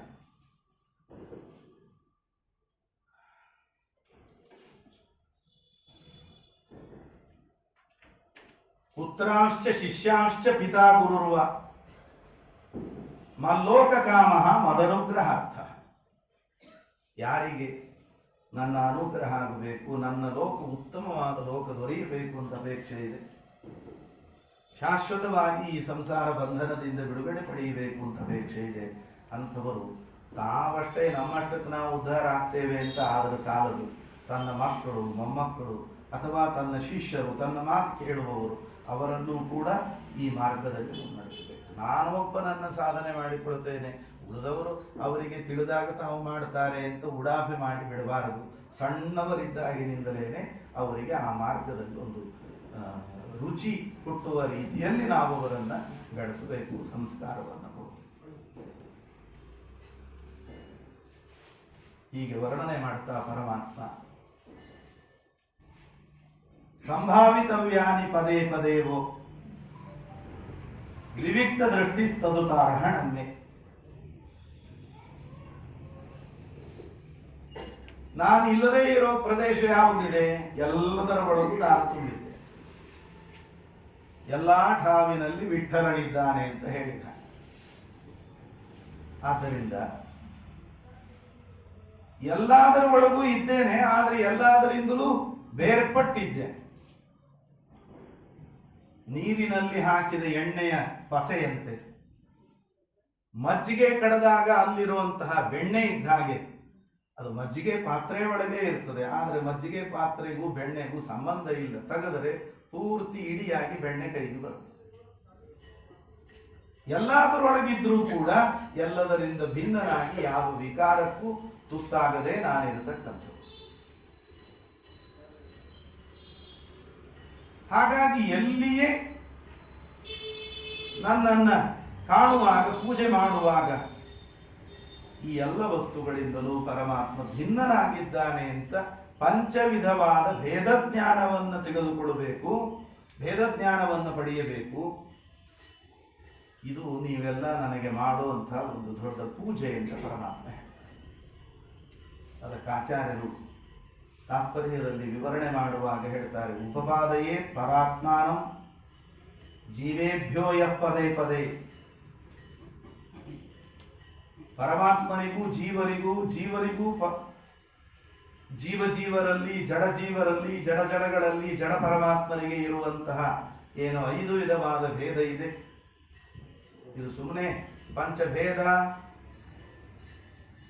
ಅಥವಾ ಸತ್ಯ ಜಗತ್ತು ಪಂಚಭೇದವು ಅಂದ್ರಾಗುವುದಿಲ್ಲ. ಅದು ಯಾಕೆ ಭೇದ, ಯಾಕಿದಕ್ಕೆ ವಿರುದ್ಧವಾದ ಮಾತನ್ನು ನಾವು ಒಪ್ಪಬಾರದು. ಇದನ್ನು ಶ್ರೀಮದಾಚಾರ್ಯರು ತಮ್ಮ ಗ್ರಂಥಗಳಲ್ಲಿ ಟೀಕಾಕೃತ್ಪಾದರು ಏನು ತಿಳಿಸಿಕೊಟ್ಟಿದ್ದಾರೆ. ಎಲ್ಲ ಅರ್ಥ ಆಗದೇ ಇದ್ರು ಎಷ್ಟು ತಿಳ್ಕೊಳ್ಳಬಹುದು ಅಷ್ಟನ್ನಾದರೂ ಅಲ್ಲಿ ಕೊಟ್ಟ ಯುಕ್ತಿ ಪ್ರಮಾಣಗಳ ಮೂಲಕವಾಗಿ ಈ ಪಂಚವಿಧವಾದ ಭೇದಗಳನ್ನು ನಾವು ತಿಳಿದುಕೊಳ್ಳಿ.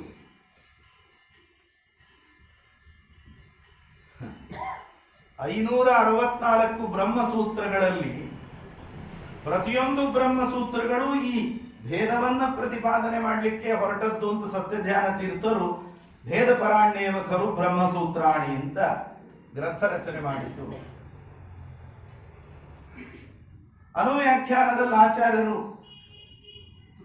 ಅದನ್ನು ತುಂಬಾ ಸುಂದರವಾಗಿ ಪ್ರತಿಪಾದನೆ ಮಾಡಿ ಪೃಥಗುಪದೇಶಾಧಿಕರಣದಲ್ಲಿ ಪೂರ್ತಿ ಭೇದದ ಪ್ರತಿಪಾದನೆ ಮುಗಿದು ಬಿಡುತ್ತದೆ ಅಂತ ಹೇಳ್ತಾರೆ.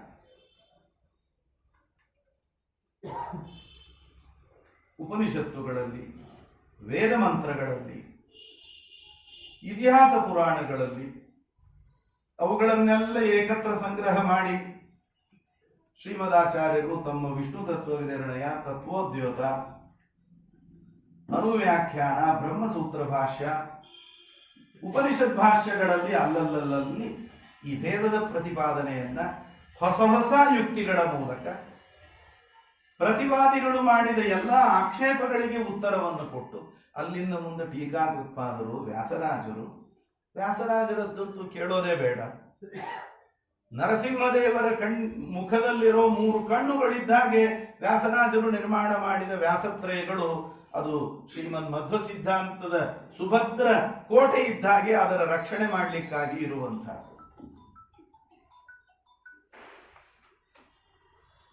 ವ್ಯಾಸರಾಜರಿಂದ 9 ಬಾರಿ ನ್ಯಾಯಸುಧಾ ಗ್ರಂಥವನ್ನ ಅಧ್ಯಯನ ಮಾಡಿದ ವಿಜೇಂದ್ರ ಸ್ವಾಮಿಗಳು ಭೇದೋಜ್ಜೀವನ, ಭೇದರತ್ನಾವಳಿ ಮುಂತಾದ ಅನೇಕ ಗ್ರಂಥಗಳನ್ನ ಕಾಲಕಾಲದಲ್ಲಿ ಪ್ರತಿವಾದಿಗಳು ಮಾಡಿದ ಆಕ್ಷೇಪಗಳಿಗೆಲ್ಲ ಉತ್ತರವನ್ನು ಕೊಟ್ಟು ಸಮರ್ಥವಾಗಿ ಆಚಾರ್ಯರ ಟೀಕಾಕೃತ್ಪಾದರ ಸಿದ್ಧಾಂತವನ್ನ ಅವರು ಸಮರ್ಥವಾಗಿ ಪ್ರತಿಪಾದನೆ ಮಾಡಿದರು.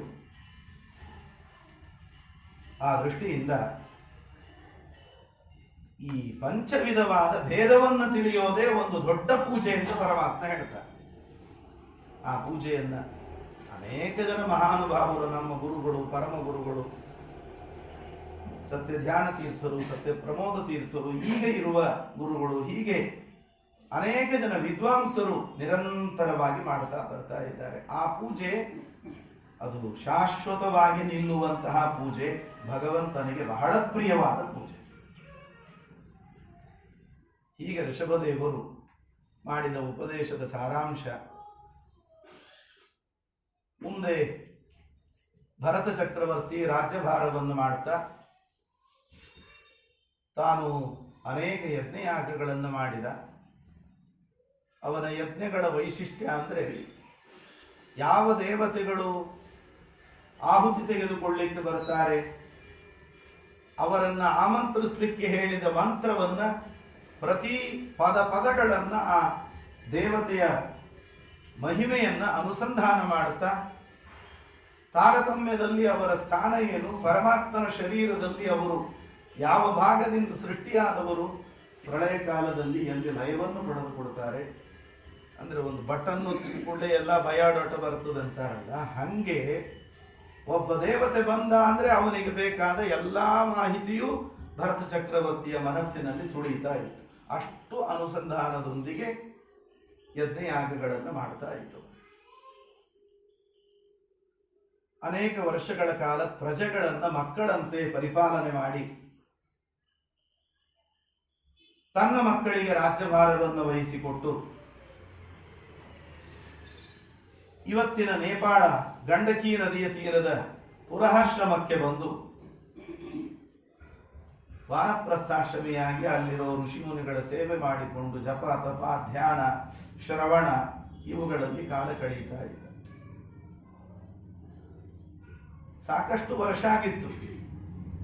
ಒಂದಿನ ಒಂದು ತುಂಬು ಗರ್ಭಿಣಿ ಜಿಂಕೆ ನದಿಗೆ ನೀರು ಕುಡಿಬೇಕು ಅಂತ ಬಾಯಿ ಹಚ್ಚೋ ಹೊತ್ತಿಗೆ ಹಿಂದಿನಿಂದ ಹುಲಿಯ ಗರ್ಜನೆ ಕೇಳಿ, ಓ ಇದು ನನ್ನ ಮೇಲೆ ಹಾರುತ್ತೆ ಅಂತ ಗಾಬರಿಯಿಂದ ಆ ಕಡೆ ತೀರಕ್ಕೆ ಹಾರಿತು. ಹಾರಿದ ರಭಸಕ್ಕೆ ಆ ಹೊಟ್ಟೆಯಲ್ಲಿರೋ ಮರಿ ಹೊರಗೆ ಬಿದ್ದು ತಾಯಿ ಜಿಂಕೆ ಅಲ್ಲೆಲ್ಲೋ ಒಂದು ಹೊಂಡದಲ್ಲಿ ಬಿದ್ದು ಸತ್ತೋಯ್ತು. ಪ್ರವಾಹದಲ್ಲಿ ತೇಲಿ ಬರ್ತಾ ಇರೋ ಈ ಜಿಂಕೆ ಮರಿಯನ್ನು ನೋಡಿದ, ತಾಯಿ ಸತ್ತದ್ದನ್ನು ನೋಡಿದ. ಇವನಿಗೊಂದು ಕರುಣೆ ಮುಕ್ಕೇರಿ, ಅಯ್ಯೋ ಪಾಪ ತಾಯಿಯನ್ನು ಕಳ್ಕೊಂಡು ಮಗು ಇದು ಅಂತ ನೀರಿಗಿಳಿದು ಅದನ್ನು ಎತ್ತಿ ತಂದು ತನ್ನ ಅಂಗವಸ್ತ್ರದಿಂದ ಒರೆಸಿ ಬಿಡೋಣ ಅಂದ್ರೆ ಅದನ್ನು ಹಿಡಿದುಕೊಂಡು ಕೂಡ್ಲೇನೆ ಒಂಚೂರು ಮೋಹ ಶುರು ಆಗಿಬಿಟ್ಟು. ಇಲ್ಲಿರೋ ನರಿ ಮುಂತಾದ ಯಾವುದಾದ್ರೂ ಪ್ರಾಣಿಗಳು ತಿಂದ್ರೆ ಏನ್ ಮಾಡೋದು ಇದನ್ನ ಅಂತ ಒಂದಿಷ್ಟು ದಿವಸ ಅದಕ್ಕೊಂಚೂರು ಓಡಾಡೋ ಶಕ್ತಿ ಬರೋ ತನಕ ನನ್ನ ಆಶ್ರಮದಲ್ಲೇ ಕಟ್ಕೊಂಡ್ರಾಯ್ತು ಅಂತ ತಂದು ಇಟ್ಕೊಂಡು ಅದಕ್ಕೊಂಚೂರೇ ಮೃದುವಾದ ಚಿಗುರೆಲೆಯದೆಲ್ಲ ತಂದು ತಿನ್ನಿಸಿ ನಿಧಾನಕ್ಕೆ ಅದನ್ನ ಪೋಷಣೆ ಮಾಡ್ತಾ ಅದು ಬೆಳೆದು ದೊಡ್ಡದಾದಂಗೆ ಅವನಿಗೆ ಅದರ ಮೇಲೆ ಅಭಿಮಾನನೂ ದೊಡ್ಡದಾಗಲಿಕ್ಕೆ ಶುರು. ಈ ಹೊಸ್ತಾಗಿ ತಗೊಂಡು ಗಾಡಿ ಟಿವಿ ಇದ್ರ ಮೇಲೆ ಏನು ಅದಕ್ಕೆ ಅಭಿಷೇಕ ಏನು ಒರೆಸುವುದೇನು ಅಲಂಕಾರ ಏನು ಒಂದು ವರ್ಷದ ತನಕ ಎಲ್ಲ ನಡೀತಿರ್ತಾವ. ಹಾಗೆ ಅದರ ಮೇಲೆ ಭಾರಿ ಮೋಹ, ಭಾರಿ ಪ್ರೀತಿ. ಅದು ಎಲ್ಲರೇ ಹೋಗಿದ್ದು ವಾಪಸ್ ಬರುವುದೇನ್ರೆ ಚೂರು ತಡ ಆಯ್ತು ಅಂತಂದ್ರೆ ಇವನಿಗೊಂಥರ ಗಲಿಬಿಲಿ ಆಗ್ಲಿಕ್ಕೆ ಶುರು ಆಗ್ತಿತ್ತು. ಸಾಯಂಕಾಲ ಸೂರ್ಯಾಸ್ತ ಆದ ಮೇಲೂ ಬರ್ಲಿಲ್ಲ ಅಂತಂದ್ರೆ ಭಾರಿ ಚಡಪಡಿಕೆ. ಹಳೆ ಕಾಲದೊಳಗೆ ಹೆಣ್ಮಕ್ಳೇನ್ರೆ ವಯಸ್ಸಿಗೆ ಬಂದವ್ರು ಮನೆಯಿಂದ ಹೊರಗೆ ಹೋಗಿದ್ರು ಅಂದ್ರೆ ಅಜ್ಜಿ ಇವರೆಲ್ಲ ಬಂದು ಹೊರಗೆ ಕಾಂಪೌಂಡಿಗೋ ಗೇಟಿಗೋ ಅಥವಾ ಬೀದಿಗೋ ಬಂದು ನಿಂದಿರ್ತಿದ್ರಲ್ಲ, ಹಂಗೆ ಇವತ್ತಿನ ಕಾಲ ಆ ರೀತಿ ಬಹಳ ಆತಂಕ ಪಡ್ತಾ ಇದ್ದ ಪಾಪ.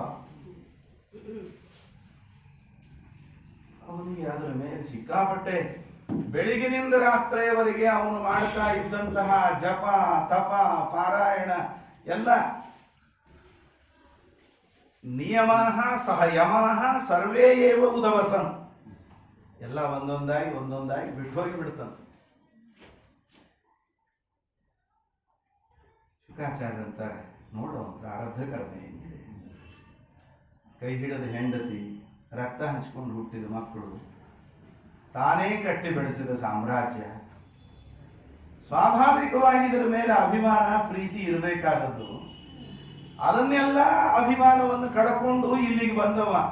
ಈ ಎಲ್ಲ ಅಭಿಮಾನ ನನಗೆ ಪ್ರಗತಿಗೆ ಮಾರಕ ಅಂತದ್ದು ಹೋಗಿ ಮನುಷ್ಯ ವರ್ಗಕ್ಕೂ ಸೇರಿದ್ದಲ್ಲ, ಯಾವುದೋ ಪ್ರಾಣಿ ವರ್ಗಕ್ಕೆ ಸೇರಿದಂತಹ ಈ ಜಿಂಕೆ ಮರಿಯಲ್ಲಿ ಇವನಿಗೆ ಇಷ್ಟೊಂದು ಮೋಹ ಅಂದ್ರೆ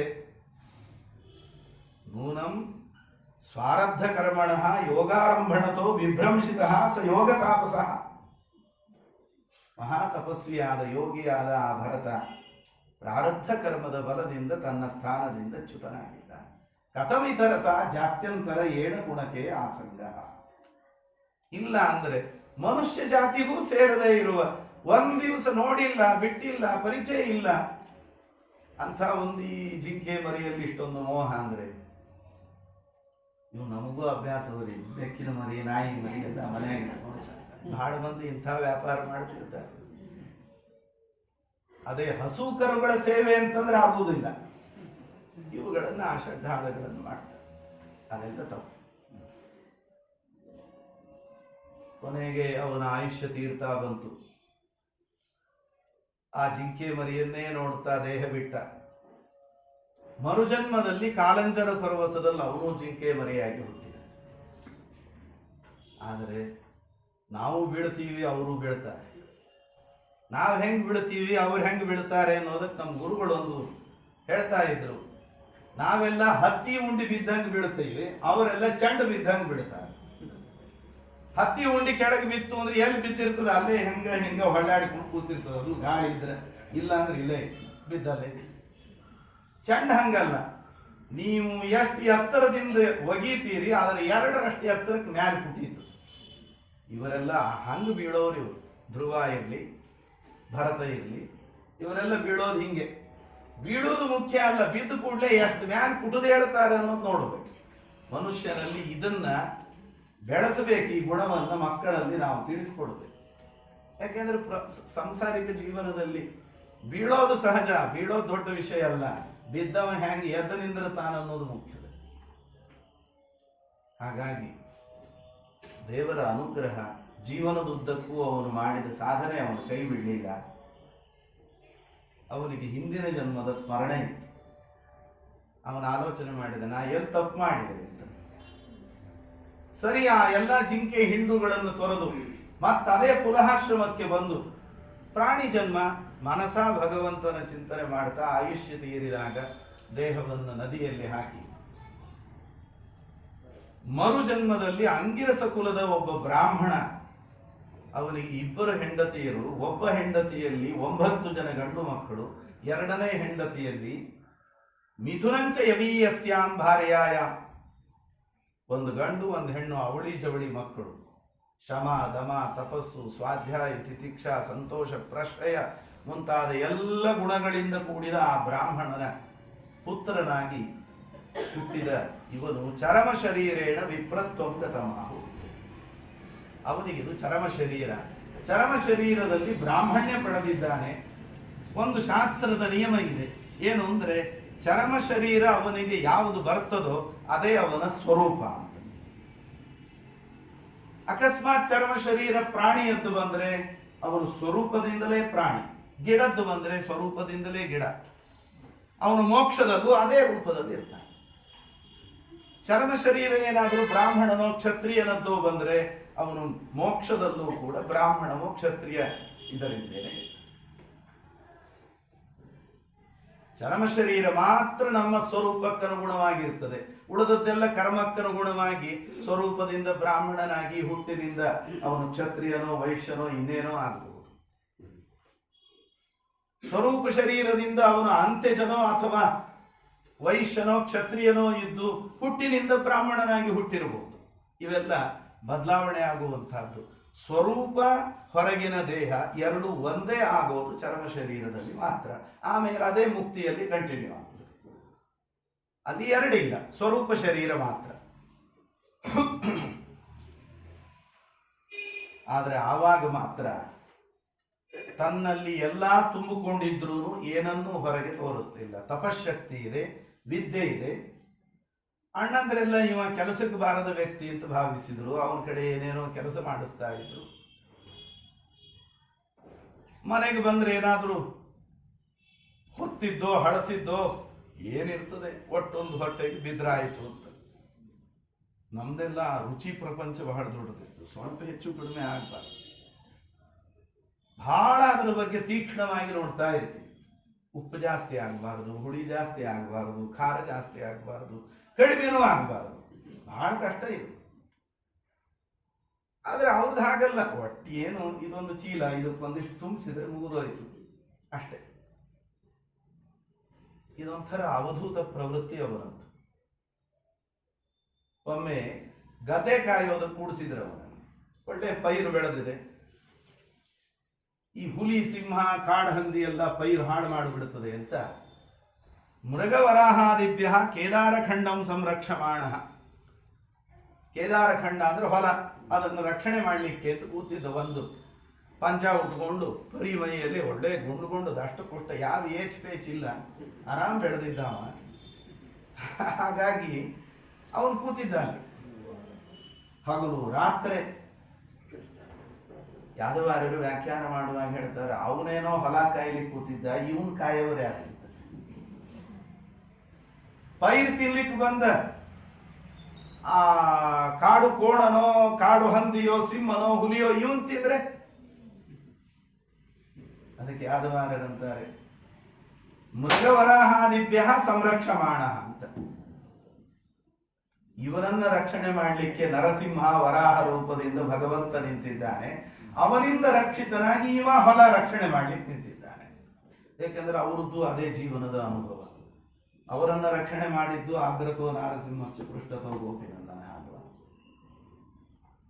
ಅಂದ್ರೆ ತನಗಾದ ಅನುಭವವನ್ನ ಭಾಗವತಕ್ಕೆ ವ್ಯಾಖ್ಯಾನ ಮಾಡುವಾಗ ಇಂಥ ಒಬ್ಬ ಅವಧೂತನ ಜೀವನದಲ್ಲಿ ಅಪ್ಲೈ ಮಾಡಿ ತೋರಿಸಿದ್ದಾರೆ ಯಾದವಾರರು ವ್ಯಾಖ್ಯಾನದಲ್ಲಿ.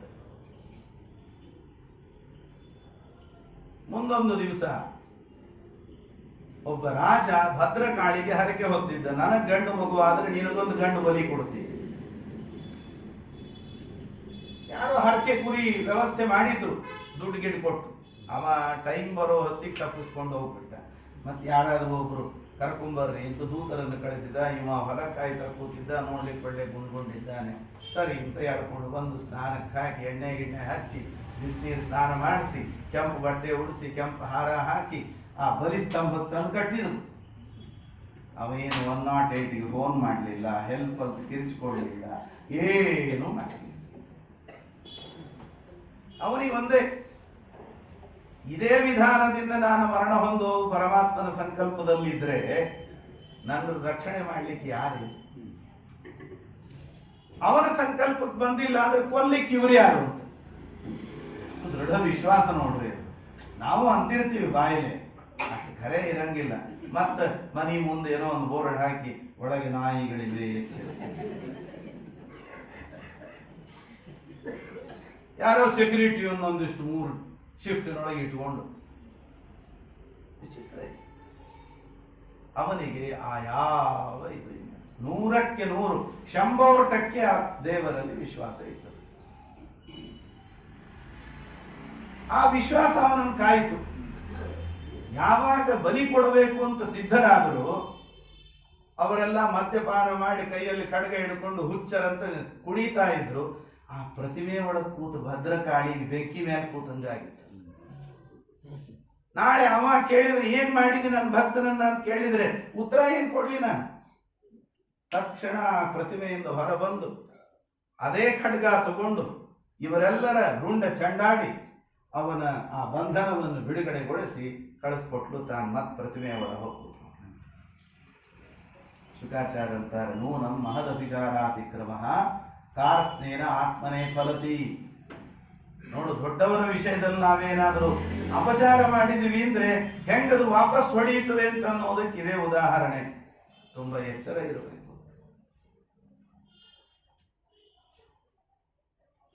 ಒಮ್ಮೆ ಹೀಗೆ ಗದ್ದೆ ಕಾಯ್ತಾ ಕೂತ್ಕೊಂಡಾಗ ಸಿಂಧು ಸವೀರ ದೇಶದ ರಾಜನಾದ ರಹುಗಣ ಕಪಿಲ ಮುನಿಗಳಲ್ಲಿ ತತ್ವೋಪದೇಶಕ್ಕೆ ಅಂತ ಹೊರಟಾಗ ಅವನು ಪಲ್ಲಕ್ಕಿ ಹೊರೋದಕ್ಕೊಂದು ಜನ ಕಡಿಮೆ ಆಯಿತು ಅಂತ ಇವನನ್ನು ಕರ್ಕೊಂಡು ಹೋಗಿ ಪಲ್ಲಕ್ಕಿ ಹೊರಿಸಿ. ಇವ ಎಂಥ ಬ್ರಹ್ಮಜ್ಞಾನಿ, ಅಪರೋಕ್ಷ ಜ್ಞಾನ ಆಗಿದೆ, ಪ್ರಾರಬ್ಧ ಕರ್ಮ ಕಳೆದಿದೆ. ಈಗೊಂದು ಈ ದೇಹ ಒಂದು ಕೊನೆಗೆ ಬಿದ್ದೋಗಿ ಬಿಡುತ್ತು ಅಂದ್ರೆ ಜೀವನ್ಮುಕ್ತನಾಗಿ ಮೇಲಿನ ಲೋಕದಲ್ಲಿರೋನು ಇವನು. ಇಂಥವ ಒಬ್ಬ ಸಾಮಾನ್ಯ ರಾಜನ ಪಲ್ಲಕ್ಕಿ ಹೊರಲಿಕ್ಕೆ ರೆಡಿಯಾಗಿ ನಿಂತ. ನಾವು ರಾಯರ ಮಟ್ಟಕ್ಕೆ ಹೋಗಿ ಪಲ್ಲಕ್ಕಿ ಹೊರಗಿಲ್ಲ. ಯಾಕಂದ್ರೆ ನಾವು ಶಾಸ್ತ್ರ ಓದ್ಲಿಕ್ಕೆ ಶುರು ಮಾಡಿದ್ವಿ, ಅದು ಡಿಗ್ನಿಟಿ ಕಡಿಮೆ ಆಗ್ತದೆ. ಅದ ವಾಲಿ ಹೆಂಗ್ ಉಡ್ ಹಿಡಿಬೇಕು ಆಟ ಹಿಡಿಬೇಕು ಗೊತ್ತಿಲ್ಲ ಪೂರ. ಆದ್ರೆ ಮಠಗಳಲ್ಲಿ ಹೋಗಿ ನಾವು ಸೇವೆ ಮಾಡ್ಲಾರು. ರಾಯರ ಪಲ್ಲಕ್ಕಿ, ರಘುತ್ತಮರು, ವಾದರಾಜರು, ಯಾವ ಅಪರೋಕ್ಷ ಜ್ಞಾನಿಗಳ ಸೇವೆ ಇರ್ತದೆ. ಅದೇನೋ ಒಂಥರ ನಮಗೆ ಜಡ ಬರ್ತದೆ, ಎಚ್ಚರ ಕೊಡ್ತಾನೆ. ಪಲ್ಲಕ್ಕಿ ಹೊರುವಾಗ ಸ್ವಲ್ಪ ಅಸ್ತವ್ಯಸ್ತ ಆಯಿತು ಅಂತ ರಾಜ 2-3 ಸರ್ತಿ ಗದರಿ ತುಂಬಾ ನಿಂದನೆ ಮಾಡಿದ. ಭಾಗವತ ಬಹಳ ಸುಂದರವಾಗಿ ಹೇಳ್ತದೆ,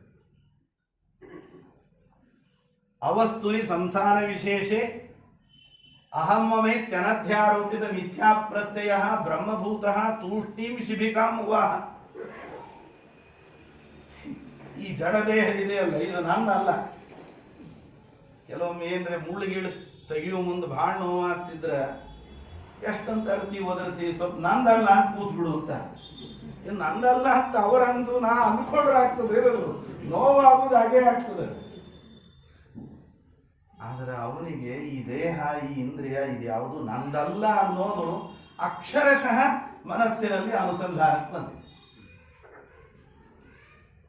ಆದ್ದರಿಂದ ಅವ ಏನು ಬೈದ್ರು ಅದು ನನಗೇನಲ್ಲೇ ಅಲ್ಲ. ಈ ಹಳೆ ಕಾಲದೊಳಗೆ ಹುಡುಗರು ಜಗಳಾಡಿ ಮನೆಯೊಳಗೆ ಬಂದು ಹಿರಿಯರ ಮುಂದೆ ಹಂಗ್ ಮಾಡಿದ ಹಿಂಗಂದ ಅಂದ್ಕೊಳ್ಳಿ, ಅಂದ್ರೆ ಏನು ಮೈ ಮೂಡ್ತಾವೆ, ಸುಮ್ ಕೂಡು ಅಂತ ಅಂತೀವಿ. ಮೈಗೆ ಮೂಡಂಗಿಲ್ಲ, ಮನಸ್ಸಿಗೆ ಮೂಡ್ತಾವ, ಮೂಡಿಸ್ಕೋತಾರ. ಇವ ಮೈಗೂ ಮೂಡಿಸ್ಕೊಳ್ಳಿಲ್ಲ, ಮನಸ್ಸಿಗೂ ಮೂಡಿಸ್ಕೊಳ್ಳ. 2ನೇ ಬಾರಿ ಯಾವಾಗ ನನ್ನ ಆಜ್ಞೆ ಮೀರ್ತಾ ಇದ್ದಿ, ಪ್ರಮತ್ತಸ್ಯತೆ ಚಿಕಿತ್ಸಾ ಕರೋನಿ, ಎಷ್ಟು ಉನ್ಮತ್ತಿ ಇದ್ದಿ ನೀನು, ನಿನಗೆ ಸರಿಯಾದ ಚಿಕಿತ್ಸೆ ಮಾಡ್ತೀನಿ, ಶಿಕ್ಷೆ ಕೊಡ್ತೀನಿ ಎಂದಾಗ ರಘುಗಣ ಆ ಜಡ ಭರತ ಶಿಕ್ಷೆಗೆ ಹೆದರಿ ಬಾಯಿ ಬಿಡ್ಲಿಲ್ಲ. ಇವ ನಿಜವಾಗಿ ಒಳ್ಳೆಯವರು. ಎಲ್ಲೋ ಒಂದು ಕಡೆ ಧೂಳು ತುಂಬಿದೆ, ಧೂಳು ಜಾಡಿಸ್ಬೇಕು. ಕಪಿಲ ಮುನಿಗಳಲ್ಲಿ ತತ್ವೋಪದೇಶಕ್ಕೆ ಹೊರಟಿದ್ದಾನೆ. ನನ್ನ ಮುಂದೆ ರೋಫ್ ಹೊಡೆದಂಗೆ ಅಲ್ಲಿ ಹೋಗಿ ರೋಫ್ ಹೊಡೆದ್ರೆ ಗತಿ ಏನು? ಸಾಗರನ ಮಕ್ಕಳು ಅವರ ಬೆಂಕಿಗೆ ಆಹುತಿ ಆಗ್ಲಿಲ್ವಾ? ಹಾಗೆ ಇವ್ರದ್ದು ಆದೀತು, ಅದು ಆಗೋದು ಬೇಡ ಅಂತ ಅವನ ಮೇಲಿನ ಕಾರುಣ್ಯದಿಂದ ಜಡಭರತನು ಮಾತನಾಡ್ತಾ ಹೇಳಿದರು. ತ್ವಯೋದಿತಂ ವ್ಯಕ್ತಮ ವಿಪ್ರಲಬ್ಧಂ ಭರ್ತು ಸಮೇ ಸ್ಯಾದ್ಯದಿ ವೀರಭಾರ ಗಂತುರ್ಯದಿ ಸ್ಯಾದ ಅಧಿಗಮ್ಯ ಮಧ್ವ ಪೀವೇತಿ ಚಾಸೌ ನವಿದಾಂ ಪ್ರವಾದ. ಏನ್ ರಾಜ, ಇಷ್ಟೊತ್ತು ಮಾತಾಡಿದೆಯಲ್ಲ, ಪಾಪ ತುಂಬಾ ದೂರದಿಂದ ನೀನೊಬ್ಬನೇ ಹೊತ್ಕೊಂಡ್ ಬರ್ತಾ ಇದ್ದಿ, ವಯಸ್ಸಾಗಿದೆ, ಬೇರೆ ಮುದುಕ, ಮೈಯಲ್ಲಿ ಶಕ್ತಿ ಇಲ್ಲ, ಎಲ್ಲ ವ್ಯಂಗ್ಯ ಚುಚ್ಚು. ಅವ ಒಳ್ಳೆ ದಾಷ್ಟು ಕೊಟ್ಟ, ಇನ್ನೂ 18-20 ತರುಣ ಅವನು, ಎಲ್ಲ ವ್ಯಂಗ್ಯ ಚುಚ್ಚು. ಅದಕ್ಕೆ ಉತ್ತರ ಕೊಡ್ತಾ ಹೇಳ್ತಾರೆ, ನೋಡ್ ರಾಜ, ನಾನು ಹೊರವ ಅಲ್ಲ, ನಡೆಯವ ನಾ ಅಲ್ಲ, ನನಗೆ ಹೋಗಿ ಸೇರೋ ಯಾವುದೇ ಒಂದು ಗುರಿ ಇಲ್ಲ. ನೀ ಏನ್ ಹೇಳಿದಿ, ಬಹಳ ಕೃಷಿ ಇದ್ದಿ, ಹಂಗೆ ಹಿಂಗೆ, ಇದು ಯಾವುದೂ ನನಗೆ ಸಂಬಂಧನೇ ಇಲ್ಲ ಅಂತ ಹೇಳಿ. ರಾಜ ಎಚ್ಚರ, ಸ್ವಲ್ಪ ಏರಿದ್ದೆಲ್ಲ ಇಳಿತು ಒಂದು ತಲೆಗೆ.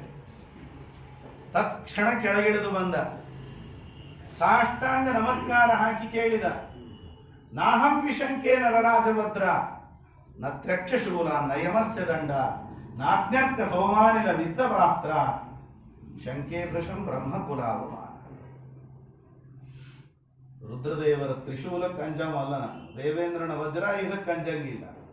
ಯಾವ ಅಗ್ನಿ, ವಾಯು, ಸೂರ್ಯ, ಯಮ, ಯಾವ ದೇವತೆಗಳ ಆಯುಧಗಳಿಗೂ ಅಂಜಂಗಿಲ್ಲ. ನಾನು ಅಂಜುವುದು ಒಂದಕ್ಕೆ, ಬ್ರಾಹ್ಮಣನ ಮನಸ್ಸನ್ನು ನೋಯಿಸಿ ಅವನ ಶಾಪಕ್ಕೆ ನಾನು ಗುರಿಯಾಗೋ ಪ್ರಸಂಗ ಇರ್ತದಲ್ಲ, ಆ ಬ್ರಹ್ಮದಂಡಕ್ಕೊಂದು ನಾನು ಅಂಜುತ್ತೀನಿ.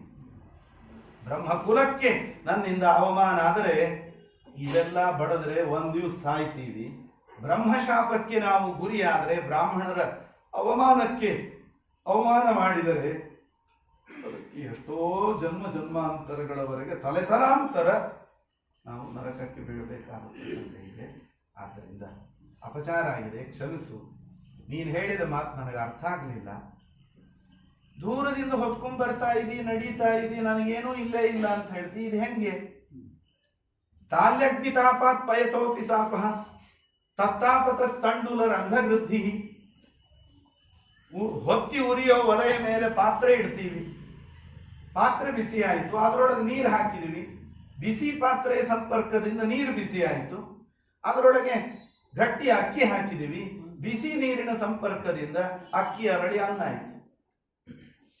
ಅಕ್ಕಿ ಅರಳಿ ಅನ್ನ ಆಗ್ಲಿಕ್ಕೆ ನಾವು ಅಕ್ಕಿಯನ್ನು ಬೆಂಕಿಗೆ ಹಾಕಲಿಲ್ಲ. ಒಂದರ ಸಂಪರ್ಕದಿಂದ ಒಂದರಲ್ಲಿ ವಿಕಾರ ಆಗಿ ಕೊನೆಗೆ ಅಕ್ಕಿ ಅನ್ನ ಆದ ಹಾಗೆ ದೇಹದ ಸಂಪರ್ಕ ಮನಸ್ಸಿಗೆ, ಮನಸ್ಸಿನ ಸಂಪರ್ಕ ಜೀವಾತ್ಮನಿಗಿದೆ ಅಂತಂದ ಮೇಲೆ ಈ ದೇಹಕ್ಕೂ ಮನಸ್ಸಿಗೂ ಆಗುವ ವಿಕಾರಗಳಿಗೆ ಜೀವ ಬಲಿ ಆಗ್ಲೇಬೇಕಲ್ವಾ? ನನಗೇನ್ ಸಂಬಂಧ ಇಲ್ಲ ಅಂತ ಹೆಂಗಂದಿ, ನನಗೆ ಅರ್ಥ ಆಗ್ಲಿಲ್ಲ. ಅದಕ್ಕೆ ಜಡಭರತರು ಹೇಳ್ತಾರೆ, ಅರ್ಥ ಆಗಂಗಿಲ್ಲ.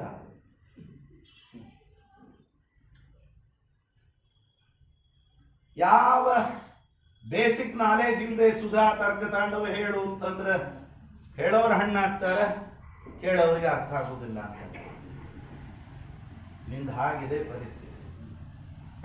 ಎಲ್ಲಿಯವರೆಗೆ ದೊಡ್ಡವರು ಮಾಡಿದಂತಹ ಉಪದೇಶ ಮನವರಿಕೆ ಆಗೋದಿಲ್ಲ ಅಂದ್ರೆ, ಎಲ್ಲಿಯ ತನಕ ಮಹಾತ್ಮರ ಪಾದ ಸೇವೆಯನ್ನ ಮಾಡಿ ಆ ಪಾದ ಧೂಳಿಯನ್ನ ತಲೆಯ ಮೇಲೆ ಧಾರಣೆ ಮಾಡೋದಿಲ್ಲ, ಎಲ್ಲಿಯ ತನಕ ಈ ಸಾಂಸಾರಿಕವಾಗಿರತಕ್ಕಂತಹ ಈ ಸುಖಭೋಗ ಸಾಮಗ್ರಿಗಳೆಲ್ಲ ಇದು ನಮ್ಮನ್ನ ಪಾರಗಾಣಿಸೋದಲ್ಲ, ಇದನ್ನು ನೆಚ್ಚಿ ಕೆಡಬಾರದು ಅನ್ನುವಂತಹ ವಿವೇಚನೆ ದೃಢವಾಗಿ ನಮ್ಮ ಮನಸ್ಸಿನಲ್ಲಿ ಬರೋದಿಲ್ಲ, ಅಲ್ಲಿಯ ತನಕ ನತಸ್ಯ ತತ್ವಗ್ರಹಣಾಯ ಸಾಕ್ಷಾತ್ ವರೀಯಸೀರಪಿ ವಾಚಃ ಸಮಾಸಂ ಸ್ವಪ್ನೇ ನಿರುಕ್ತ್ಯ ಗ್ರಹಮೇಧಿ ಸೌಖ್ಯಂ ನಯಸ್ಯ ಹೇಯಾನುಮಿತಂ ಸ್ವಯಂ ಸ್ಯಾತ್.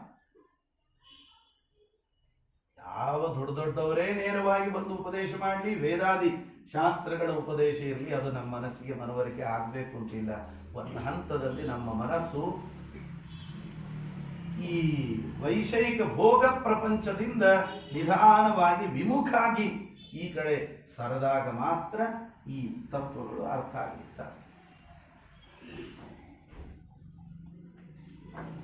ನೋಡು, ಬರ್ತಾ ಇದ್ದೀನಿ ಈ ಪಲ್ಲಕ್ಕಿಯಲ್ಲಿ ಕೂತ್ಕೊಂಡು ಬರೋವಾಗ ಹೇಗೆ ಬರೋದು? ನೆಲದ ಮೇಲೆ ಪಲ್ಲಕ್ಕಿ ಹೊತ್ತವರ ಕಾಲು, ಅದರ ಮೇಲೆ ಮೊಳಕಾಲು, ಅದರ ಮೇಲೆ ಅವರ ತೊಡೆ, ಅದರ ಮೇಲೆ ಅವರ ಸೊಂಟ, ಅದರ ಮೇಲೆ ಭುಜ, ಅದರ ಮೇಲೆ ಒಂದು ಪಲ್ಲಕ್ಕಿ ಕಟ್ಟಿದ ಹೊತ್ತ ಕೋಲು, ಆ ಕೋಲಿಗೆ ಕಟ್ಟಿದಂತಹ ಪಲ್ಲಕ್ಕಿ, ಅದರೊಳಗೊಂದು ಧಡೂತಿ ದೇಹ, ರಾಜಾಸ್ಮಿ ಸಿಂಧುಶ್ವಿತಿ ದುರ್ಮದಾಂಧ, ನಾನು ಸಿಂಧು ಶಿವೀರ ದೇಶದ ರಾಜ ಅಂತ ಮದಭರಿತನಾಗಿ ಆ ದೇಹದಲ್ಲಿ ಕೂತ್ಕೊಂಡ ಇಷ್ಟು ಅಣುವಾದ ಜಾಗದೊಳಗೆ ಕೂತ್ಕೊಂಡಿರೋ ಜೀವ. ಕೂಡೋದಕ್ಕಿರೋ ಜಾಗ ಇಷ್ಟು, ಪರಮಾಣು ಪ್ರದೇಶದಷ್ಟು. ಅದಕ್ಕಿರೋ ದೇಹ ಎಷ್ಟು ದೊಡ್ಡದು? 5-6 ಅಡಿ, ಇಷ್ಟಗಲ ಅಷ್ಟುದ್ದ. ಕೂತ್ರ ಕೊಳಗ ಹಂಡೆ, ನಿಂತ್ರ ಕೊಳಗ, ಅಂಥ ದೇಹ ನಿಂದು. ಆ ದೇಹದ ಮೇಲೆ ನಾನು ನನ್ನದು ಅನ್ನೋ ಮೋಹ.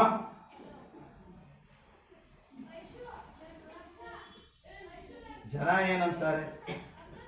ರಾಜಬಂಧ ರಾಜಬಂಧ ಅಂತ.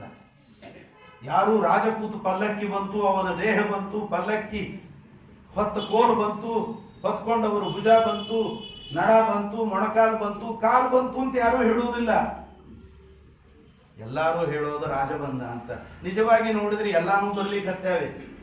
ರಾಜಬಂಧ ಅಂದ್ರೆ ದೇಹ ಬಿಟ್ಟು ಅದರೊಳಗಿರೋ ಆತ್ಮ ಹೊರಗೆ ಬಂದಿಲ್ಲ. ಯಾಕೆ? ಇದು ಎಲ್ಲದರ ಒಳಗೂ ಪ್ರಧಾನ ನೀನು, ಉಳಿದದ್ದೆಲ್ಲ ಅಪ್ರಧಾನ.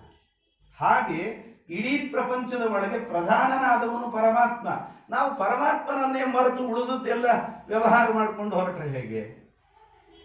ನೀನು ಹೇಳಿದಿ ಬಹಳ ದೂರದಿಂದ ನಡ್ಕೊಂಡು ಬಂದಿ, ನೀವು ಒಬ್ಬನೇ ಹೊತ್ತಿ. ಇಲ್ಲೇ ನೀನು ತಪ್ಪಿದ್ದು. ನಡೆದವ ನಾ ಅಲ್ಲ, ಒಳಗೆ ನಿಂತ ನನ್ನನ್ನು ನಡೆಸ್ಕೊಂಡು ಬಂದವ ಅವ. ಹೊತ್ತವ ನಾ ಅಲ್ಲ, ನನಗೆ ಹೊರ ಶಕ್ತಿಯನ್ನು ಕೊಟ್ಟು ಭರ್ತಾಸನ್ ಭ್ರಿಯಮಾಣೋ ಬಿಭರ್ತಿ ಯದಾಭಾರಂ ತಂದ್ರಯತೆ. 3 ಕಾಲದಲ್ಲೂ ಈ ಎಲ್ಲ ಲೋಕಗಳನ್ನು ಹೊತ್ತು ನಿಂತವನು ಅವನು. ಅವನನ್ನು ಮರ್ತು ನೀ ಹೊತ್ಕೊಂಡ್ಬಂದಿ ಅಂತ ನನಗೆ ಕ್ರೆಡಿಟ್ ಕೊಡ್ತಾ ಇದ್ದೆಯಲ್ಲ ರಾಜ. ಯಾವ ನ್ಯಾಯ ಇದು? ಯಾವುದನ್ನು ಸ್ವತಂತ್ರವಾಗಿ ಮಾಡುವವನು ನಾನಲ್ಲ, ಅವನು ಸ್ವತಂತ್ರವಾಗಿ ಮಾಡ್ತಾನೆ. ಅವನ ಅಧೀನನಾಗಿ ಅವನ ಪ್ರೇರಣೆಗೆ ಒಳಪಟ್ಟು ಕಾರ್ಯನಿರ್ವಹಣೆ ಮಾಡುವ ಅನೇಕರಲ್ಲಿ ಕೊನೆ ಸಾಲಿನಲ್ಲಿರೋ ನಾನು. ಈ ಎಚ್ಚರ ನಿನಗೆ ಬರಲಿಲ್ಲ, ಆದ್ದರಿಂದ ನಿನ್ನನ್ನು ಕುರಿತು ನಾನು ಉತ್ತರ ಕೊಡಬೇಕಾಯಿತು ಅಂತ ಹೇಳಿ ಒಂದಷ್ಟು ಈ ಸಂಸಾರದ ಅಸಾರತೆಯನ್ನು, ಸಂಸಾರವನ್ನು ಹೇಗೆ ಕಾಣಬೇಕು ಅದನ್ನೆಲ್ಲ ಬಹಳ ಸುಂದರವಾಗಿ ಜಡಭರತರು ವರ್ಣಿಸ್ತಾರೆ. ಮುಂದೆ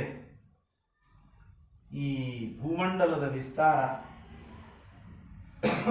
9 ದ್ವೀಪಗಳು, 7 ಸಮುದ್ರಗಳು, ಆಕಾಶದಲ್ಲಿರುವಂತಹ ಗ್ರಹ ನಕ್ಷತ್ರಗಳು, ಇದೆಲ್ಲ ಒಂದರ್ಥದಲ್ಲಿ ಪರಮಾತ್ಮನ ಸ್ಥೂಲ ರೂಪ, ಅವನ ಪ್ರತಿಮೆ, ಅವನ ಶರೀರ ಇದ್ದ ಹಾಗೆ. ಸ್ಥೂಲೇ ನಿರ್ಜಿತಮಾತ್ಮಾನಂ ಶನೈಹಿ ಧಿಯಾನಯೇ. ಆ ಸ್ಥೂಲ ರೂಪದಲ್ಲಿ ಸ್ಥೂಲ ಪ್ರತಿಮೆ ಎನಿಸಿದ ಬ್ರಹ್ಮಾಂಡದಲ್ಲಿ ಭಗವಂತನ ರೂಪವನ್ನ ಧ್ಯಾನ ಮಾಡ್ತಾ ಮನಸ್ಸಿನ ಏಕಾಗ್ರತೆಯನ್ನು ಸಂಪಾದನೆ ಮಾಡಿದವನು ಆಮೇಲೆ ನಿಧಾನವಾಗಿ ಹೃದಯಾಕಾಶದಂತಹ ಅಣು ಜಾಗದಲ್ಲಿರುವ ಪರಮಾತ್ಮನ ರೂಪವನ್ನು ಧ್ಯಾನ ಮಾಡಬೇಕು. ಅದಕ್ಕೋಸ್ಕರ ನಿನಗೆ ಇಷ್ಟು ಬ್ರಹ್ಮಾಂಡದ ವಿಸ್ತಾರವನ್ನು ವರ್ಣನೆ ಮಾಡಿದ್ದೇನೆ ಅಂತ ಹೇಳಿ ಪರೀಕ್ಷಿತ ರಾಜರ ಪ್ರಾರ್ಥನೆಯಂತೆ ನರಕಗಳ ಬಗ್ಗೆ ವರ್ಣನೆ ಮಾಡ್ತಾರೆ. ಈ ನರಕಗಳು ಬ್ರಹ್ಮಾಂಡದ ಹೊರಗಿದೆಯೋ ಒಳಗಿದೆಯೋ, ತ್ರಿಲೋಕಗಳ ಹೊರಗಿದೆಯೋ ಒಳಗಿದೆಯೋ ಅಂತ ಕೇಳಿದ್ದಕ್ಕೆ ಎಲ್ಲ ಬ್ರಹ್ಮಾಂಡದ ಒಳಗೆ ಇದೆ, ಬಹಳ ದೂರ ಏನಿಲ್ಲ, ನಮಗೆ ಬಹಳ ಹತ್ತಿರನೇ ಇದೆ.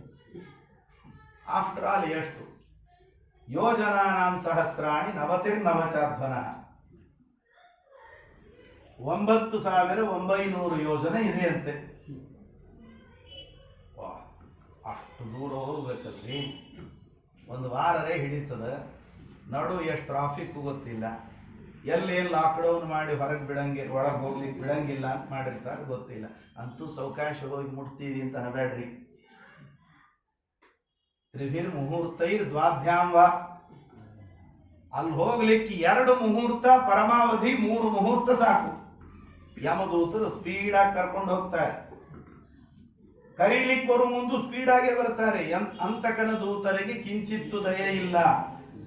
ಪುತ್ರ ಹುಟ್ಟಿದ ದಿವಸ ಹಾಲು ಊಟದ ಹಬ್ಬ, ಮತ್ತೊಬ್ಬ ಮಗನ ಮದುವೆ ನಾಳೆ, ಆರ್ತಿಯಾಗಿದೆ ಬದುಕು ಸಾಯಲಾರನು ಎನರು, ಮೃತ್ಯು ಹೆಡತಲೆಯಲ್ಲಿ ನಗುತ್ತಿರ್ಪುದರಿಯೇ.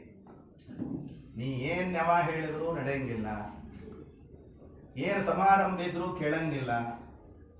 ಹಾದಿ ಒಳಗೆ ಟ್ರಾಫಿಕ್ ಜಾಮ್ ಇರ್ತದ, ಬರು ತಡ ಆಗ್ತದ, 1 ತಾಸರೇ ಚಾನ್ಸ್ ಸಿಗ್ತದ, ಸಿಗಂಗಿಲ್ಲ. ಅವ ಇಲ್ಲೇ ಕೂತು ನಗ್ತಿರ್ತಾನ, ಮಗನ ಎಷ್ಟು ಹಾರಾಡ್ತಿ ಹಾರಾಡ್, ಇವತ್ತಿಲ್ಲ ನಾಳೆ ನನ್ನ ಕೈಯಾಗ ಮುರಿದು ಬೀಳು ಆಟಿಗೆ ಸಾಮಾನ್ಯ. ಚೈನಾ ಬಜಾರ್ದಿಂದ ತಂದದ್ದು, ಅದಕ್ಕೆ ಇಂಡಿಯಾ ಬಜಾರ್ದಿಂದ ತಗೊಂಬರ್ರಿ, ಗಟ್ಟಿರ್ತ. ಆದ್ದರಿಂದ ಆ ನರಕಗಳು ತುಂಬಾ ಇದೆ, ಎಲ್ಲ ಹೇಳಲಿಕ್ಕೆ ಆಗೋದಿಲ್ಲ. ಪ್ರಧಾನವಾಗಿ ಕೆಲವು ನರಕಗಳನ್ನು ಹೇಳ್ತೇನೆ ಅಂತ. ಒಂದು 27 ವಿಧವಾದ ನರಕಗಳು. ಅಲ್ಲಾಗೋ ಯಾವ ಪಾಪಗಳಿಗೆ ಯಾವ ನರಕ, ಅಲ್ಲೇನು ಶಿಕ್ಷೆ, ಇದನ್ನೆಲ್ಲ ಹೇಳಿದ ಕೂಡಲೇ ಪರೀಕ್ಷಿತ ರಾಜರಿಗೆ ಎಲ್ಲಿ ನಡಗ್ಲಿಕ್ಕೆ ಶುರುವಾಯಿತು. ಅವ್ರ ಎದಿ ಯಾಕೆ ನಡೀತು ಅಂತಂದ್ರೆ, ಅವ್ರು ಯಾವುದೋ ಪಾಪ ಮಾಡಿದ್ದಕ್ಕೆ ನಾನು ಒಯ್ದು ಅಲ್ಲೇ ಬೋಂಡ ಕರೀತಾರೇನೋ ಅಂಜಿಕೆಗಲ್ಲ. ಲೋಕದಲ್ಲಿ ಇಂಥ ಪಾಪಗಳನ್ನು ಮಾಡಿ ನರಕಕ್ಕೆ ಭಾಜನರಾಗುವ ಮಂದಿ ರಗಡಿದ್ದಾರೆ. ಅವ್ರ ಗತಿ ಏನು ಅಂತ ಇನ್ನೊಬ್ಬರಿಗಾಗೋ ಕಷ್ಟವನ್ನು ನೆನೆದು ಪರೀಕ್ಷಿತ ರಾಜರು ಒದ್ದಾಡ್ಲಿಕ್ಕೆ ಶುರು ಮಾಡಿದರು. ಅವರು ಶುಕಾಚಾರ್ಯ ಕೇಳ್ತಾರೆ, ನಾನಾ ಉಗ್ರತನ ಅನ್ಯೇಯ ತನ್ಮೇ ವ್ಯಾಖ್ಯಾತುಮರ್ಹಸಿ. ಈಗೇನು ಉಗ್ರ ಯಾತನಾಮಯವಾದ ನರಕಗಳ ಬಗ್ಗೆ ಹೇಳಿದ್ರಿ, ಈ ಎಲ್ಲ ನರಕಗಳಿಂದ ಬಿಡುಗಡೆಯನ್ನು ಪಡೆಯೋದಕ್ಕೆ ಅಂದ್ರೆ ಹಾದೇನೋ ಅದು ಹೇಳಿ. ಬರೇ ಸಮಸ್ಯೆ ಹೇಳ್ಬೇಡ್ರಿ, ಅದಕ್ಕೊಂದು ಪರಿಹಾರ ಕೊಡ್ರಿ.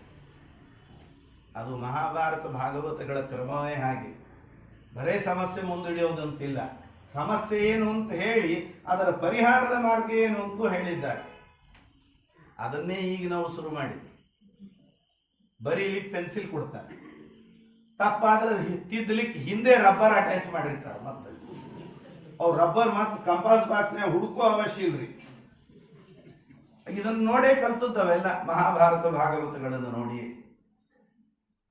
ಆದ್ರಿಂದ ಶುಕಾಚಾರ್ಯರು ಪರೀಕ್ಷಿತ ರಾಜರಿಗೆ ವರ್ಣಿಸ್ತಾ ಹೇಳ್ತಾರೆ, ಈ ಎಲ್ಲಾ ನರಕದ ಭಯದಿಂದ ಬಿಡುಗಡೆ ಪಡೆಯೋದಕ್ಕೊಂದು ಮಾರ್ಗ ಉಂಟು. ಏನದು ಅಂದ್ರೆ ಭಕ್ತಿಯಿಂದ ನಾವು ಮಾಡುವ ಭಗವಂತನ ನಾಮೋಚ್ಚಾರಣೆ, ನಾಮಸ್ಮರಣೆ. ಹಾಗಾಗಿ ಇದರಿಂದ ಪಾಪದಿಂದ ಬಿಡುಗಡೆಯನ್ನು ಪಡೆಯುತ್ತಾನೆ. ಸಕೃನ್ಮನ ಕೃಷ್ಣ ಪದಾರವಿಂದಯೋ ನಿವೇಶಿತಂ ತದ್ಗುಣರಾಗಿಯೈರಿಹ ನತೇಯಮಂ ಪಾಶಭೃತಶ್ಚ ತದ್ಭಟಾನ್ ಸ್ವಪ್ನೇಪಿ ಪಶ್ಯಂತಿ ಹಿಚೀರ್ಣ ನಿಷ್ಕೃತಾಃ. ಭಕ್ತಿಯಿಂದ ಒಮ್ಮೆ ಆ ಭಗವಂತನ ಸ್ಮರಣೆ ಮಾಡಿದರೂ ಸಾಕು, ನಾಮೋಚ್ಚಾರಣೆ ಮಾಡಿದರೂ ಸಾಕು, ಪಾಪಗಳನ್ನು ಕಳ್ಕೊಡ್ತಾರೆ. ಕನಸಿನಲ್ಲಿ ಕೂಡ ಯಮದೂತರ ದರ್ಶನ ಅವನಿಗೆ ಆಗೋದಿಲ್ಲ. ನ ತೇ ಯಮಂ ಪಾಶಭೃತಶ್ಚ ತದ್ಭಟ. ತೇ ಅಂಥವರು, ಭಕ್ತಿಯಿಂದ ಭಗವಂತನ ನಾಮೋಚ್ಚಾರಣೆ ಮಾಡುವಂಥವರು ಯಮನನ್ನಾಗಲಿ ಪಾಶಧಾರಿಗಳಾದಂತಹ ಯಮದೂತರನ್ನಾಗಲಿ ಸ್ವಪ್ನೇಪಿನ ಪಶ್ಯಂತಿ, ಸ್ವಪ್ನದಲ್ಲೂ ನೋಡುವುದಿಲ್ಲ, ಕನಸಿನಲ್ಲೂ ಯಮದೂತರ ದರ್ಶನ ಇಲ್ಲ. ಇದೇ ಮಾತಿಗೆ ಸತ್ಯಧರ್ಮ ತೀರ್ಥರು ವ್ಯಾಖ್ಯಾನ ಮಾಡುವಾಗ ಹೇಳ್ತಾರೆ, ಹಂಗಾರೆ ಯಾರನ್ನು ನೋಡ್ತಾರೆ? ಯಮದೂತರ ದರ್ಶನ ಆಗಂಗಿಲ್ಲ, ಬರೋಬ್ಬರಿ ಆಯ್ತು, ಯಾರದರ ದರ್ಶನ ಆಗಬೇಕಲ್ಲ. ಅದಕ್ಕೆ ನತೇ ಯಮನ ದರ್ಶನ ಆಗ್ತದೆ. ಯಾರದು ನತೇ ಯಮ? ನತ ಪ್ಲಸ್ ಈ ಯಮ ನತೇ ಯಮ. ಈ ಯಮ ಅಂದ್ರೆ ಈಕಾರೋ ಅಬ್ಜದಲೆ ಲಕ್ಷ್ಮ್ಯಾಂ ಅಂತ ಕೋಶದಲ್ಲಿ ಈ ಅನ್ನೋ ಅಕ್ಷರಕ್ಕೆ ಲಕ್ಷ್ಮೀದೇವಿ ಅಂತ ಹೆಸರು. ಈಂ ಯಮಯತೀತಿ ಈ ಯಮ, ಲಕ್ಷ್ಮೀದೇವಿಯನ್ನು ನಿಯಂತ್ರಣ ಮಾಡುವ, ನಿಯಮನ ಮಾಡುವ ಪರಮಾತ್ಮನೇ ಈ ಯಮ. ಅವನ ಮುಂದೆ ಲಕ್ಷ್ಮೀ ಬ್ರಹ್ಮಾದಿ ದೇವತೆಗಳೆಲ್ಲ ನತರಾಗಿ ಬಾಗಿ ನಿಂತಿದ್ದಾರೆ. ಅಂತಹ ಎಲ್ಲರೂ ಅವನ ಮುಂದೆ ಬಾಗಿ ನಿಂತದ್ದರಿಂದ ಅವನು ನತ. ಲಕ್ಷ್ಮೀದೇವಿಯನ್ನು ನಿಯಂತ್ರಣ ಮಾಡೋದರಿಂದ ಈ ಯಮ ನತಶ್ಚಾಸೌ ಈ ಯಮಶ್ಚ ನತೇ ಯಮ. ಆ ಪರಮಾತ್ಮನ ದರ್ಶನ ಅವರಿಗಾಗ್ತದೆ. ಇದು ಸತ್ಯಧರ್ಮ ತೀರ್ಥರು ಶ್ಲೋಕಗಳನ್ನು ಅದು ಹೇಗೆ ಬೇಕು ಹಂಗೆ ದುಡಿಸ್ಕೋತಾರೆ. ಅದ್ಭುತವಾಗಿ ಅವುಗಳನ್ನು ಕ್ರಿಯಾಪದ ಇದ್ದದ್ದನ್ನು ನಾಮಪದವಾಗಿ, ನೆಗೆಟಿವ್ ಅರ್ಥ ಇದ್ದದ್ದನ್ನು ನಾಮಪದಕ್ಕೆ ಜೋಡಿಸ್ಕೊಂಡು ಹೆಂಗೆ ಬೇಕು ಹಂಗೆ. ಅದು ಸಂಸ್ಕೃತ ಸಾಹಿತ್ಯದಲ್ಲಿ ಅದರದ್ದೇ ಆದ ಒಂದು ಸೊಬಗು ಬೇರೆನೇ ಇದೆ. ಹೀಗೆ ನಾಮಸ್ಮರಣೆಯ ಮಹತ್ವವನ್ನು ಹೇಳ್ತಾ, ಇದು ನಿನ್ನ ಮನಸ್ಸಿಗೆ ಹೋಗಬೇಕು ಅಂದ್ರೆ ಒಂದು ಕಥೆ ಹೇಳ್ತೇನೆ ಅಂತ. ಒಂದು ಮಾತು ನೆನಪಿರಲಿ, ಪರೀಕ್ಷಿತರಾದರೆ ಕೇಳ್ತಾರೆ, ಅದು ಹೆಂಗೆ ಭಗವಂತನ ನಾಮೋಚ್ಚಾರಣೆ ಮಾಡಿದ ಕೂಡಲೇ ಪಾಪ ಪರಿಹಾರ ಆಗುತ್ತಾ? ಹಾಗಿದ್ರೆ ಮತ್ತೆ ಬಂದು ಪಾಪ ಮಾಡ್ಲಿಕ್ಕೆ ಶುರು ಮಾಡಿದ್ರೆ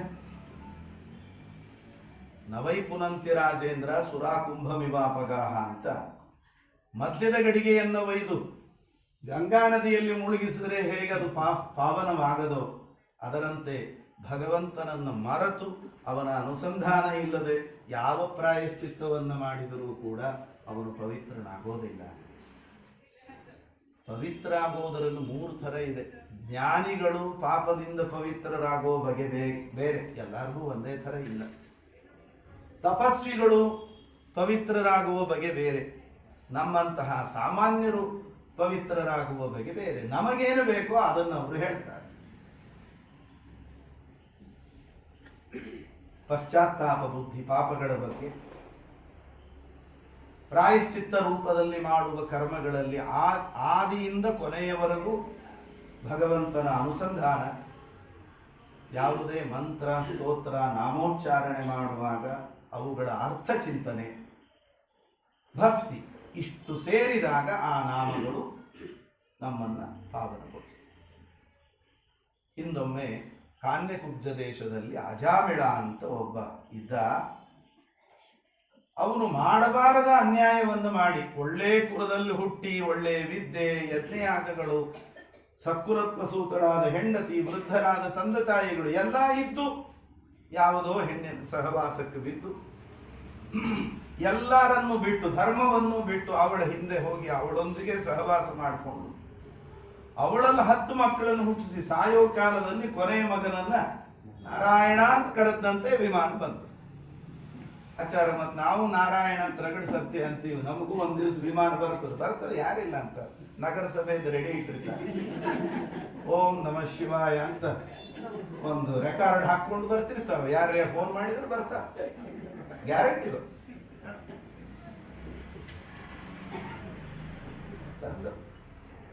ಆ ವಿಮಾನ ಬರಬೇಕಲ್ಲ, ಅದು ಬರಬೇಕು ಅಂದ್ರೆ ಏನು ಅಂತ ಅಜಾಮಿಳನ ಕತೆ ಹೇಳ್ತೇವೆ. ಅಜಾಮಿಳ ಯಮದೂತರವನನ್ನು ಎಳ್ಕೊಂಡು ಹೋಗ್ಲಿಕ್ಕೆ ಬಂದರೆ ಹೆದರ್ಕೊಂಡು ಬಹಳ ತಾನು ಮಾಡಿದ ಪಾಪಗಳಿಗೆ ಪಶ್ಚಾತ್ತಾಪ ಪಟ್ಟು ನಾರಾಯಣ ಅಂತ ಮಗನ ಹೆಸರು ಕರೀಲಿಕ್ಕೆ ಹೋದ್ರೂ ನಾರಾಯ 3 ಅಕ್ಷರ ಮುಗಿದು ಣ ಅನ್ನೋ ಅಕ್ಷರ ಹೇಳೋ ಹೊತ್ತಿಗೆ ನಾಮಸ್ವಾಮಿಯಾದ ಭಗವಂತನ ಸ್ಮರಣೆ ಬಂತು. ಯಮದೂತರು ಎಳ್ಕೊಂಡು ಹೋಗಬೇಕು ಅವರನ್ನ ತಡೆದು ವಿಷ್ಣು ದೂತರು ಅವನನ್ನು ಬಿಡಿಸಿದರು. ಆಗಲೇ ಕರ್ಕೊಂಡು ಹೋಗಿಲ್ಲ ವಿಮಾನದಲ್ಲಿ, ಅಷ್ಟೇ ಬಿಡಿಸಿದ್ರಷ್ಟೆ. ಆಮೇಲೆ ಅವನು ಆ ಹಾಸಿಗೆ ಮಲ್ಕೊಂಡಲ್ಲೇನೆ ವಿಷನ್ನಿನ ರೂಪದೊಳಗೆ ಅವನಿಗೆ ಇದೆಲ್ಲ ದೃಶ್ಯ ಕಣ್ಣಿಗೆ ಬಿದ್ದಿತ್ತು. ಯಮದೂತರು ಎಳ್ಕೊಂಡು ಹೋಗ್ಲಿಕ್ಕೆ ಬಂದದ್ದು, ವಿಷ್ಣು ದೂತರು ತಡೆದದ್ದು, ಯಮದೂತರು ಇವು ಏನು ಅನ್ಯಾಯ ಮಾಡ್ಯಾನಂತ ಒಂದು ದೊಡ್ಡ ಯಾದಿ ಕೊಟ್ಟದ್ದು, ಅದಕ್ಕೆ ಪ್ರತಿಯಾಗಿ ಅವರು ಉತ್ತರ ಕೊಟ್ಟದ್ದು. ಏನು ಬೇಕಾದ್ದು ಮಾಡಲಿ, ಭಕ್ತಿಯಿಂದ ಪಶ್ಚಾತ್ತಾಪ ಬುದ್ಧಿಯಿಂದ ನಾಮೋಚ್ಚಾರಣ ಮಾಡ್ಯಾನವನು, ಎಲ್ಲ ಪಾಪಗಳು ಪರಿಹಾರ ಆಗ್ಯದ, ಬಿಟ್ಬಿಡ್ರಿ ಅವನ್ನ ಅಂದ್ರು, ಹೋಗ್ಬಿಟ್ರು. ಆವಾಗ ಇವನಿಗೆ ಶುರುವಾಯಿತು. ಕ್ವಚಾಹಂ ಕಿತವತ್ ಪಾಪಃ ಬ್ರಹ್ಮೋಜ್ಜೋ ನಿರಪತ್ರಪಃ ಕ್ವಚ ನಾರಾಯಣೇತ್ಯೇತದ್ ಭಗವನ್ ನಾಮ ಮಂಗಲಂ. ನಾನೆಲ್ಲಿ, ಪಾವನವಾದ ಪರಮಾತ್ಮನ ನಾಮ ಎಲ್ಲಿ? ಈ ಕಾಲದೊಳಗೆ ನನ್ನ ಬಾಯಿಂದ ಆ ಭಗವಂತನ ನಾಮೋಚ್ಚಾರಣೆ ಆಗಬೇಕು ಅಂದ್ರೆ, ಆ ವಿಷ್ಣು ದೂತರ ದರ್ಶನ ಆಗಬೇಕು ಅಂದ್ರೆ, ಇದೇನೋ ನನ್ನ ಬದುಕಿನಲ್ಲಿ ಒಂದು ಟರ್ನಿಂಗ್ ಪಾಯಿಂಟ್ ಇದ್ದಂಗಿದೆ. ಇಲ್ಲ ಅಂದ್ರೆ ಇವೆಲ್ಲ ಎಲ್ಲಿ ಸಾಧ್ಯ ಇತ್ತು? ಆದ್ದರಿಂದ ಇನ್ನು ಮುಂದಿನ ಜೀವನ ಆದರೂ ನಾನು ಹಿಂಗೆ ಕಳೀಬಾರ್ದು, ಸ್ವಲ್ಪ ಬೇರೆ ರೀತಿ ಕಳೀಬೇಕು ಅಂತ ಆಲೋಚನೆ ಮಾಡಿ ಹರಿದ್ವಾರದಲ್ಲಿ, ಗಂಗಾದ್ವಾರ ಹರಿದ್ವಾರ ಕ್ಷೇತ್ರಕ್ಕೆ ಬಂದು ಎಲ್ಲ ಪರ್ಲ್ ಹರ್ಕೊಂಡು ನಿರಂತರವಾಗಿ ಭಗವಂತನ ಜಪ ಧ್ಯಾನ ಸ್ನಾನ, ತನಗೇನು ಈ ದುಷ್ಟ ಸಹವಾಸಕ್ಕಿಂತ ಮೊದಲಿತ್ತು ಎಷ್ಟೋ ಅರ್ಹತೆ ಕಳ್ಕೊಂಡ್ಬಿಟ್ಟಿದ್ದಾನೀಗ, ಏನಿದೆ ಅಷ್ಟನ್ನು ತಾನು ಮಾಡಿಕೊಂಡು ಆಯುಷ್ಯ ತೀರಿದ ಒಳಗೆ, ಆಯುಷ್ಯ ತೀರಿದ ಮೇಲೆ ಆ ದೇಹವನ್ನು ಗಂಗೆಯಲ್ಲೇ ಬಿಟ್ಟು ಸತ್ಯಸ್ವರೂಪಂ ಜಗರೇ ಭಗವತ್ ಪಾರ್ಶ್ವವರ್ತಿನ. ಆಮೇಲೆ ವೈಕುಂಠ ಲೋಕದ ದ್ವಾರಪಾಲಕರ ಸ್ಥಾನಕ್ಕೆ ಹೋಗಿ ಸೇರ್ಕೊಂಡ. ಯಾಕಂದ್ರೆ ಅವನು ಬಂದದ್ದು ಅಲ್ಲಿಂದಲೇ. ಏನೋ ಪ್ರಬಲ ಪ್ರಾರಬ್ಧ ಇತ್ತು, ಒಳ್ಳೆ ಕುಲದಲ್ಲಿ ಹುಟ್ಟಿ ಮಾಡಬಾರದ ಅನ್ಯಾಯ ಮಾಡಿದ, ದೊಡ್ಡ ಯೋಗ್ಯತೆ ಅವನದ್ದು. ಆದ್ದರಿಂದ ಬರೀ ನಾಮೋಚ್ಚಾರಣೆಯಿಂದ ಅವನು ಪಾಪ ಪರಿಹಾರಾಯ್ತು. ಈ ಕಥೆ ಕೇಳಿ ನಾವು ಬರೀ ನಾಮೋಚ್ಚಾರಣೆ ಮಾಡಿದ ಕೂಡಲೇ ವೈಕುಂಠಕ್ಕೆ ಹೋಗ್ಬಿಡ್ತೀವಿ ಅಂತ ಅನ್ಬೇಡ್ರಿ. ನಮಗೆ ಯೋಗ್ಯ ಗುರುಗಳು ದೊರೆಯಲಿಕ್ಕೆ, ಆ ಗುರುಗಳು ದೊರೆಯಲಿಕ್ಕೆ, ಅಧ್ಯಯನ ಮಾಡಲಿಕ್ಕಿರೋ ಪ್ರತಿಬಂಧಕಗಳನ್ನು ಪರಿಹಾರ ಮಾಡಲಿಕ್ಕೆ, ಎಷ್ಟೋ ಪಾಪಗಳನ್ನು ಪರಿಹರಿಸಿಕೊಳ್ಳಲಿಕ್ಕೆ, ನಮ್ಮ ಕಾರ್ಯಗಳು ಕೈಗೂಡೋದಕ್ಕಿರುವಂತಹ ವಿಘ್ನಗಳ ನಿವಾರಣೆ ಮಾಡಲಿಕ್ಕೆ, ಆರೋಗ್ಯಕ್ಕೆ, ಎಲ್ಲಾ ತರಹದ ಫಲಗಳಿಗೆ ಭಗವಂತನ ನಾಮೋಚ್ಚಾರಣೆ ಕಾರಣ ಆಗ್ತದೆ. ಪಾಪಗಳು ಪರಿಹಾರವಾಗುತ್ತೆ. ಕ್ರಮೇಣ ಜ್ಞಾನ ಸಾಧನೆ ಆಗಿ ಆಗಿ ಕೊನೆಗೊಂದು ದಿವಸ ನಮಗೆ ಮೋಕ್ಷ ಆಗ್ತದೆ. ನೇರವಾಗಿ ನಾಮಸ್ಮರಣೆ ಭಗವಂತ ಈ ಸಂಸಾರದ ಮೋಕ್ಷಕ್ಕೆ ಕಾರಣ ಆಗದೇ ಇದ್ರೂ ಆ ದಾರಿಯಲ್ಲಿ ನಮ್ಮನ್ನು ಮುನ್ನಡೆಸೋದಕ್ಕೆ ಇದು ಖಂಡಿತ ಬೇಕೇ. ಶುಕಾಚಾರ್ಯರು ಹೇಳ್ತಾರೆ ಈ ಕಥೆಯನ್ನ, ಆದ್ರೆ ಈ ಕಥೆ ಭಾಗವತದ್ದಲ್ಲ. ನಾವು ಭಾಗವತ ಹೇಳೋ ಮುಂದೆ ಹೇಗೆ ಮಹಾಭಾರತನೋ ಅಥವಾ ಯಾರೋ ದೊಡ್ಡವರು ಈ ಕಥೆ ಹೇಳಿದ್ರು ಅಂತ ಒಂದು ನಡುವು ಉಪಕಥೆ ಜೋಡಿಸಿರ್ತೀವಿ, ಹಾಗೆ ಈ ಅಜಾಮಿಳನ ಕಥೆ ಭಾಗವತದಲ್ಲೇ ಬಂದಿದ್ರು. ಶುಕಾಚಾರ್ಯ ಹೇಳ್ತಾರೆ, ಈ ನಾಮಸ್ಮರಣೆಯ ಮಹತ್ವದ ವಿಷಯದಲ್ಲಿ ನಾನಿದನ್ನ ಅಗಸ್ತ್ಯರ ಬಾಯಿಂದ ಕೇಳಿದ ಕಥೆ, ಅದನ್ನು ನಿನಗೆ ನಾನು ಹೇಳಿದ್ದೀನಿ ಅಂತ. ಆದ್ದರಿಂದಲೇ ಉಪಸಂಹಾರ ಮಾಡುವಾಗ ಈ ಭಾಗವತದ ಅನುಕ್ರಮಣಿಕೆ ಅಂತ ಕೊನೆಯಲ್ಲಿ 12ನೇ ಸ್ಕಂದದಲ್ಲಿ ಆರಂಭದಿಂದ ಇಲ್ಲಿ ತನಕ ನಾ ಏನೇನು ಹೇಳಿದೆ ನಿನಗೆ ಅಂತ ಸಮಾಚಾರ ಮುಖ್ಯ ಸಮಾಚಾರ ಏಕ್ ಬಾರ್ ಫಿರ್ ಅಂತಾರಲ್ಲ, ಹಂಗೆ ಕೊನೆಗೊಮ್ಮೆ ಅವರು ಹೇಳ್ತಾರೆ ಸೂತಾಚಾರ್ಯ. ಹಾಗೆ ಹೇಳುವಾಗ ಅಜಾಮಿಳನ ಕಥೆ ಬಿಟ್ಬಿಡ್ತಾರೆ. ಅದನ್ನು ಬಿಟ್ಟು ಉಳಿದೆಲ್ಲ ಹೇಳ್ಕೊಂಡು ಹೋಗ್ತಾರೆ.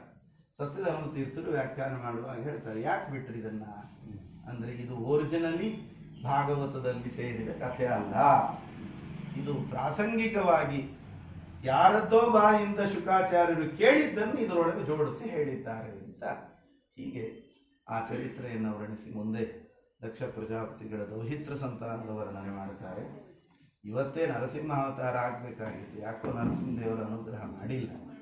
ಏಕಾದಶಿ ನರಸಿಂಹ ಅವತಾರ.